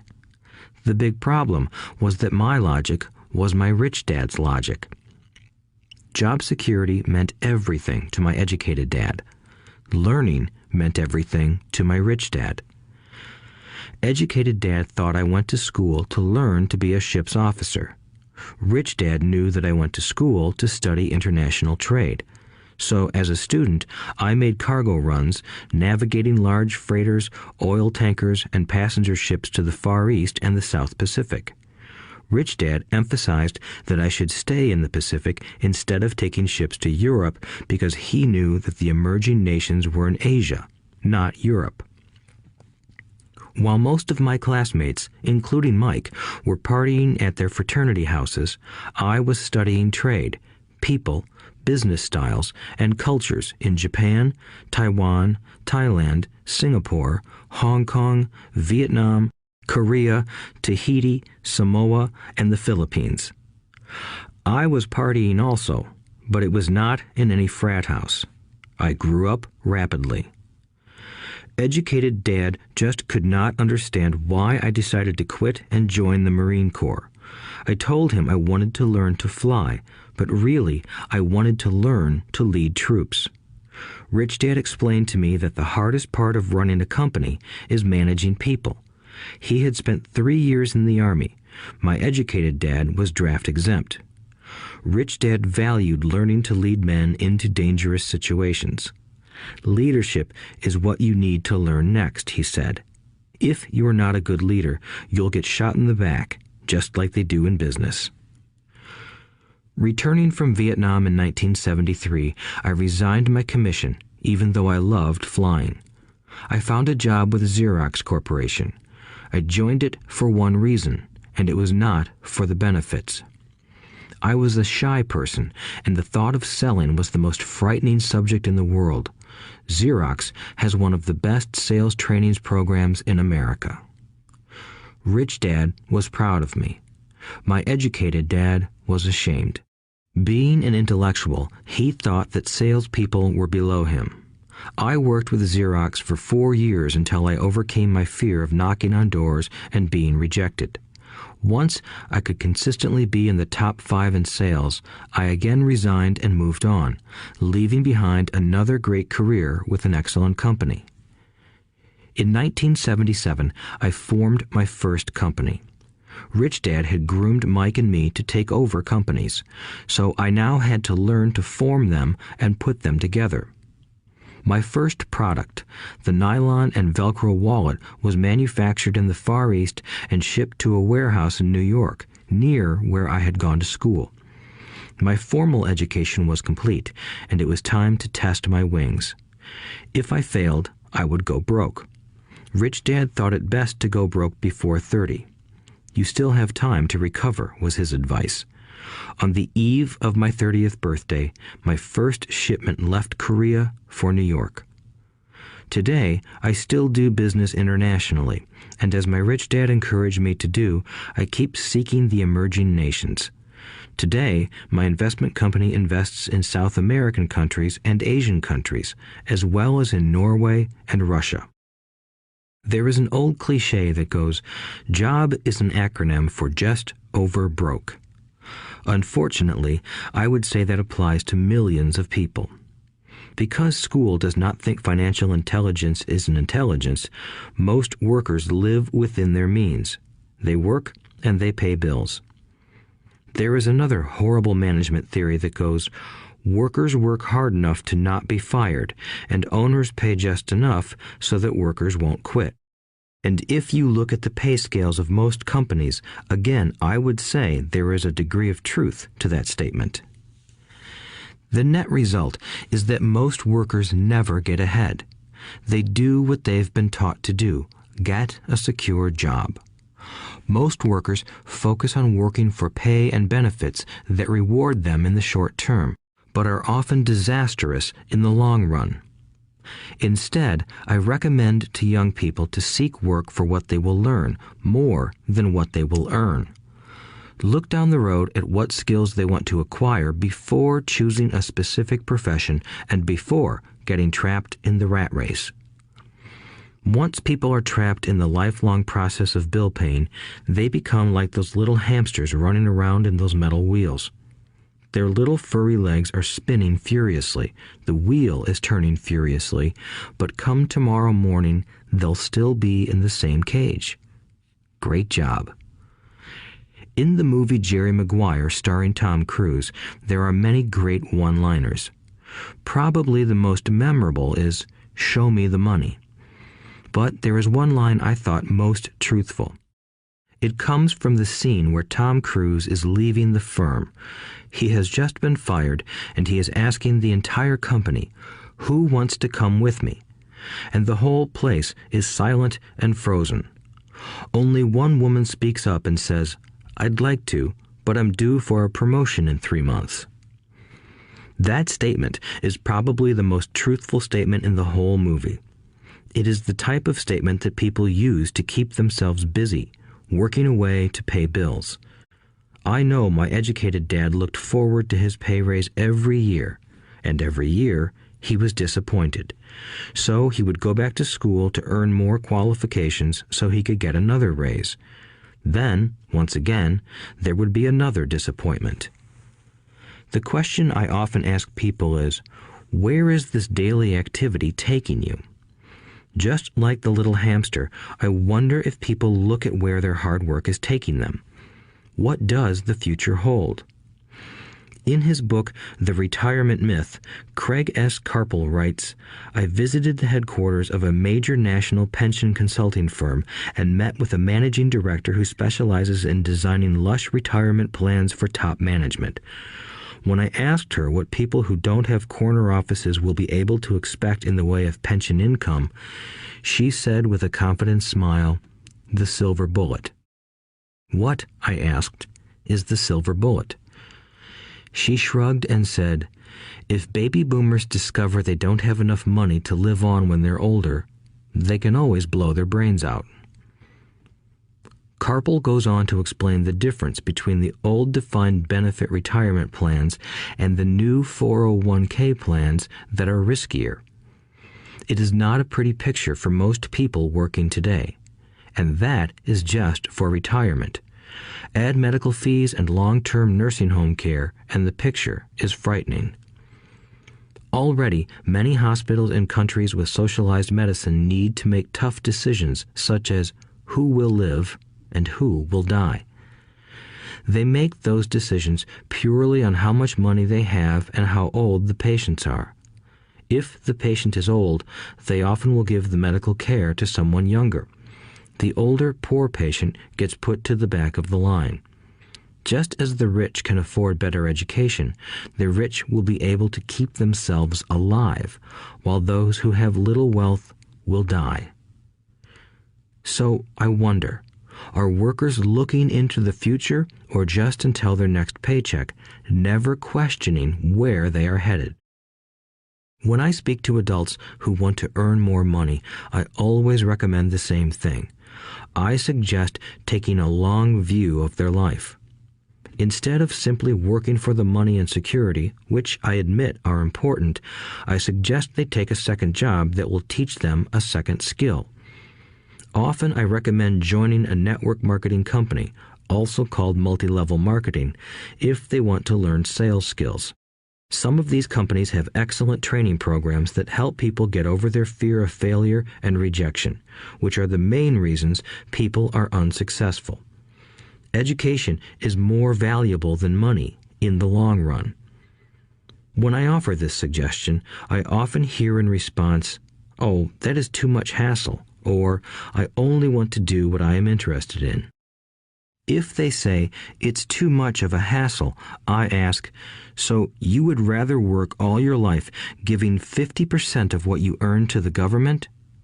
If they tell me, I only do what I am interested in, I say, I'm not interested in going to the gym, but I go because I want to feel better and live longer.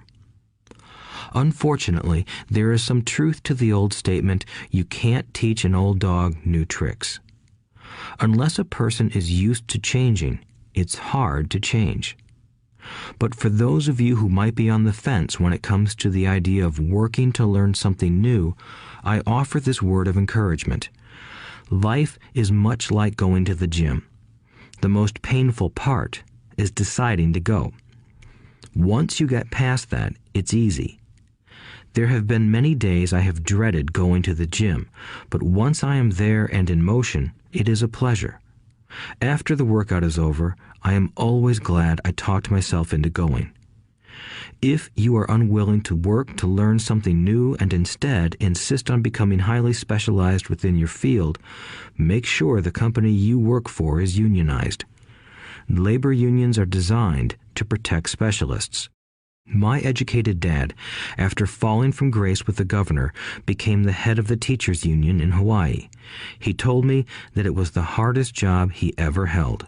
My rich dad, on the other hand, spent his life doing his best to keep his companies from becoming unionized. He was successful. Although the unions came close, rich dad was always able to fight them off. Personally, I take no sides because I can see the need for and the benefits of both sides. If you do as school recommends, become highly specialized, then seek union protection.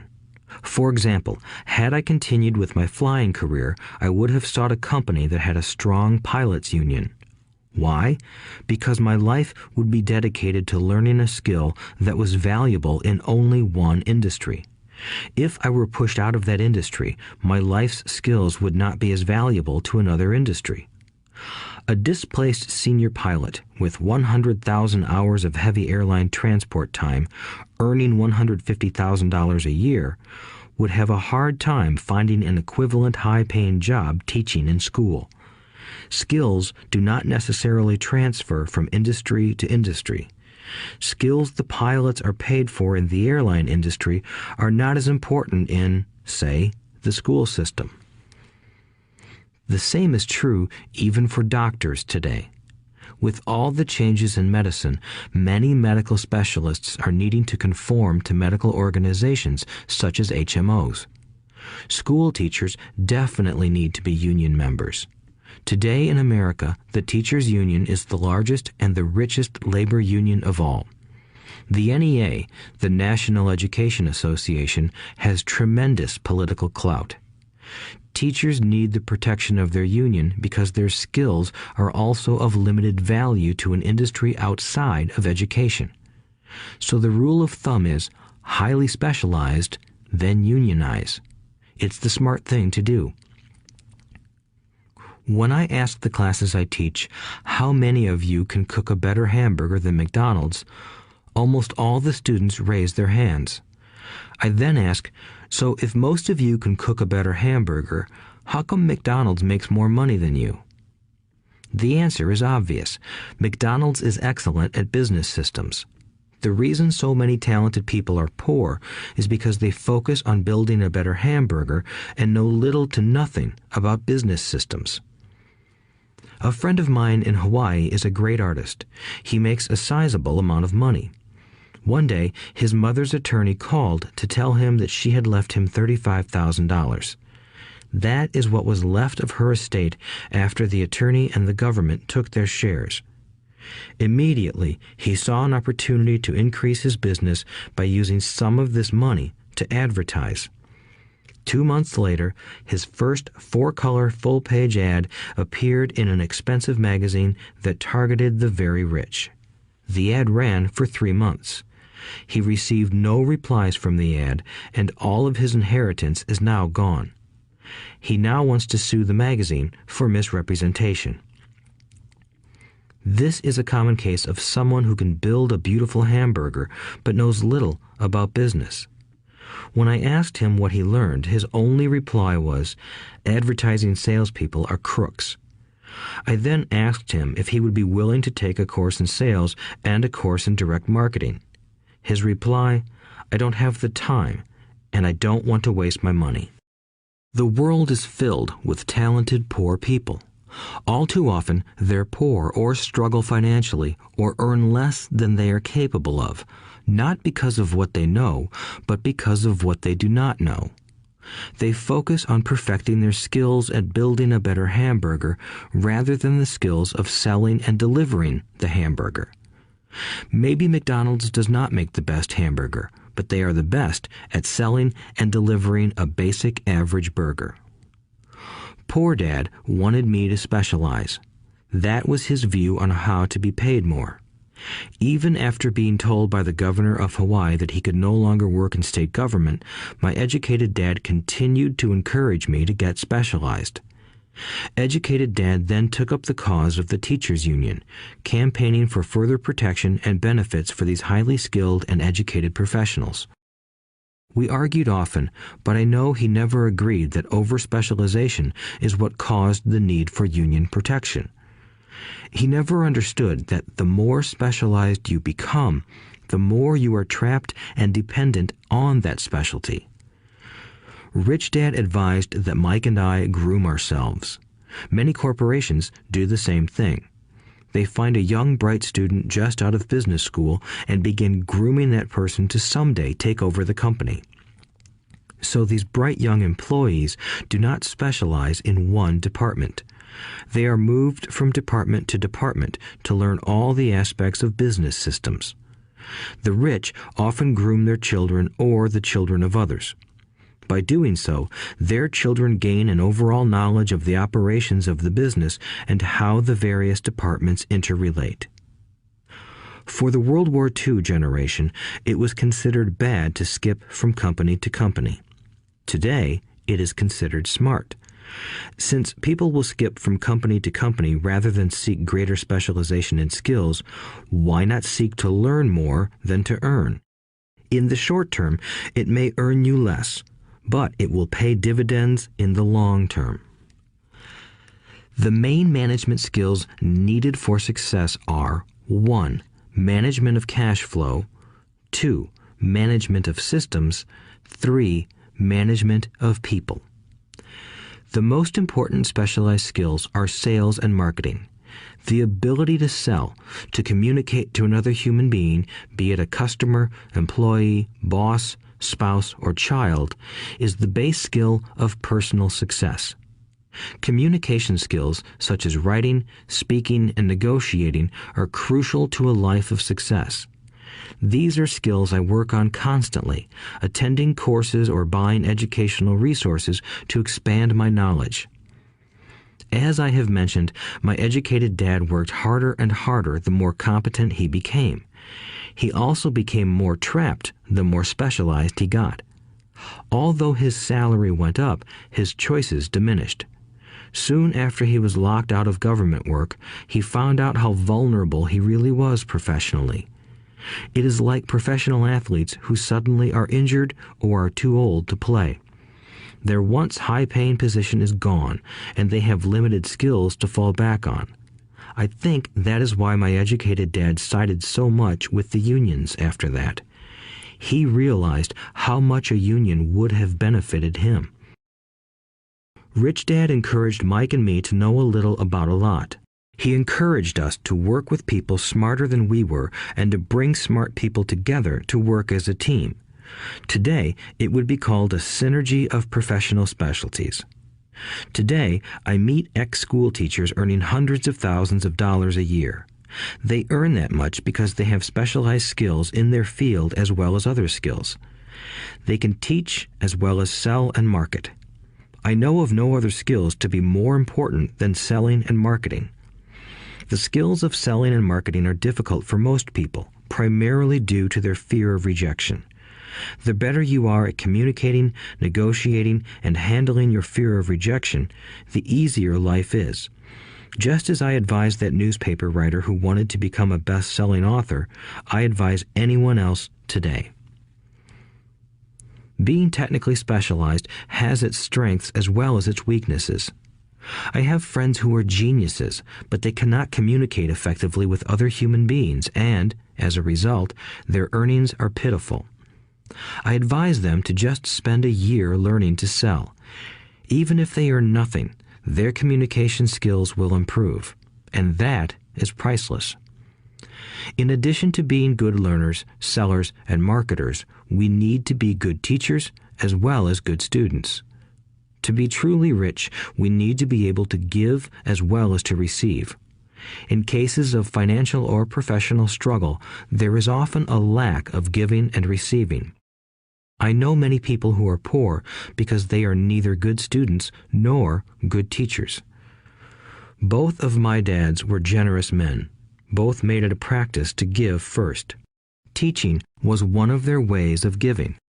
The more they gave, the more they received. One glaring difference was in the giving of money.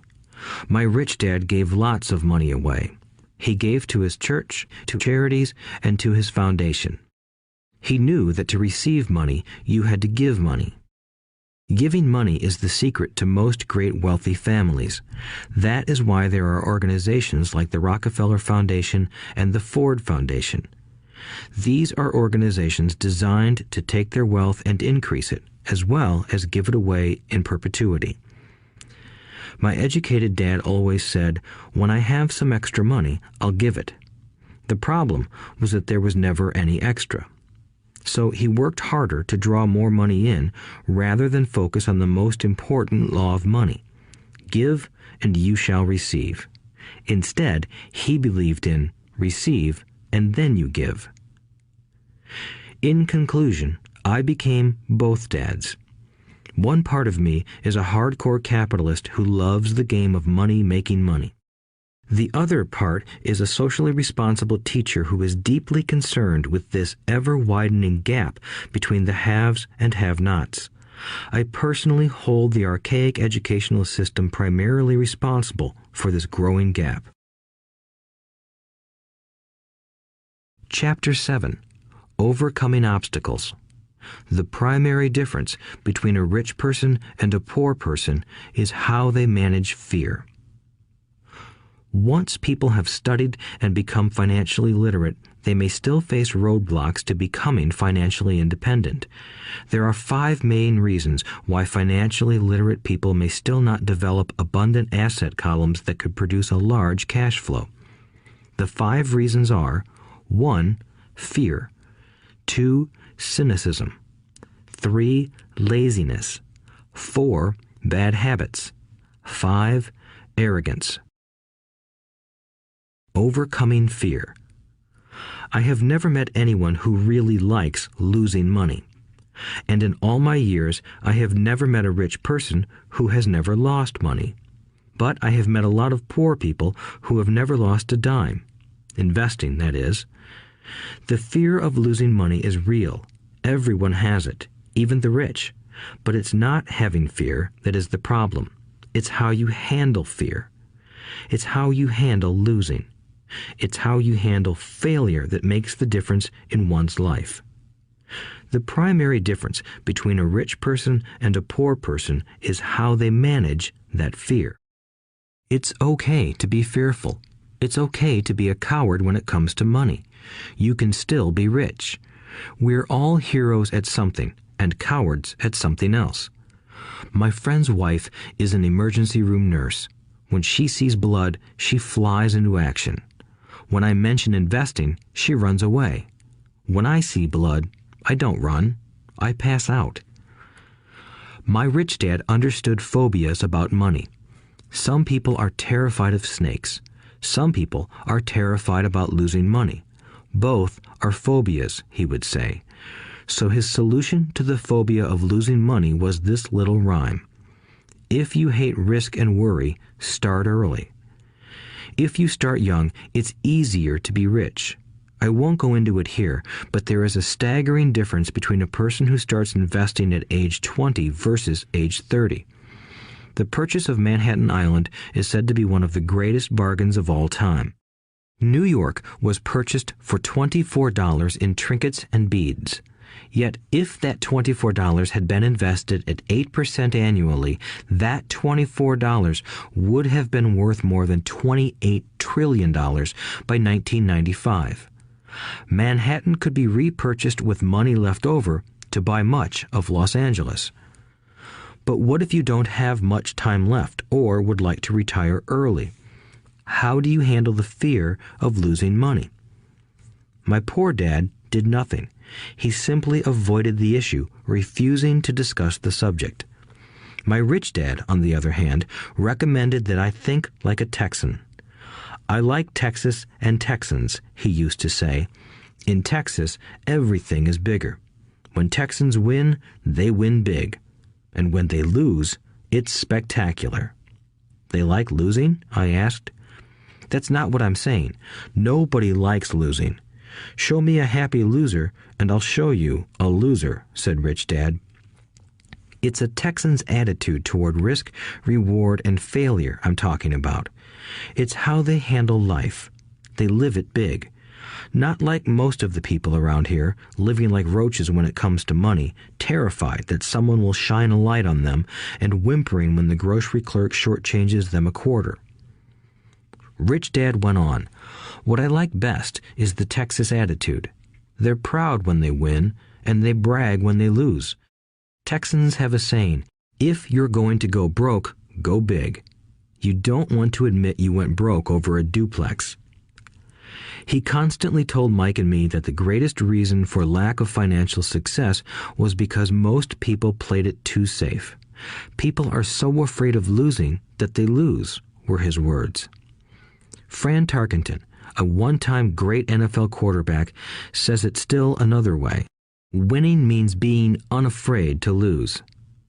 In my own life, I've noticed that winning usually follows losing. Before I finally learned to ride a bike, I first fell down many times. I've never met a golfer who has never lost a golf ball. I've never met people who have fallen in love who have never had their heart broken. And I've never met someone rich who has never lost money. So for most people, the reason they don't win financially is because the pain of losing money is far greater than the joy of being rich. Another saying in Texas is, everyone wants to go to heaven, but no one wants to die. Most people dream of being rich, but are terrified of losing money, so they never get to heaven. Rich Dad used to tell Mike and me stories about his trips to Texas. If you really want to learn the attitude of how to handle risk, losing, and failure, go to San Antonio and visit the Alamo. The Alamo is a great story of brave people who chose to fight, knowing there was no hope of success. They chose to die instead of surrendering. It's an inspiring story worthy of study. Nonetheless, it's still a tragic military defeat. They got their butts kicked. So, how do Texans handle failure? They still shout, "Remember the Alamo." Mike and I heard this story a lot. He always told us this story when he was about to go into a big deal and he was nervous. After he had done all his due diligence and it was time to put up or shut up, he told us this story. Every time he was afraid of making a mistake or losing money, he told us this story. It gave him strength, for it reminded him that he could always turn a financial loss into a financial win. Rich Dad knew that failure would only make him stronger and smarter. It's not that he wanted to lose. He just knew who he was and how he would take a loss. He would take a loss and make it a win. That's what made him a winner and others losers. It gave him the courage to cross the line when others backed out. That's why I like Texans so much, he would say. They took a great failure and turned it into inspiration, as well as a tourist destination that makes them millions. But probably his words that mean the most to me today are these. Texans don't bury their failures. They get inspired by them. They take their failures and turn them into rallying cries. Failure inspires Texans to become winners. But that formula is not just the formula for Texans. It is the formula for all winners. I've said that falling off my bike was part of learning to ride. I remember falling off only made me more determined to learn to ride, not less. I also said that I have never met a golfer who has never lost a ball. For top professional golfers, losing a ball or a tournament provides the inspiration to be better, to practice harder, to study more. That's what makes them better. For winners, losing inspires them. For losers, losing defeats them. I like to quote John D. Rockefeller, who said, "I always tried to turn every disaster into an opportunity." And being Japanese American, I can say this. Many people say that Pearl Harbor was an American mistake. I say it was a Japanese mistake. From the movie Tora, Tora, Tora, a somber Japanese admiral says to his cheering subordinates, "I am afraid we have awakened a sleeping giant." Remember Pearl Harbor became a rallying cry. It turned one of America's greatest losses into the reason to win. This great defeat gave America strength, and America soon emerged as a world power.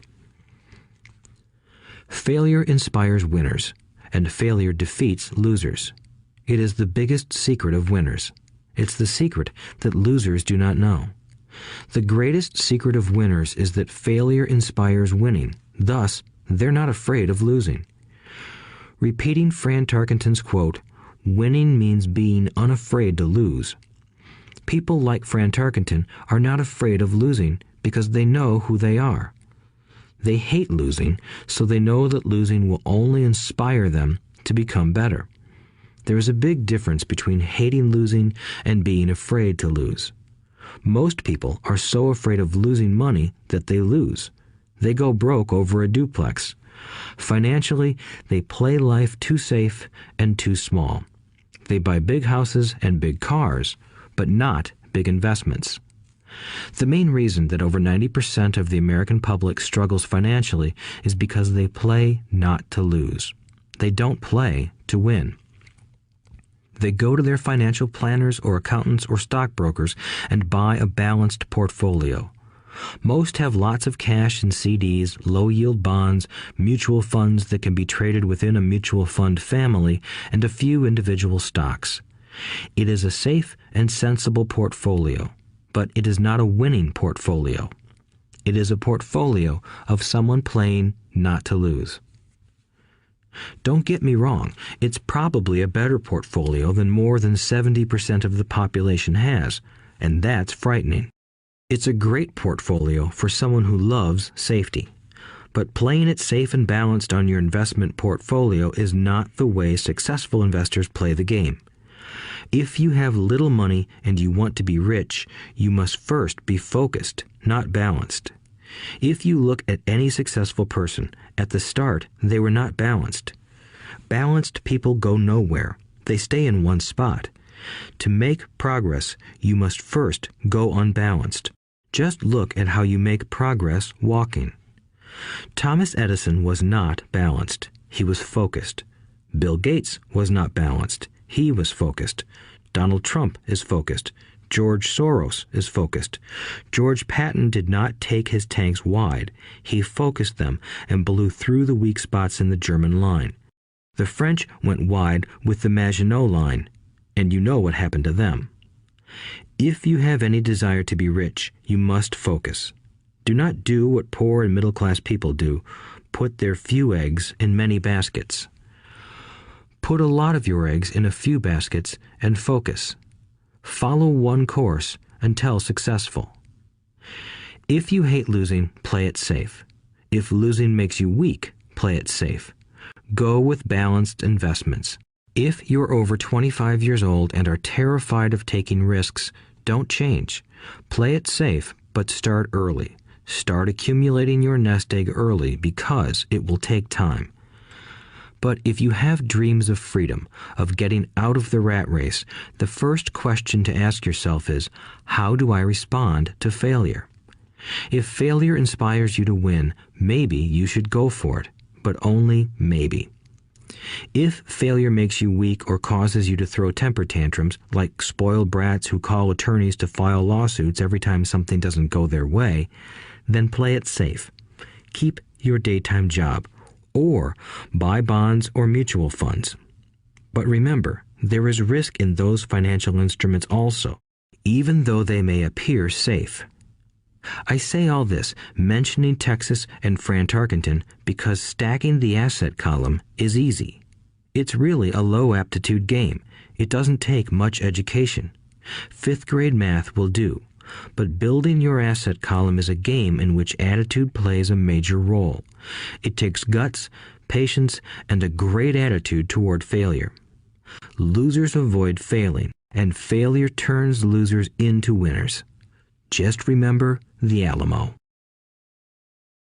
Overcoming cynicism.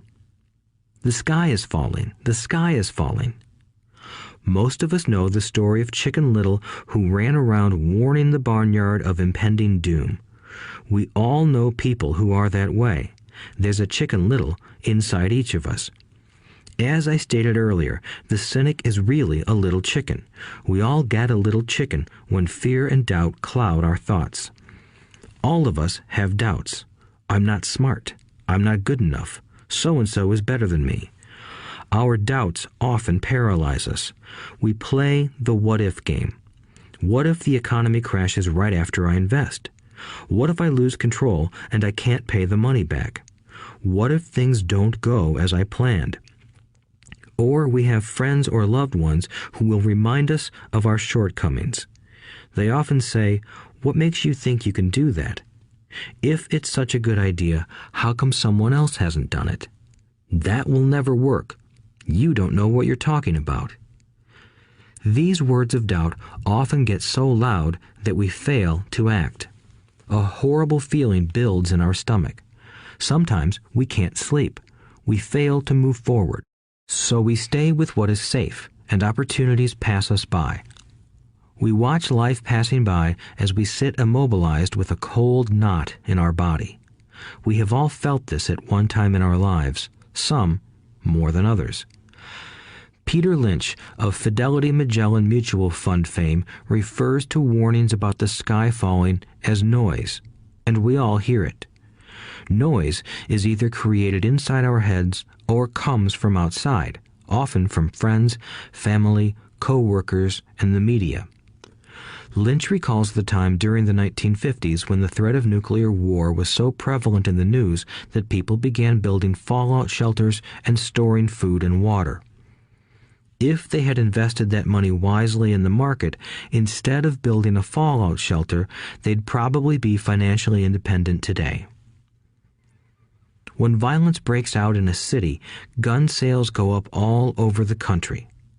A person dies from rare hamburger meat in the state of Washington, and the Arizona Health Department orders restaurants to have all beef cooked well done. A drug company runs a TV commercial in February showing people catching the flu. Colds go up as well as sales of cold medicine. Most people are poor because when it comes to investing, the world is filled with Chicken Littles running around yelling, "The sky is falling, the sky is falling." And Chicken Littles are effective because every one of us is a little chicken. It often takes great courage to not let rumors and talk of doom and gloom affect your doubts and fears. But a savvy investor knows that the seemingly worst of times is actually the best of times to make money. When everyone else is too afraid to act, they pull the trigger and are rewarded.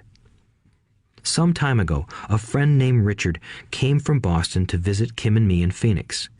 He was impressed with what we had done through stocks and real estate. The Phoenix real estate prices were depressed. We spent 2 days showing him what we thought were excellent opportunities for cash flow and capital appreciation.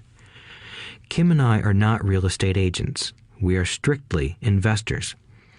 After identifying a unit in a resort community, we called an agent who sold it to him that afternoon.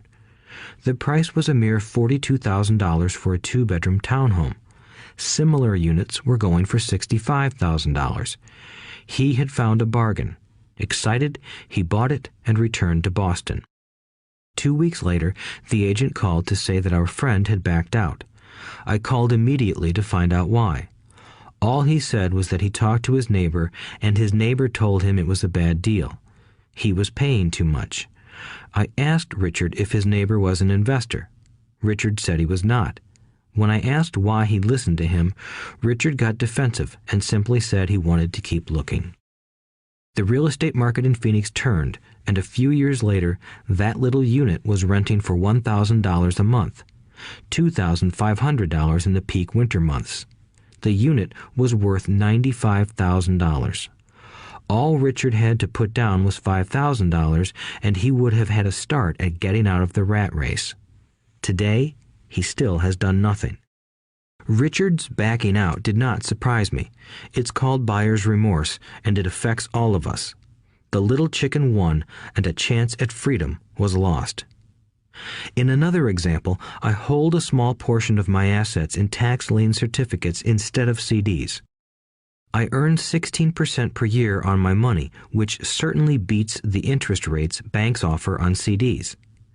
The certificates are secured by real estate and enforced by state law, which is also better than most banks. The formula they're bought on makes them safe. They just lack liquidity. So I look at them as 2 to 7 year CDs. Almost every time I tell someone that I hold my money this way, especially if they have money in CDs, they will tell me it's risky.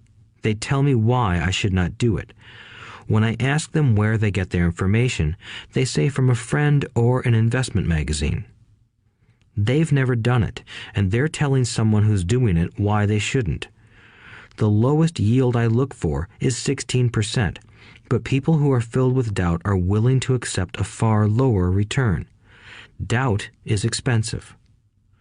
My point is that it's those doubts and cynicism that keep most people poor and playing it safe.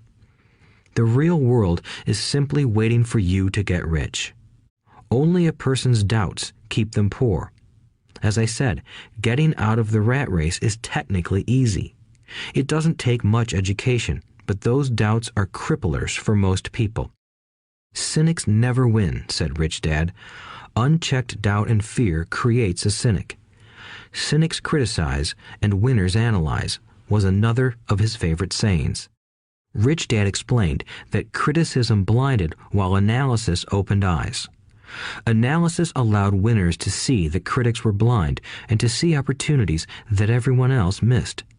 And finding what people miss is key to any success. Real estate is a powerful investment tool for anyone seeking financial independence or freedom. It is a unique investment tool.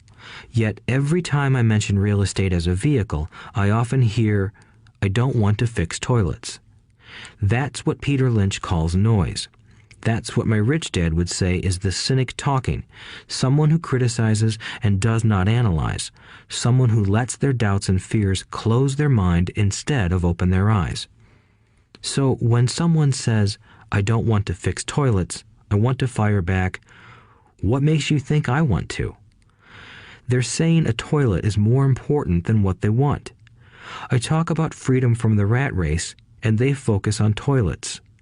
That is the thought pattern that keeps most people poor. They criticize instead of analyze.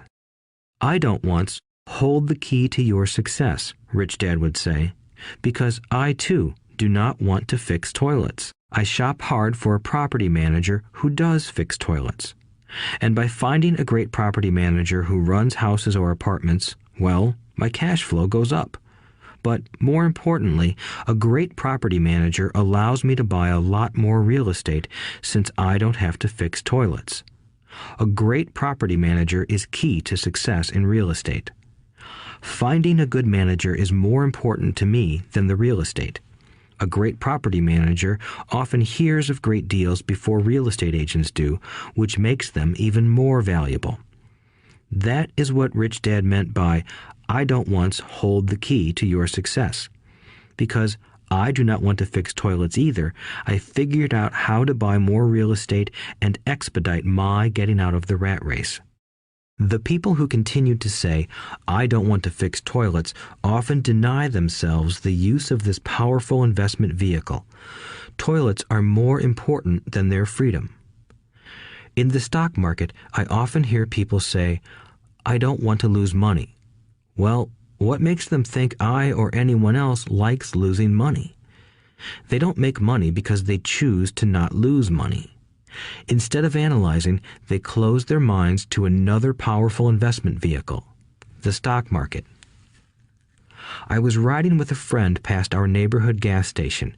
He looked up and saw that the price of gas was going up and thus the price of oil. My friend is a worrywart, or a Chicken Little. To him, the sky is always going to fall, and it usually does, on him. When we got home, he showed me all the stats as to why the price of oil was going to go up over the next few years, statistics I had never seen before, even though I already owned substantial shares of an existing oil company. With that information, I immediately began looking for and found a new undervalued oil company that was about to find some oil deposits. My broker was excited about this new company, and I bought 15,000 shares for 65 cents per share. 3 months later, this same friend and I drove by the same gas station, and sure enough, the price per gallon had gone up nearly 15%. Again, the Chicken Little worried and complained. I smiled, because a month earlier, that little oil company hit oil, and those 15,000 shares went up to more than $3 per share since he had first given me the tip. And the price of gas will continue to go up if what my friend says is true. If most people understood how a stop worked in stock market investing, there would be more people investing to win instead of investing not to lose. A stop is simply a computer command that sells your stock automatically if the price begins to drop, helping to minimize your losses and maximize some gains. It's a great tool for those who are terrified of losing. So whenever I hear people focusing on their I don't wants rather than what they do want, I know the noise in their head must be loud. Chicken Little has taken over their brain and is yelling, the sky is falling and toilets are breaking. So they avoid their don't wants, but they pay a huge price. They may never get what they want in life. Instead of analyzing, their inner Chicken Little closes their mind. Rich Dad gave me a way of looking at Chicken Little. Just do what Colonel Sanders did. At the age of 66, he lost his business and began to live on his Social Security check. It wasn't enough. He went around the country selling his recipe for fried chicken. He was turned down 1,009 times before someone said yes, and he went on to become a multimillionaire at an age when most people are quitting. He was a brave and tenacious man, Rich Dad said of Harlan Sanders. So when you're in doubt and feeling a little afraid, just do what Colonel Sanders did to his little chicken. He fried it. Overcoming laziness. Busy people are often the most lazy. We have all heard stories of a businessman who works hard to earn money. He works hard to be a good provider for his wife and children. He spends long hours at the office and brings work home on weekends. One day he comes home to an empty house. His wife has left with the kids. He knew he and his wife had problems, but rather than work to make the relationship strong, he stayed busy at work. Dismayed, his performance at work slips and he loses his job. Today, I often meet people who are too busy to take care of their wealth, and there are people too busy to take care of their health. The cause is the same. They're busy, and they stay busy as a way of avoiding something they do not want to face. Nobody has to tell them. Deep down, they know. In fact, if you remind them, they often respond with anger or irritation. If they aren't busy at work or with the kids, they're often busy watching TV, fishing, playing golf, or shopping. Yet deep down, they know they are avoiding something important. That's the most common form of laziness. Laziness by staying busy. So, what is the cure for laziness? The answer is a little greed. For many of us, we were raised thinking of greed or desire as bad. Greedy people are bad people, my mom used to say, yet we all have inside of us this yearning to have nice, new, or exciting things. So to keep that emotion of desire under control, often parents find ways of suppressing that desire with guilt. You only think about yourself. Don't you know you have brothers and sisters? Was one of my mom's favorites. You want me to buy you what? Was a favorite of my dad. Do you think we're made of money? Do you think money grows on trees? We're not rich people, you know. It wasn't so much the words, but the angry guilt trip that went with the words that got to me. Or the reverse guilt trip was the, I'm sacrificing my life to buy this for you. I'm buying this for you because I never had this advantage when I was a kid. I have a neighbor who is stone broke but can't park his car in his garage. The garage is filled with toys for his kids. Those spoiled brats get everything they ask for. I don't want them to know the feeling of want, are his everyday words. He has nothing set aside for their college or his retirement, but his kids have every toy ever made. He recently got a new credit card in the mail and took his kids to visit Las Vegas. I'm doing it for the kids, he said with great sacrifice. Rich Dad forbade the words, I can't afford it. In my real home, that's all I heard. Instead, Rich Dad required his children to say, how can I afford it? He believed that the words, I can't afford it, shut down your brain. It didn't have to think anymore. How can I afford it opened up the brain and forced it to think and search for answers. But most importantly, he felt the words, I can't afford it, were a lie, and the human spirit knows it. The human spirit is very, very powerful, he would say. It knows it can do anything. By having a lazy mind that says, I can't afford it, a war breaks out inside you. Your spirit is angry, and your lazy mind must defend its lie. The spirit is screaming, come on, let's go to the gym and work out. And the lazy mind says, but I'm tired. I worked really hard today. Or the human spirit says, I'm sick and tired of being poor. Let's get out there and get rich. To which the lazy mind says, rich people are greedy. Besides, it's too much bother. It's not safe. I might lose money. I'm working hard enough as it is. I've got too much to do at work anyway. Look at what I have to do tonight. My boss wants it finished by morning. I can't afford it also causes sadness, a helplessness that leads to despondency and often depression. How can I afford it opens up possibilities, excitement, and dreams. So Rich Dad was not so concerned about what we wanted to buy as long as we understood that how can I afford it creates a stronger mind and a dynamic spirit. Thus, he rarely gave Mike or me anything. He would instead ask, how can you afford it? And that included college, which we paid for ourselves. It was not the goal, but the process of attaining the goal that he wanted us to learn. The problem I see today is that there are millions of people who feel guilty about their desire or their greed. It's old conditioning from their childhood. While they desire to have the finer things that life offers, most have been conditioned subconsciously to say, I can't have that, or I'll never be able to afford that. When I decided to exit the rat race, it was simply a question of how can I afford to never work again? And my mind began to kick out answers and solutions. The hardest part was fighting my real parents' dogma. We can't afford that. Stop thinking only about yourself. Why don't you think about others? And other similar sentiments designed to instill guilt to suppress my greed. So, how do you beat laziness? Once again, the answer is a little greed. It's that radio station WIIFM, which stands for What's in it for me? A person needs to sit down and ask, what would my life be like if I never had to work again? What would I do if I had all the money I needed? Without that little greed, the desire to have something better, progress is not made. Our world progresses because we all desire a better life. New inventions are made because we desire something better. We go to school and study hard because we want something better. So whenever you find yourself avoiding something you know you should be doing, then the only thing to ask yourself is, what's in it for me? Be a little greedy.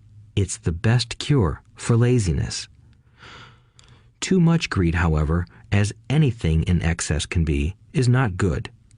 But just remember what Michael Douglas said in the movie Wall Street. Greed is good. Rich Dad said it differently. Guilt is worse than greed, for guilt robs the body of its soul. I think Eleanor Roosevelt said it best.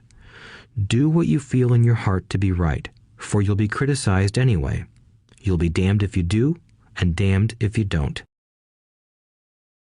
Overcoming bad habits. Our lives are a reflection of our habits more than our education. After seeing the movie Conan the Barbarian, starring Arnold Schwarzenegger, a friend said, "I'd love to have a body like Schwarzenegger." Most of the guys nodded in agreement. "I even heard he was really puny and skinny at one time," another friend added. "Yeah, I heard that too," another one said. "I heard he has a habit of working out almost every day in the gym." "Yeah, I'll bet he has to." "Nah," said the group's cynic. "I'll bet he was born that way. Besides, let's stop talking about Arnold and get some beers." This is an example of habits controlling behavior. I remember asking my rich dad about the habits of the rich. Instead of answering me outright, he wanted me to learn through example, as usual. "When does your dad pay his bills?" Rich Dad asked. "The first of the month," I said. "Does he have anything left over?" he asked. "Very little," I said. "That's the main reason he struggles," said Rich Dad. "He has bad habits. Your dad pays everyone else first. He pays himself last, but only if he has anything left over." "Which he usually doesn't," I said. "But he has to pay his bills, doesn't he? You're saying he shouldn't pay his bills?" "Of course not," said Rich Dad. "I firmly believe in paying my bills on time. I just pay myself first, before I pay even the government." "But what happens if you don't have enough money?" I asked. "What do you do then?" "The same," said Rich Dad.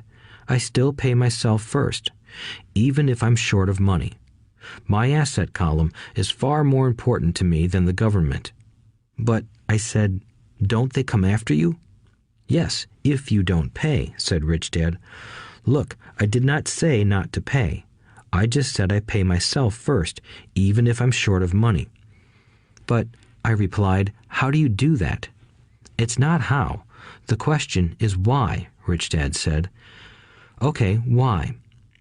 "Motivation," said Rich Dad. "Who do you think will complain louder if I don't pay them? Me or my creditors?" "Your creditors will definitely scream louder than you," I said, responding to the obvious.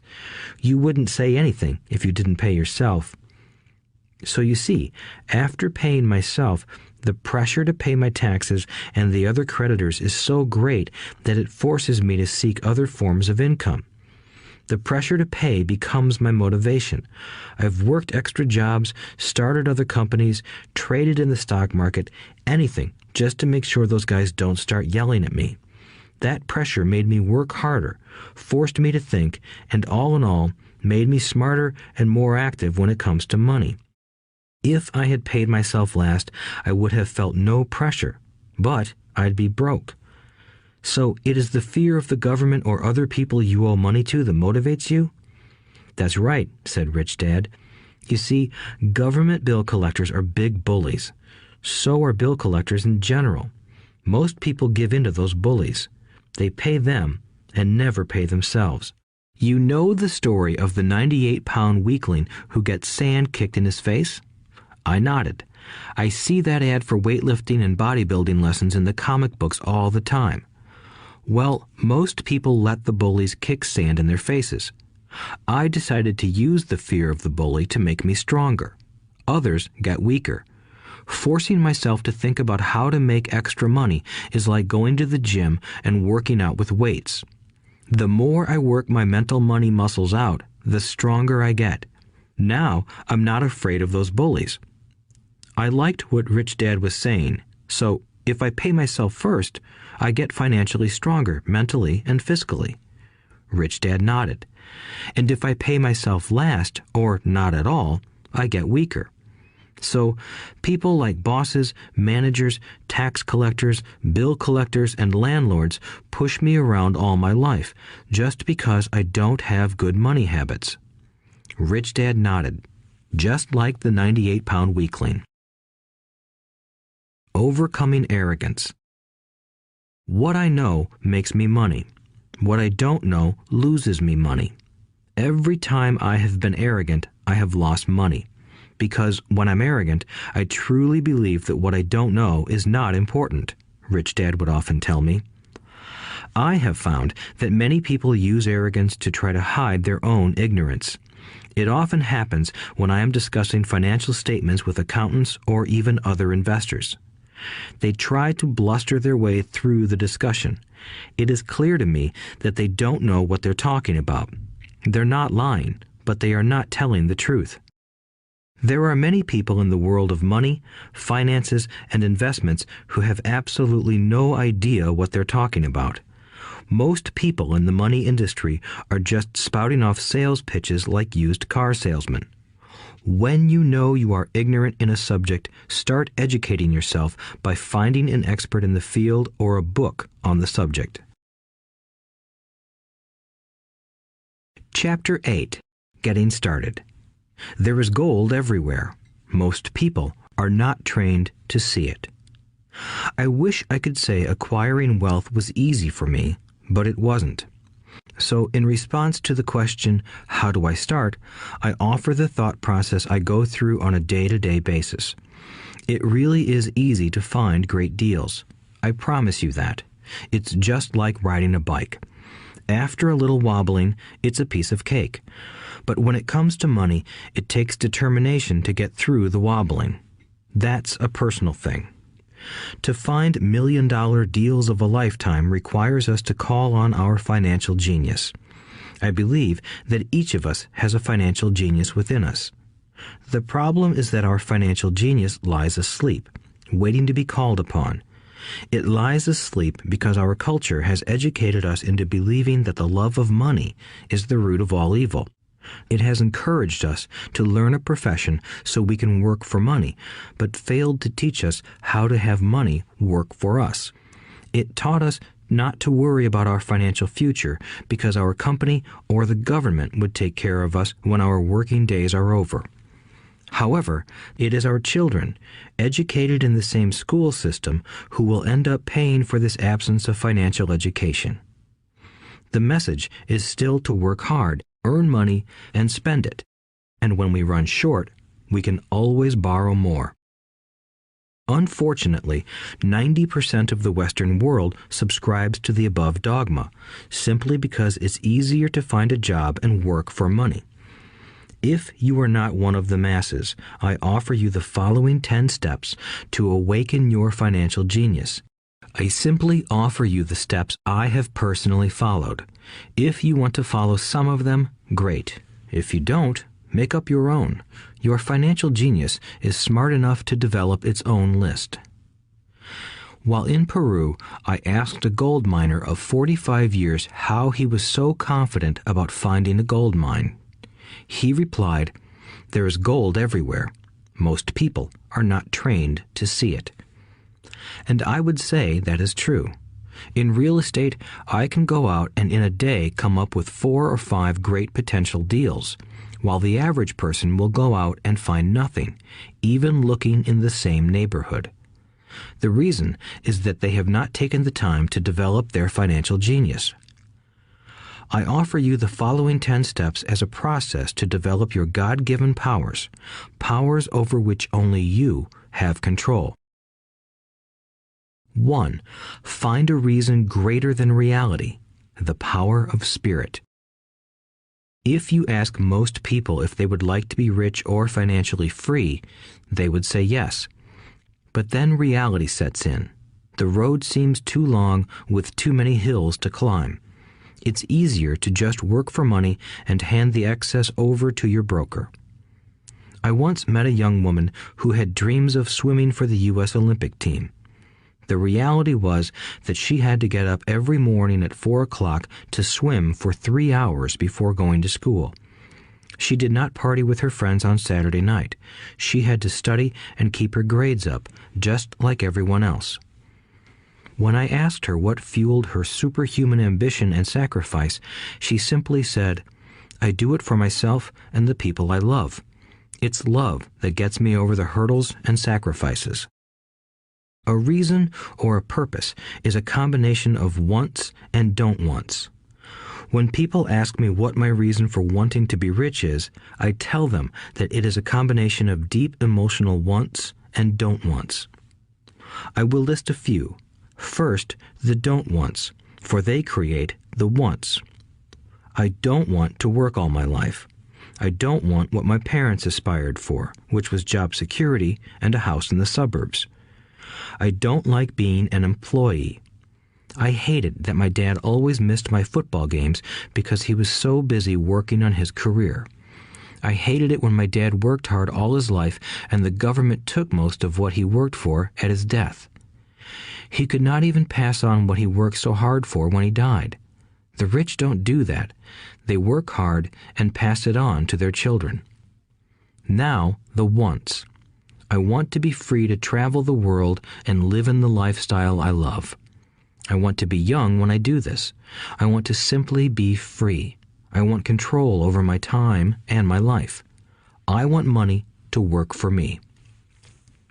Those are my deep-seated emotional reasons. What are yours? If they are not strong enough, then the reality of the road ahead may be greater than your reasons.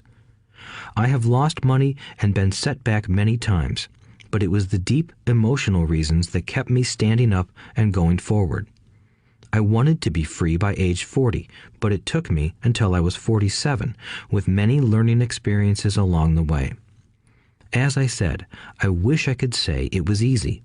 It wasn't, but it wasn't that hard either. I've learned that without a strong reason or purpose, anything in life is hard. If you do not have a strong reason, there is no sense listening further. It will sound like too much work. 2.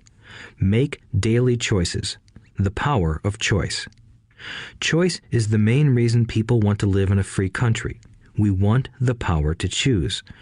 Financially, with every dollar we get in our hands, we hold the power to choose our future, to be rich, poor, or middle class. Our spending habits reflect who we are. Poor people simply have poor spending habits.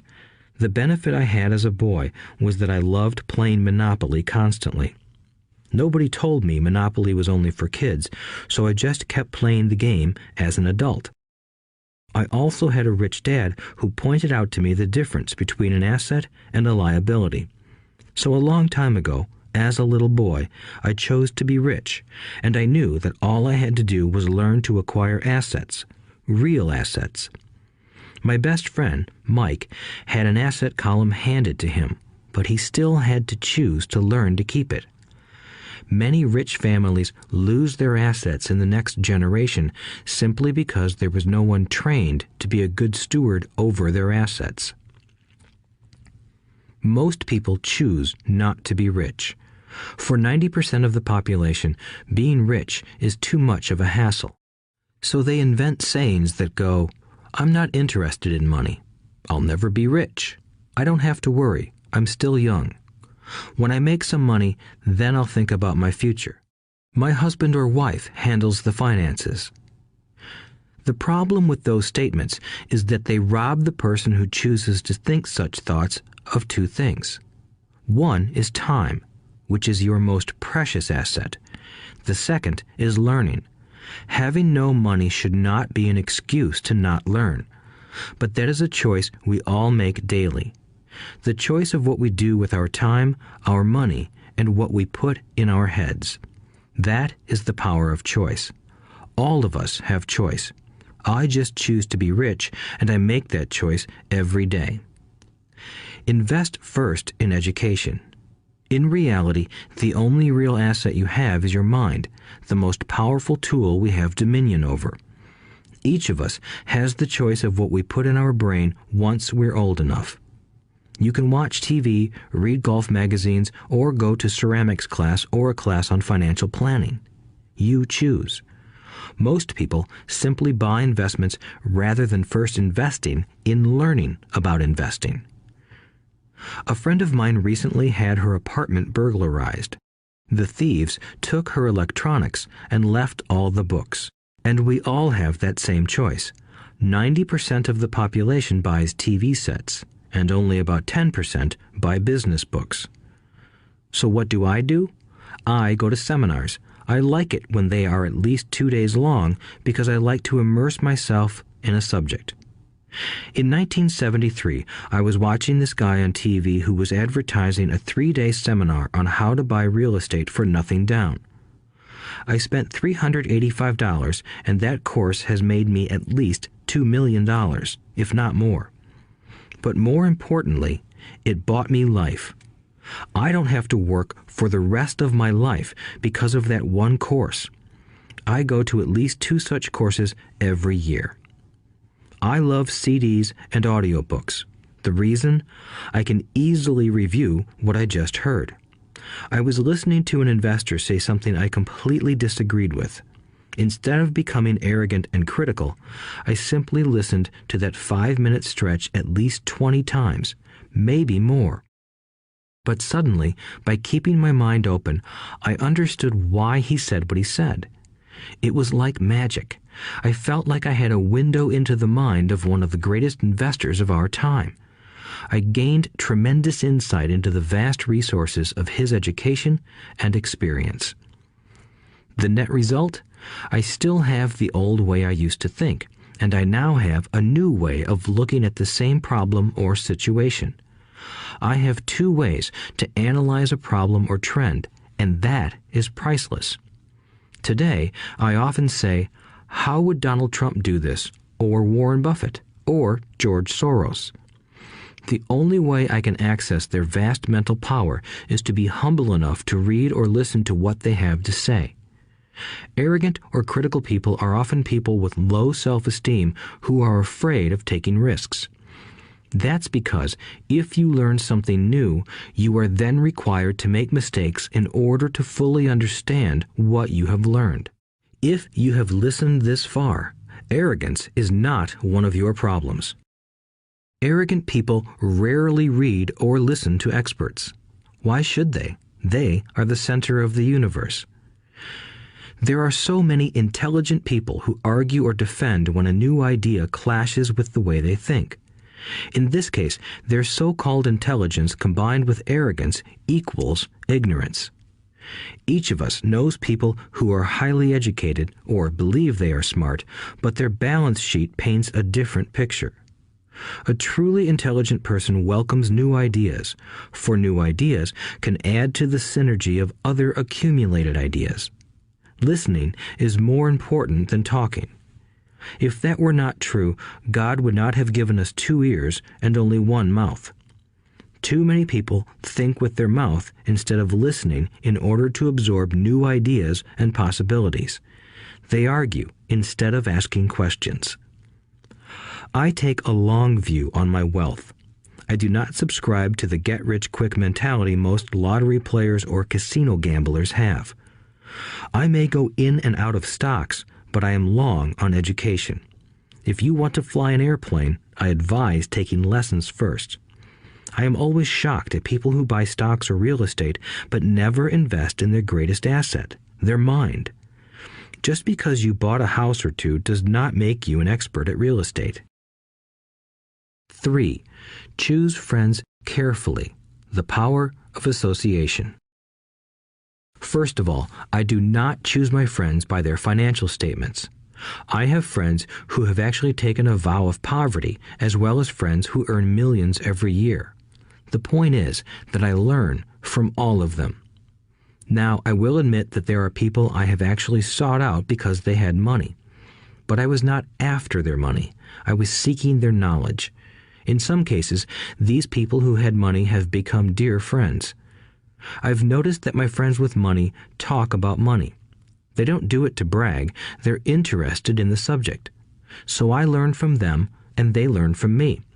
My friends who are in dire financial straits do not like talking about money, business, or investing.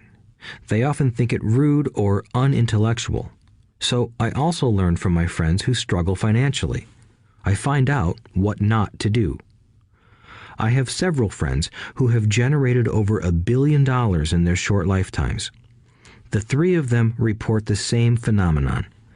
Their friends who have no money have never come to them to ask them how they did it, but they do come asking for one of 2 things, or both, a loan or a job. Warning: don't listen to poor or frightened people. I have such friends, and while I love them dearly, they are the Chicken Littles of life. To them, when it comes to money, especially investments, it's always the sky is falling, the sky is falling. They can always tell you why something won't work. The problem is that people listen to them. But people who blindly accept doom and gloom information are also Chicken Littles. As that old saying goes, birds of a feather flock together. If you watch business channels on TV, they often have a panel of so-called experts. One expert will say the market is going to crash, and the other will say it's going to boom. If you're smart, you listen to both. Keep your mind open, because both have valid points. Unfortunately, most poor people listen to Chicken Little. I have had many close friends try to talk me out of a deal or an investment. Not long ago, a friend told me he was excited because he found a 6% certificate of deposit. I told him I earned 16% from the state government. The next day, he sent me an article about why my investment was dangerous. I have received 16% for years now, and he still receives 6%. I would say that one of the hardest things about wealth building is to be true to yourself and to be willing to not go along with the crowd. This is because, in the market, it is usually the crowd that shows up late that is slaughtered. If a great deal is on the front page, it's too late in most instances. Look for a new deal. As we used to say as surfers, there is always another wave. People who hurry and catch a wave late usually are the ones who wipe out. Smart investors don't time the markets. If they miss a wave, they search for the next one and get themselves in position. This is hard for most investors because buying what is not popular is frightening. Timid investors are like sheep going along with the crowd. Or their greed gets them in when wise investors have already taken their profits and moved on. Wise investors buy an investment when it's not popular. They know their profits are made when they buy, not when they sell. They wait patiently. As I said, they do not time the market. Just like a surfer, they get in position for the next big swell. It's all insider trading. There are forms of insider trading that are illegal, and there are forms of insider trading that are legal. But either way, it's insider trading. The only distinction is, how far away from the inside are you? The reason you want to have rich friends is because that is where the money is made. It's made on information. You want to hear about the next boom, get in and get out before the next bust. I'm not saying do it illegally, but the sooner you know, the better your chances are for profits with minimal risk. That is what friends are for, and that is financial intelligence. 4. Master a formula and then learn a new one. The power of learning quickly. In order to make bread, every baker follows a recipe, even if it's only held in their head. The same is true for making money. Most of us have heard the saying, "You are what you eat." I have a different slant. I say, "You become what you study." In other words, be careful what you learn, because your mind is so powerful that you become what you put in your head. For example, if you study cooking, you then tend to cook. If you don't want to be a cook anymore, then you need to study something else. When it comes to money, the masses generally have one basic formula they learned in school, and it's this: work for money. The predominant formula I see in the world is that every day millions of people get up, go to work, earn money, pay bills, balance checkbooks, buy some mutual funds, and go back to work. That is the basic formula, or recipe. If you're tired of what you're doing, or you're not making enough, it's simply a case of changing the formula via which you make money. Years ago, when I was 26, I took a weekend class called How to Buy Real Estate Foreclosures. I learned a formula. The next trick was to have the discipline to actually put into action what I had learned. That is where most people stop. For 3 years, while working for Xerox, I spent my spare time learning to master the art of buying foreclosures. I've made several $million using that formula. So, after I mastered that formula, I went in search of other formulas. For many of the classes, I did not directly use the information I learned, but I always learned something new.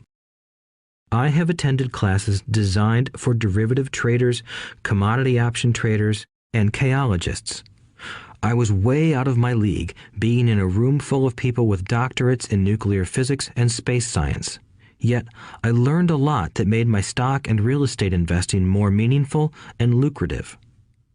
Most junior colleges and community colleges have classes on financial planning and buying traditional investments. They are good places to start, but I always search for a faster formula. That is why, on a fairly regular basis, I make more in a day than many people will make in their lifetime. Another side note, in today's fast-changing world, it's not so much what you know anymore that counts, because often what you know is old. It is how fast you learn. That skill is priceless.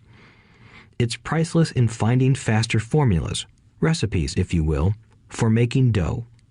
Working hard for money is an old formula born in the day of cavemen. 5. Pay yourself first. The power of self-discipline. If you cannot get control of yourself, do not try to get rich. It makes no sense to invest, make money, and blow it. It is the lack of self-discipline that causes most lottery winners to go broke soon after winning millions. It is the lack of self-discipline that causes people who get a raise to immediately go out and buy a new car or take a cruise. It is difficult to say which of the 10 steps is the most important, but of all the steps, this step is probably the most difficult to master if it is not already a part of your makeup. I would venture to say that personal self-discipline is the number one delineating factor between the rich, the poor, and the middle class. Simply put, people who have low self-esteem and low tolerance for financial pressure can never be rich. As I have said, a lesson learned from my rich dad was that the world will push you around. The world pushes people around, not because other people are bullies, but because the individual lacks internal control and discipline. People who lack internal fortitude often become victims of those who have self-discipline. In the entrepreneur classes I teach, I constantly remind people to not focus on their product, service, or widget, but to focus on developing management skills. The 3 most important management skills necessary to start your own business are management of 1. Cash flow, 2. People, 3. Personal time. I would say the skills to manage these three apply to anything, not just entrepreneurs.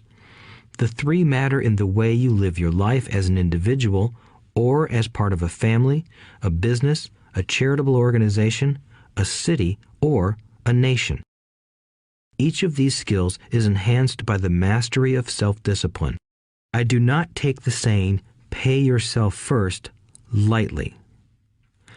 The statement, "pay yourself first," comes from George Clayson's book, The Richest Man in Babylon. Millions of copies have been sold. But while millions of people freely repeat that powerful statement, few follow the advice. As I said, financial literacy allows one to read numbers, and numbers tell the story. By looking at a person's income statement and balance sheet, I can readily see if people who spout the words, "pay yourself first," actually practice what they preach. In reality, each month, many allocate money to their asset column before they pay their monthly expenses. Although millions of people have read Clayson's book and understand the words, "pay yourself first," in reality, they pay themselves last. Now, I can hear the howls from those of you who sincerely believe in paying your bills first, and I can hear all the responsible people who pay their bills on time. I am not saying be irresponsible and not pay your bills. All I am saying is do what the book says, which is pay yourself first. If you can truly begin to understand the power of cash flow, you will soon realize why 90% of people work hard all their lives and need government support like Social Security when they are no longer able to work. Kim and I have had many bookkeepers, accountants, and bankers who have had a major problem with this way of looking at pay yourself first. The reason is that these financial professionals actually do what the masses do. They pay themselves last. There have been times in my life when, for whatever reason, cash flow was far less than my bills. I still paid myself first. My accountant and bookkeeper screamed in panic. "They're going to come after you. The IRS is going to put you in jail. You're going to ruin your credit rating. They'll cut off the electricity." I still paid myself first. Why, you ask? Because that's what the story, The Richest Man in Babylon, was all about. The power of self-discipline and the power of internal fortitude. As my rich dad taught me the first month I worked for him, most people allow the world to push them around. A bill collector calls and you pay or else. A sales clerk says, "Oh, just put it on your charge card." Your real estate agent tells you, "Go ahead. The government allows you a tax deduction on your home." That is what the book is really about. Having the guts to go against the tide and get rich. You may not be weak, but when it comes to money, many people get wimpy. I am not saying be irresponsible. The reason I don't have high credit card debt and doodad debt is because I pay myself first. The reason I minimize my income is because I don't want to pay it to the government. That is why my income comes from my asset column through a Nevada corporation. If I work for money, the government takes it. Although I pay my bills last, I am financially astute enough to not get into a tough financial situation. I don't like consumer debt. I actually have liabilities that are higher than 99% of the population, but I don't pay for them. Other people pay for my liabilities. They're called tenants. So rule number 1 in paying yourself first is don't get into debt in the first place. Although I pay my bills last, I set it up to have only small, unimportant bills that are due. When I occasionally come up short, I still pay myself first. I let the creditors and even the government scream. I like it when they get tough. Why? Because those guys do me a favor. They inspire me to go out and create more money. So I pay myself first, invest the money, and let the creditors yell. I generally pay them right away anyway. Kim and I have excellent credit. We just don't cave into pressure and spend our savings or liquidate stocks to pay for consumer debt. That is not too financially intelligent. To successfully pay yourself first, keep the following in mind. 1. Don't get into large debt positions that you have to pay for. Keep your expenses low. Build up assets first. Then buy the big house or nice car. Being stuck in the rat race is not intelligent. 2. When you come up short, let the pressure build and don't dip into your savings or investments. Use the pressure to inspire your financial genius to come up with new ways of making more money and then pay your bills. You will have increased your ability to make more money as well as your financial intelligence. So many times I have gotten into financial hot water and used my brain to create more income while staunchly defending the assets in my asset column. My bookkeeper has screamed and dived for cover, but I was like a good soldier defending the fort. Fort assets. Poor people have poor habits. A common bad habit is innocently called dipping into savings. The rich know that savings are only used to create more money, not to pay bills. I know that sounds tough, but as I said, if you're not tough inside, the world will always push you around anyway.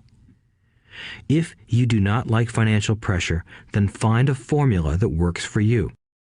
A good one is to cut expenses, put your money in the bank, pay more than your fair share of income tax, buy safe mutual funds, and take the vow of the average. But this violates the pay yourself first rule. This rule does not encourage self-sacrifice or financial abstinence. It doesn't mean pay yourself first and starve. Life was meant to be enjoyed. If you call on your financial genius, you can have all the goodies of life, get rich, and pay bills. And that is financial intelligence.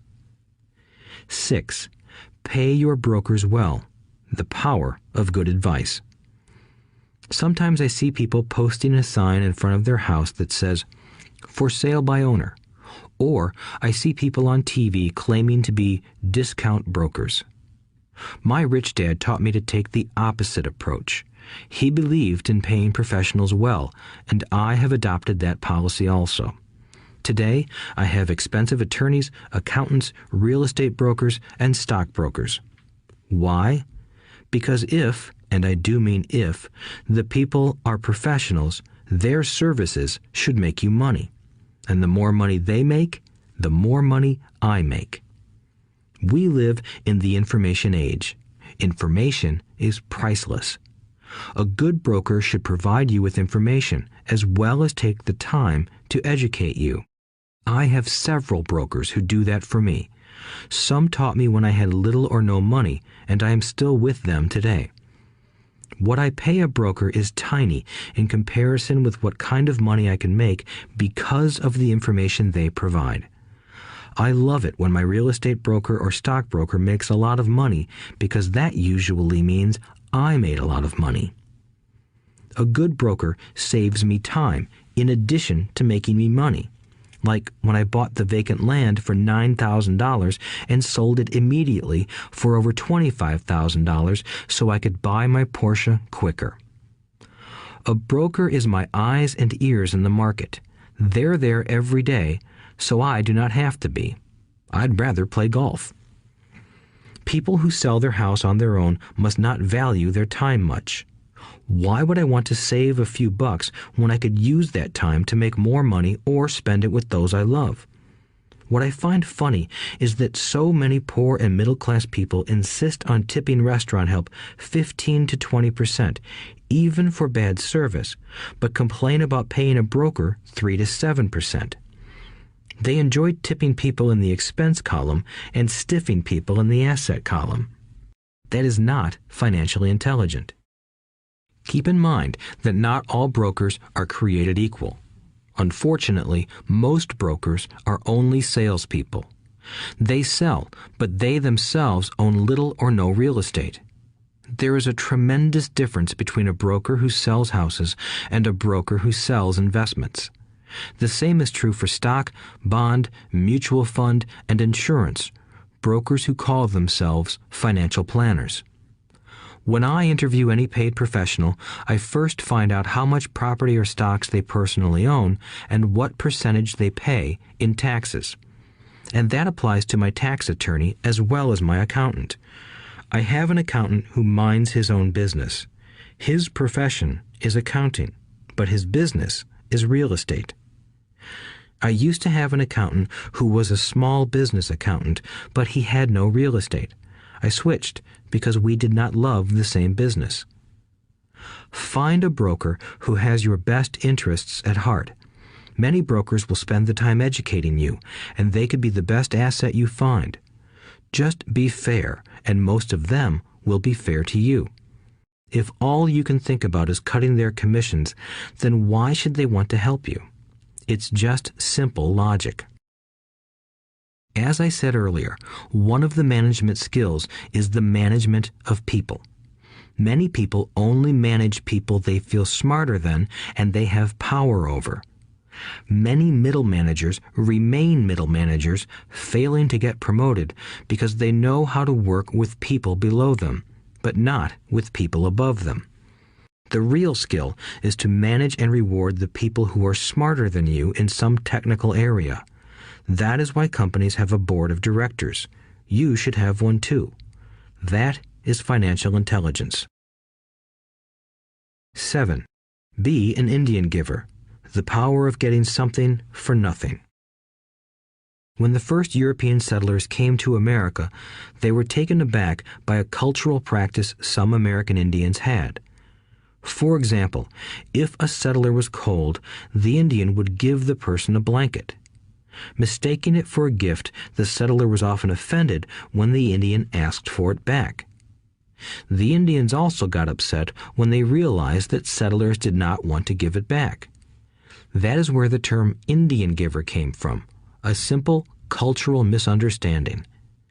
In the world of the asset column, being an Indian giver is vital to wealth. The sophisticated investor's first question is, how fast do I get my money back? They also want to know what they get for free, also called a piece of the action. That is why the ROI, or return on investment, is so important. For example, I found a small condominium that was in foreclosure a few blocks from where I lived. The bank wanted $60,000 and I submitted a bid for $50,000, which they took simply because, along with my bid, was a cashier's check for $50,000. They realized I was serious. Most investors would say, "Aren't you tying up a lot of cash? Would it not be better to get a loan on it?" The answer is, not in this case. My investment company uses this condominium as a vacation rental in the winter months when the snowbirds come to Arizona. It rents for $2,500 a month for 4 months out of the year. For rental during the off-season, it rents for only $1,000 a month. I had my money back in about 3 years. Now I own this asset, which pumps money out for me, month in and month out. The same is done with stocks. Frequently, my broker calls and recommends I move a sizable amount of money into the stock of a company that he feels is just about to make a move that will add value to the stock, like announcing a new product. I will move my money in for a week to a month while the stock moves up. Then I pull my initial dollar amount out and stop worrying about the fluctuations of the market because my initial money is back and ready to work on another asset. So my money goes in, and then it comes out, and I own an asset that was technically free. True, I have lost money on many occasions, but I only play with money I can afford to lose. I would say, on an average 10 investments, I hit home runs on 2 or 3, while 5 or 6 do nothing, and I lose on 2 or 3. But I limit my losses to only the money I have in at that time. People who hate risk put their money in the bank. In the long run, safe savings are better than no savings. But it takes a long time to get your money back, and, in most instances, you don't get anything for free with it. On every one of my investments, there must be an upside, something for free, like a condominium, a mini storage, a piece of free land, a house, stock shares, or an office building. and there must be limited risk or a low-risk idea. There are books devoted entirely to this subject, so I will not talk about it here. Ray Kroc of McDonald's fame sold hamburger franchises, not because he loved hamburgers, but because he wanted the real estate under the franchise for free. So wise investors must look at more than ROI. They look at the assets they get for free once they get their money back. That is financial intelligence. 8. Use assets to buy luxuries. The power of focus. A friend's child has been developing a nasty habit of burning a hole in his pocket. Just 16, he wanted his own car. The excuse? All his friends' parents gave their kids cars. The child wanted to go into his savings and use it for a down payment. That was when his father called me and then came to see me. Do you think I should let him do it, or should I just buy him a car? I answered, it might relieve the pressure in the short term, but what have you taught him in the long term? Can you use this desire to own a car and inspire your son to learn something? Suddenly, the lights went on and he hurried home. 2 months later, I ran into my friend again. Does your son have his new car? I asked. No, he doesn't, but I gave him $3,000 for the car. I told him to use my money instead of his college money. Well, that's generous of you, I said. Not really. The money came with a hitch. So what was the hitch? I asked. Well, first we played your cash flow game. We then had a long discussion about the wise use of money. After that, I gave him a subscription to the Wall Street Journal and a few books on the stock market. Then what? I asked. What was the catch? I told him that $3,000 was his, but he could not directly buy a car with it. He could use it to find a stockbroker and buy and sell stocks. Once he had made $6,000 with the $3,000, the money would be his for the car, and the $3,000 would go into his college fund. And what are the results? I asked. Well, he got lucky early in his trading, but lost everything a few days later. Then he really got interested. Today, I would say he is down $2,000, but his interest is up. He has read all the books I bought him, and he's gone to the library to get more. He reads the Wall Street Journal voraciously, watching for indicators. He's only got $1,000 left, but his interest and learning are sky high. He knows that if he loses that money, he walks for 2 more years. But he does not seem to care. He even seems uninterested in getting a car because he's found a game that is more fun. What happens if he loses all the money? I asked. We'll cross that bridge when we get to it.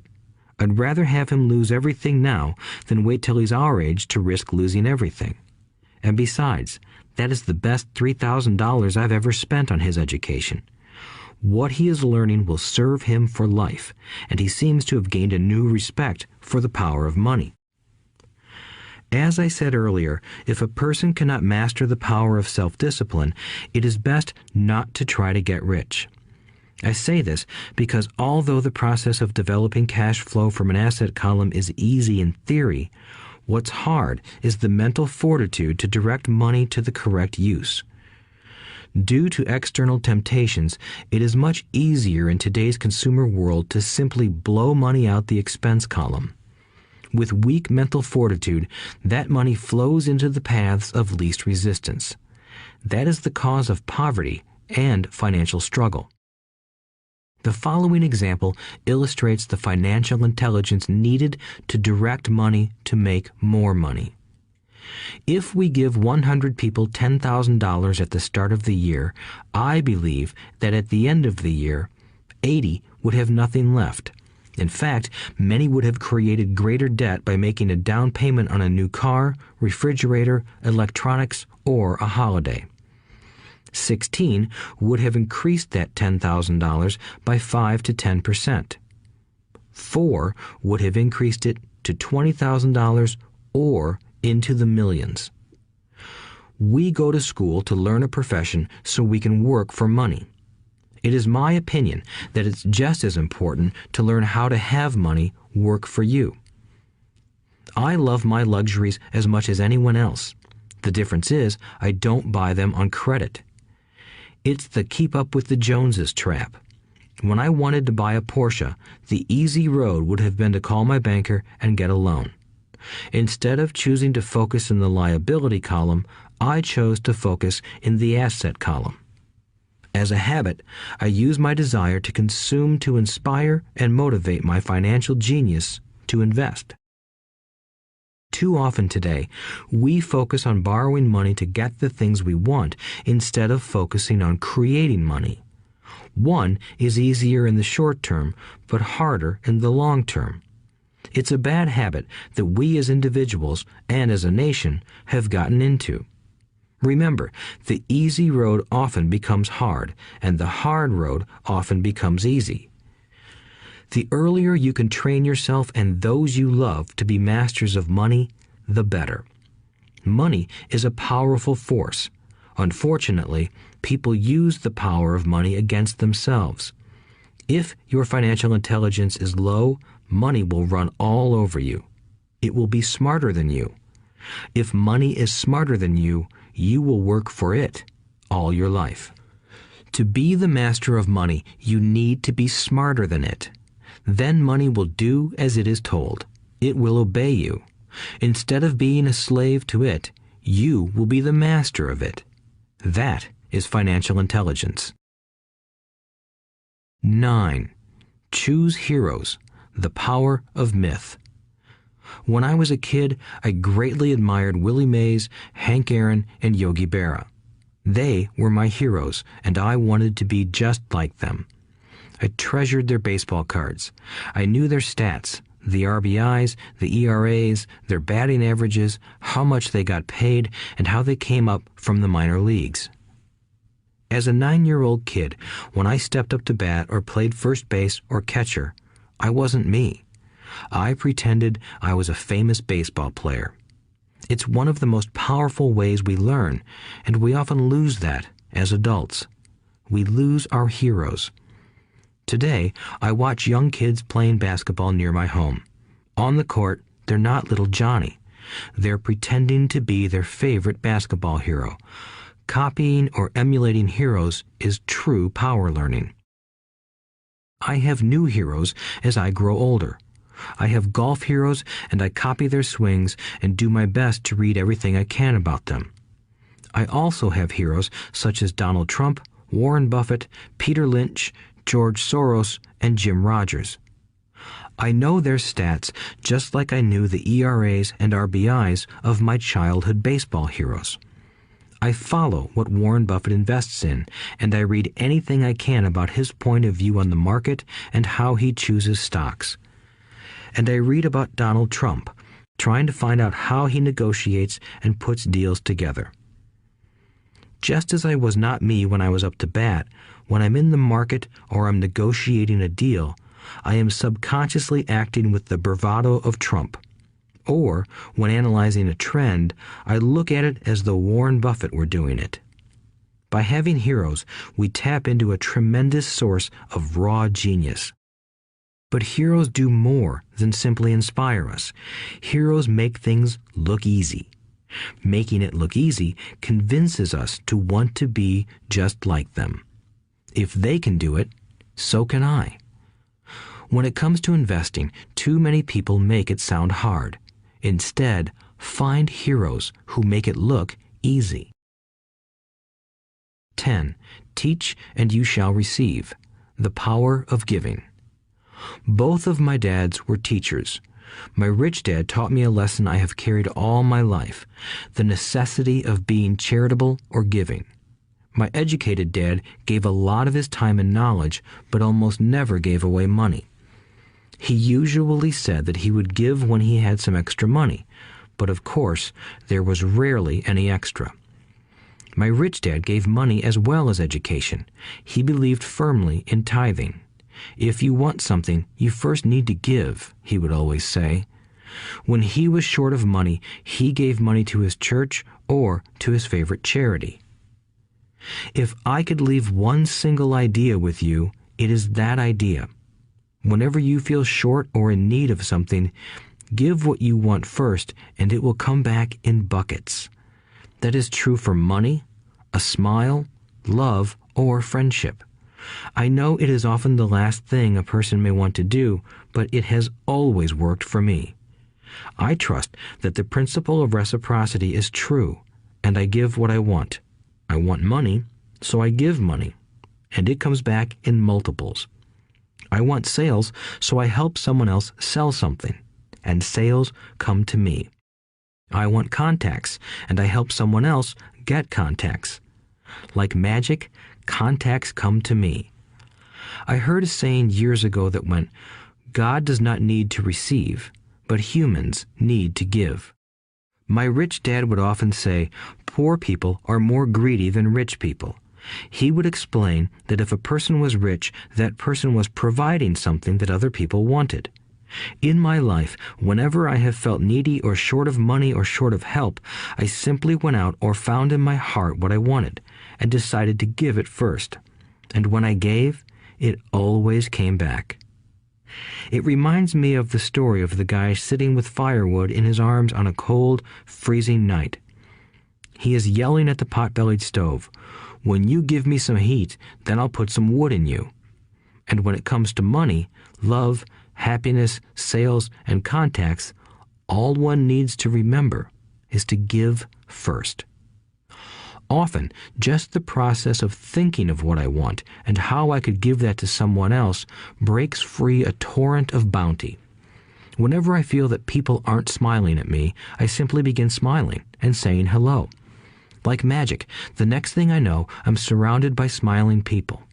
It is true that your world is only a mirror of you.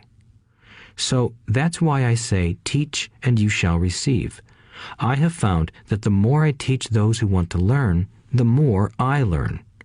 If you want to learn about money, teach it to someone else. A torrent of new ideas and finer distinctions will come in. There are times when I have given and nothing has come back, or what I have received is not what I wanted. But upon closer inspection and soul-searching, I was often giving to receive in those instances, instead of giving for the joy that giving itself brings. My dad taught teachers, and he became a master teacher. My rich dad always taught young people his way of doing business. In retrospect, it was their generosity with what they knew that made them smarter. There are powers in this world that are much smarter than we are.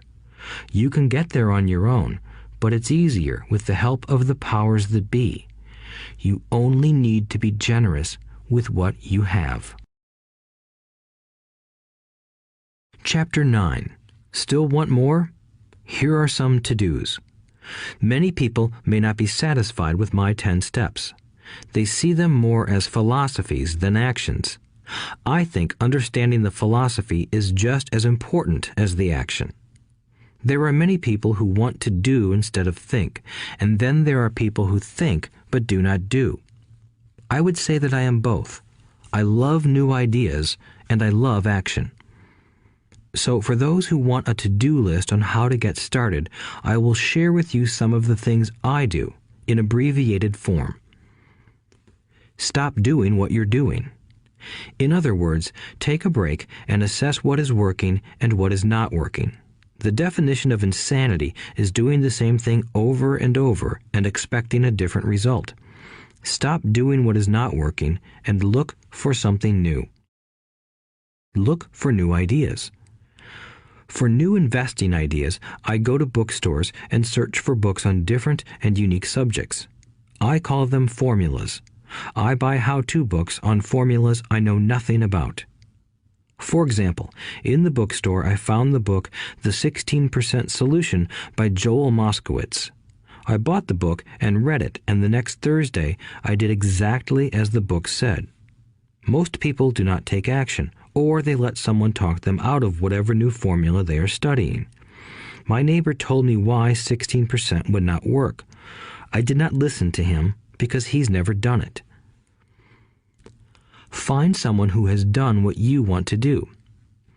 Take them to lunch and ask them for tips and tricks of the trade. As for 16% tax lien certificates, I went to the county tax office and found the government employee who worked in that office. I found out that she too invested in the tax liens. Immediately, I invited her to lunch. She was thrilled to tell me everything she knew and how to do it. After lunch, she spent all afternoon showing me everything. By the next day, I found 2 great properties with her help that have been accruing interest at 16% ever since. It took a day to read the book, a day to take action, an hour for lunch, and a day to acquire 2 great deals. Take classes, read, and attend seminars. I search newspapers and the internet for new and interesting classes, many of which are free or inexpensive. I also attend and pay for expensive seminars on what I want to learn. I am wealthy and free from needing a job simply because of the courses I took. I have friends who did not take those classes who told me I was wasting my money, and yet they're still at the same job. Make lots of offers. When I want a piece of real estate, I look at many properties and generally write an offer. If you don't know what the right offer is, neither do I. That is the job of the real estate agent. They make the offers. I do as little work as possible. A friend wanted me to show her how to buy apartment houses. So one Saturday, she, her agent, and I went and looked at 6 apartment houses. 4 were dogs, but 2 were good. I said to write offers on all 6, offering half of what the owners asked for. She and the agent nearly had heart attacks. They thought it was rude and would offend the sellers, but I really don't think the agent wanted to work that hard. So they did nothing and went on looking for a better deal. No offers were ever made, and that person is still looking for the right deal at the right price. Well, you don't know what the right price is until you have a second party who wants to deal. Most sellers ask too much. It is rare that a seller asks a price that is less than something is worth.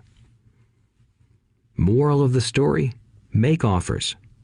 People who are not investors have no idea what it feels like to try to sell something. I have had a piece of real estate that I wanted to sell for months. I would have welcomed any offer.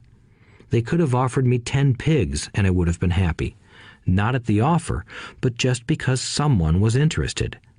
I would have countered, maybe for a pig farm in exchange. But that's how the game works. The game of buying and selling is fun. Keep that in mind. It's fun and only a game. Make offers. Someone might say yes. I always make offers with escape clauses. In real estate, I make an offer with language that details subject to contingencies, such as the approval of a business partner. Never specify who the business partner is. Most people don't know that my partner is my cat. If they accept the offer and I don't want the deal, I call home and speak to my cat. I make this ridiculous statement to illustrate how absurdly easy and simple the game is. So many people make things too difficult and take it too seriously. Finding a good deal, the right business, the right people, the right investors, or whatever is just like dating. You must go to the market and talk to a lot of people, make a lot of offers, counter-offers, negotiate, reject, and accept. I know single people who sit at home and wait for the phone to ring, but it's better to go to the market, even if it's only the supermarket. Search, offer, reject, negotiate, and accept are all parts of the process of almost everything in life. Jog, walk, or drive a certain area once a month for 10 minutes. I have found some of my best real estate investments doing this. I will jog a certain neighborhood for a year and look for change. For there to be profit in a deal, there must be 2 elements, a bargain and change. There are lots of bargains, but it's change that turns a bargain into a profitable opportunity. So when I jog a neighborhood I might like to invest in. It is the repetition that causes me to notice slight differences. I notice real estate signs that are up for a long time. That means the seller might be more agreeable to deal. I watch for moving trucks going in or out. I stop and talk to the drivers. I talk to the postal carriers. It's amazing how much information they acquire about an area. I find a bad area, especially an area that the news has scared everyone away from. I drive it for sometimes a year, waiting for signs of something changing for the better. I talk to retailers, especially new ones, and find out why they're moving in. It takes only a few minutes a month, and I do it while doing something else, like exercising or going to and from the store. Shop for bargains in all markets. Consumers will always be poor. When the supermarket has a sale, say on toilet paper, the consumer runs in and stocks up. But when the housing or stock market has a sale, most often called a crash or correction, the same consumer often runs away from it. When the supermarket raises its prices, the consumer shops somewhere else. But when housing or the stock market raises their prices, the same consumer often rushes in and starts buying. Always remember, profits are made in the buying, not in the selling. Look in the right places. A neighbor bought a condominium for $100,000. I bought the identical condo next door for $50,000. He told me he's waiting for the price to go up. I told him that profit is made when you buy, not when you sell. He shopped with a real estate broker who owns no property of her own. I shopped at the foreclosure auction. I paid $500 for a class on how to do this. My neighbor thought that the $500 for a real estate investment class was too expensive. He said he could not afford the money or the time. So he waits for the prices to go up. Look for people who want to buy first, then look for someone who wants to sell. A friend was looking for a certain piece of land. He had the money, but did not have the time. I found a large piece of land, larger than what my friend wanted to buy, tied it up with an option, called my friend, and he said he wanted a piece of it. So I sold the piece to him and then bought the land.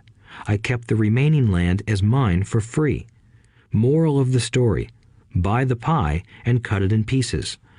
Most people look for what they can afford, so they look too small. They buy only a piece of the pie, so they end up paying more for less.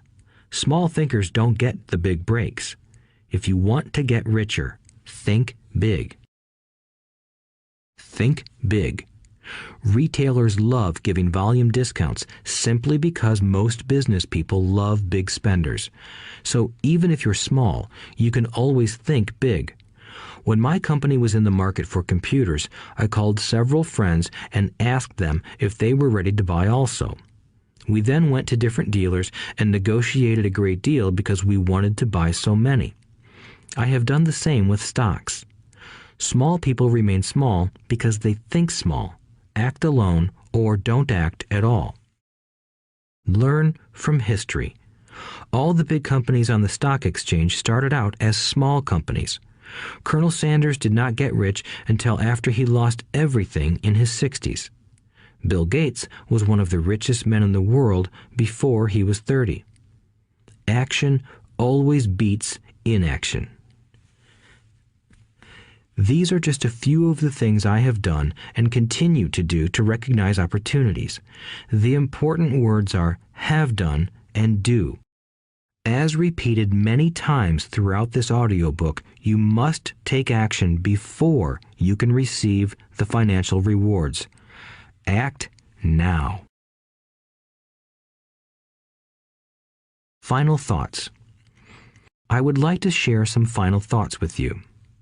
The main reason I wrote this book, and the reason it has remained a bestseller since 2000, was to share insights into how increased financial intelligence can be used to solve many of life's common problems. Without financial training, we all too often use the standard formulas to get through life.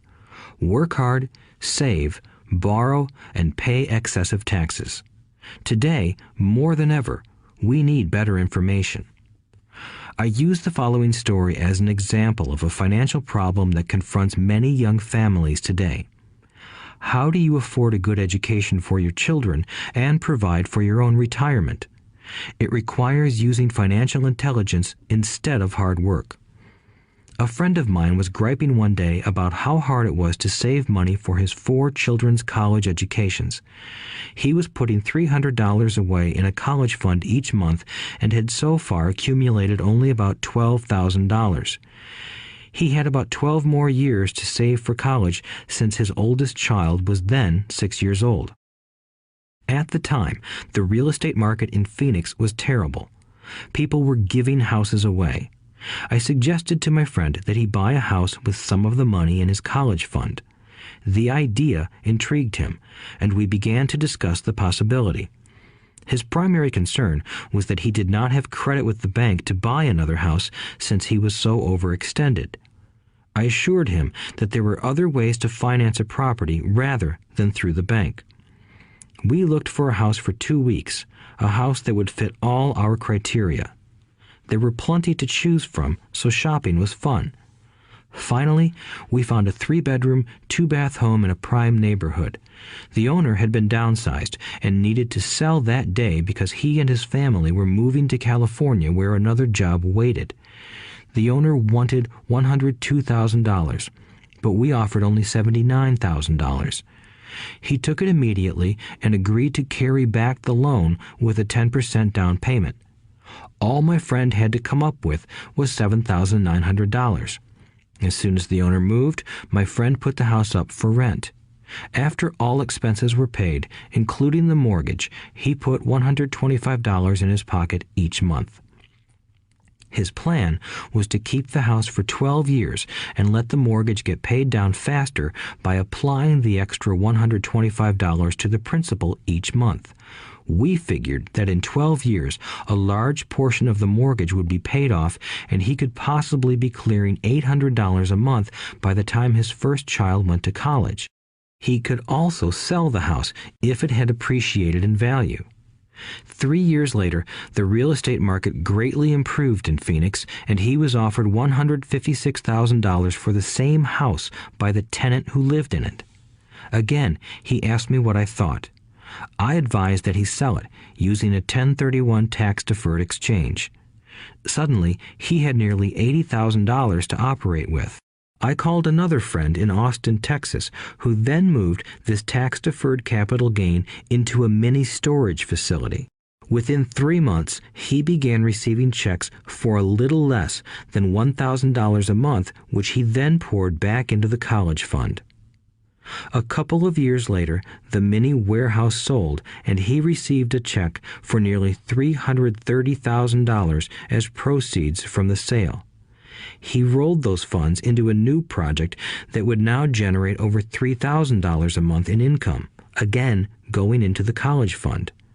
He is now very confident that his goal will be met easily.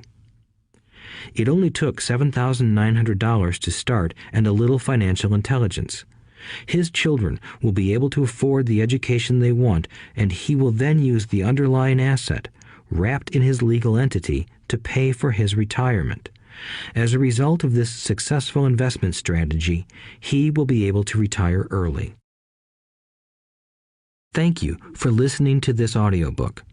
I hope it has provided some insights into utilizing the power of money to work for you. Today, we need greater financial intelligence to simply survive. The idea that it takes money to make money is the thinking of financially unsophisticated people. It does not mean that they're not intelligent. They have simply not learned the science of making money. Money is only an idea. If you want more money, simply change your thinking. Every self-made person started small with an idea and then turned it into something big. The same applies to investing. It takes only a few dollars to start and grow it into something big. I meet so many people who spend their lives chasing the big deal or trying to amass a lot of money to get into a big deal. But to me, that is foolish. Too often, I have seen unsophisticated investors put their large nest egg into one deal and lose most of it rapidly. They may have been good workers, but they were not good investors. Education and wisdom about money are important. Start early. Buy a book, go to a seminar, practice. Start small. I turned $5,000 cash into a $1 million asset, producing $5,000 a month cash flow in less than 6 years. But I started learning as a kid. I encourage you to learn because it's not that hard. In fact, it's pretty easy once you get the hang of it. I think I have made my message clear. It's what is in your head that determines what is in your hands. Money is only an idea. There is a great book called Think and Grow Rich. The title is not Work Hard and Grow Rich. Learn to have money work hard for you, and your life will be easier and happier. Today, don't play it safe. Play it smart. The 3 incomes. In the world of accounting, there are 3 different types of income. 1, ordinary earned. 2, portfolio. 3, passive. When my poor dad said to me, "Go to school, get good grades, and find a safe, secure job," he was recommending I work for earned income. When my rich dad said, "The rich don't work for money, they have their money work for them," he was talking about passive income and portfolio income. Passive income, in most cases, is income derived from real estate investments. Portfolio income is income derived from paper assets such as stocks and bonds. Portfolio income is the income that makes Bill Gates the richest man in the world, not earned income. Rich Dad used to say, the key to becoming wealthy is the ability to convert earned income into passive income or portfolio income as quickly as possible. He would say, taxes are highest on earned income. The least taxed income is passive income. That is another reason why you want your money working hard for you. The government taxes the income you work hard for more than the income your money works hard for. In my second book, Rich Dad's Cash Flow Quadrant, I explain the 4 different types of people who make up the world of business. They are E, employee, S, self-employed, B, business owner, and I, investor. Most people go to school to learn to be an E or an S. The cash flow quadrant is written about the core differences of these 4 types and how people can change their quadrant. In fact, most of our products are created for people in the B and I quadrants. In Rich Dad's Guide to Investing, book number 3 in the Rich Dad series, I go into more detail on the importance of converting earned income into passive and portfolio income. Rich Dad used to say, all a real investor does is convert earned income into passive and portfolio income. If you know what you're doing, investing is not risky. It's just common sense. The key to financial freedom. The key to financial freedom and great wealth is a person's ability to convert earned income into passive and/or portfolio income. My rich dad spent a lot of time teaching Mike and me this skill. Having this ability is the reason my wife Kim and I are financially free, never needing to work again. We continue to work because we choose to. Today, we own a real estate investment company for passive income and participate in private placements and initial public offerings of stock for portfolio income. We also went back to work to build a financial education company so that we can continue to create and publish books and games. All of our educational products are created to teach the same skills my rich dad taught me, the skills of converting earned income into passive and portfolio income. The games we create are important because they teach what books cannot teach. For example, you would never learn to ride a bicycle by only reading a book. Our cash flow games for adults and cash flow for kids game are designed to teach players the basic investment skills of converting earned income into passive and portfolio income. They also teach the principles of accounting and financial literacy. These games are the only educational products in the world that teach people all of these skills simultaneously. Cash Flow 202 is the advanced version of Cash Flow 101 and requires the game board from 101 as well as a full understanding of 101 before it can be played. Cash Flow 101 and Cash Flow for Kids teach the principles of fundamental investing. Cash Flow 202 teaches the principles of technical investing. Technical investing involves advanced trading techniques such as short selling, call options, put options, and straddles. A person who understands these advanced techniques is able to make money when the market goes up, as well as when the market comes down. As my rich dad would say, a real investor makes money in an up market and a down market. That is why they make so much money. One of the reasons they make more money is simply because they have more self-confidence. Rich Dad would say they have more self-confidence because they are less afraid of losing. In other words, the average investor does not make as much money because they are so afraid of losing money. The average investor does not know how to protect themselves from losses, and that is what Cash Flow 202 teaches. Average investors think investing is risky because they have not been formally trained to be professional investors. As Warren Buffett, America's richest investor, says, risk comes from not knowing what you're doing.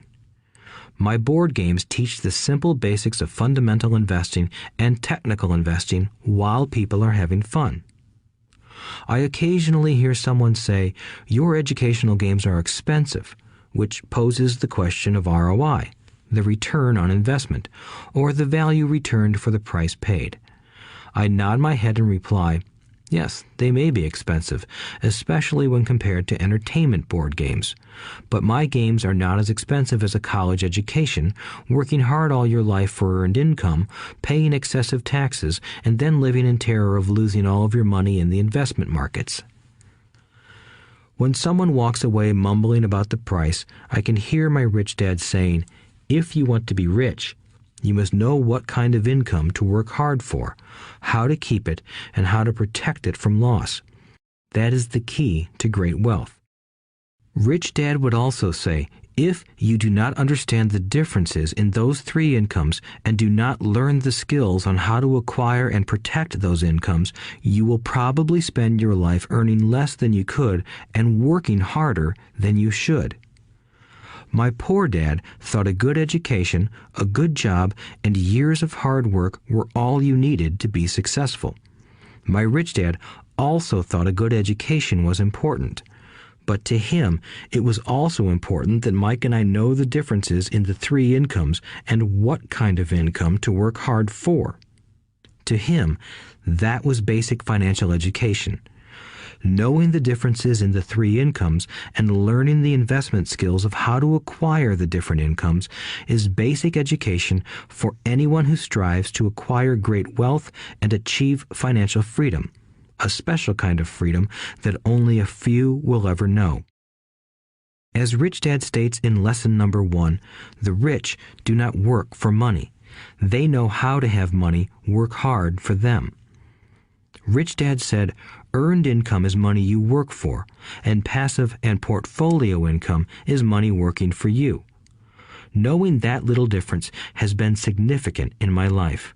Or, as Robert Frost ends his poem, and that has made all the difference. Take action. All of you were given two great gifts, your mind and your time. It is up to you to do what you please with both. With each dollar bill that enters your hand, you and only you have the power to determine your destiny. Spend it foolishly, and you choose to be poor.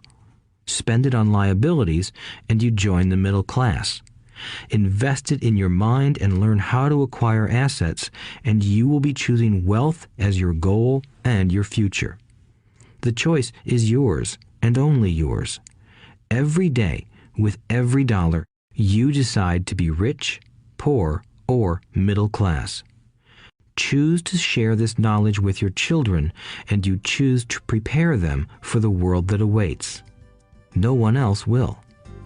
You and your children's future will be determined by choices you make today, not tomorrow. I wish you great wealth and much happiness with this fabulous gift called life. Robert Kiyosaki.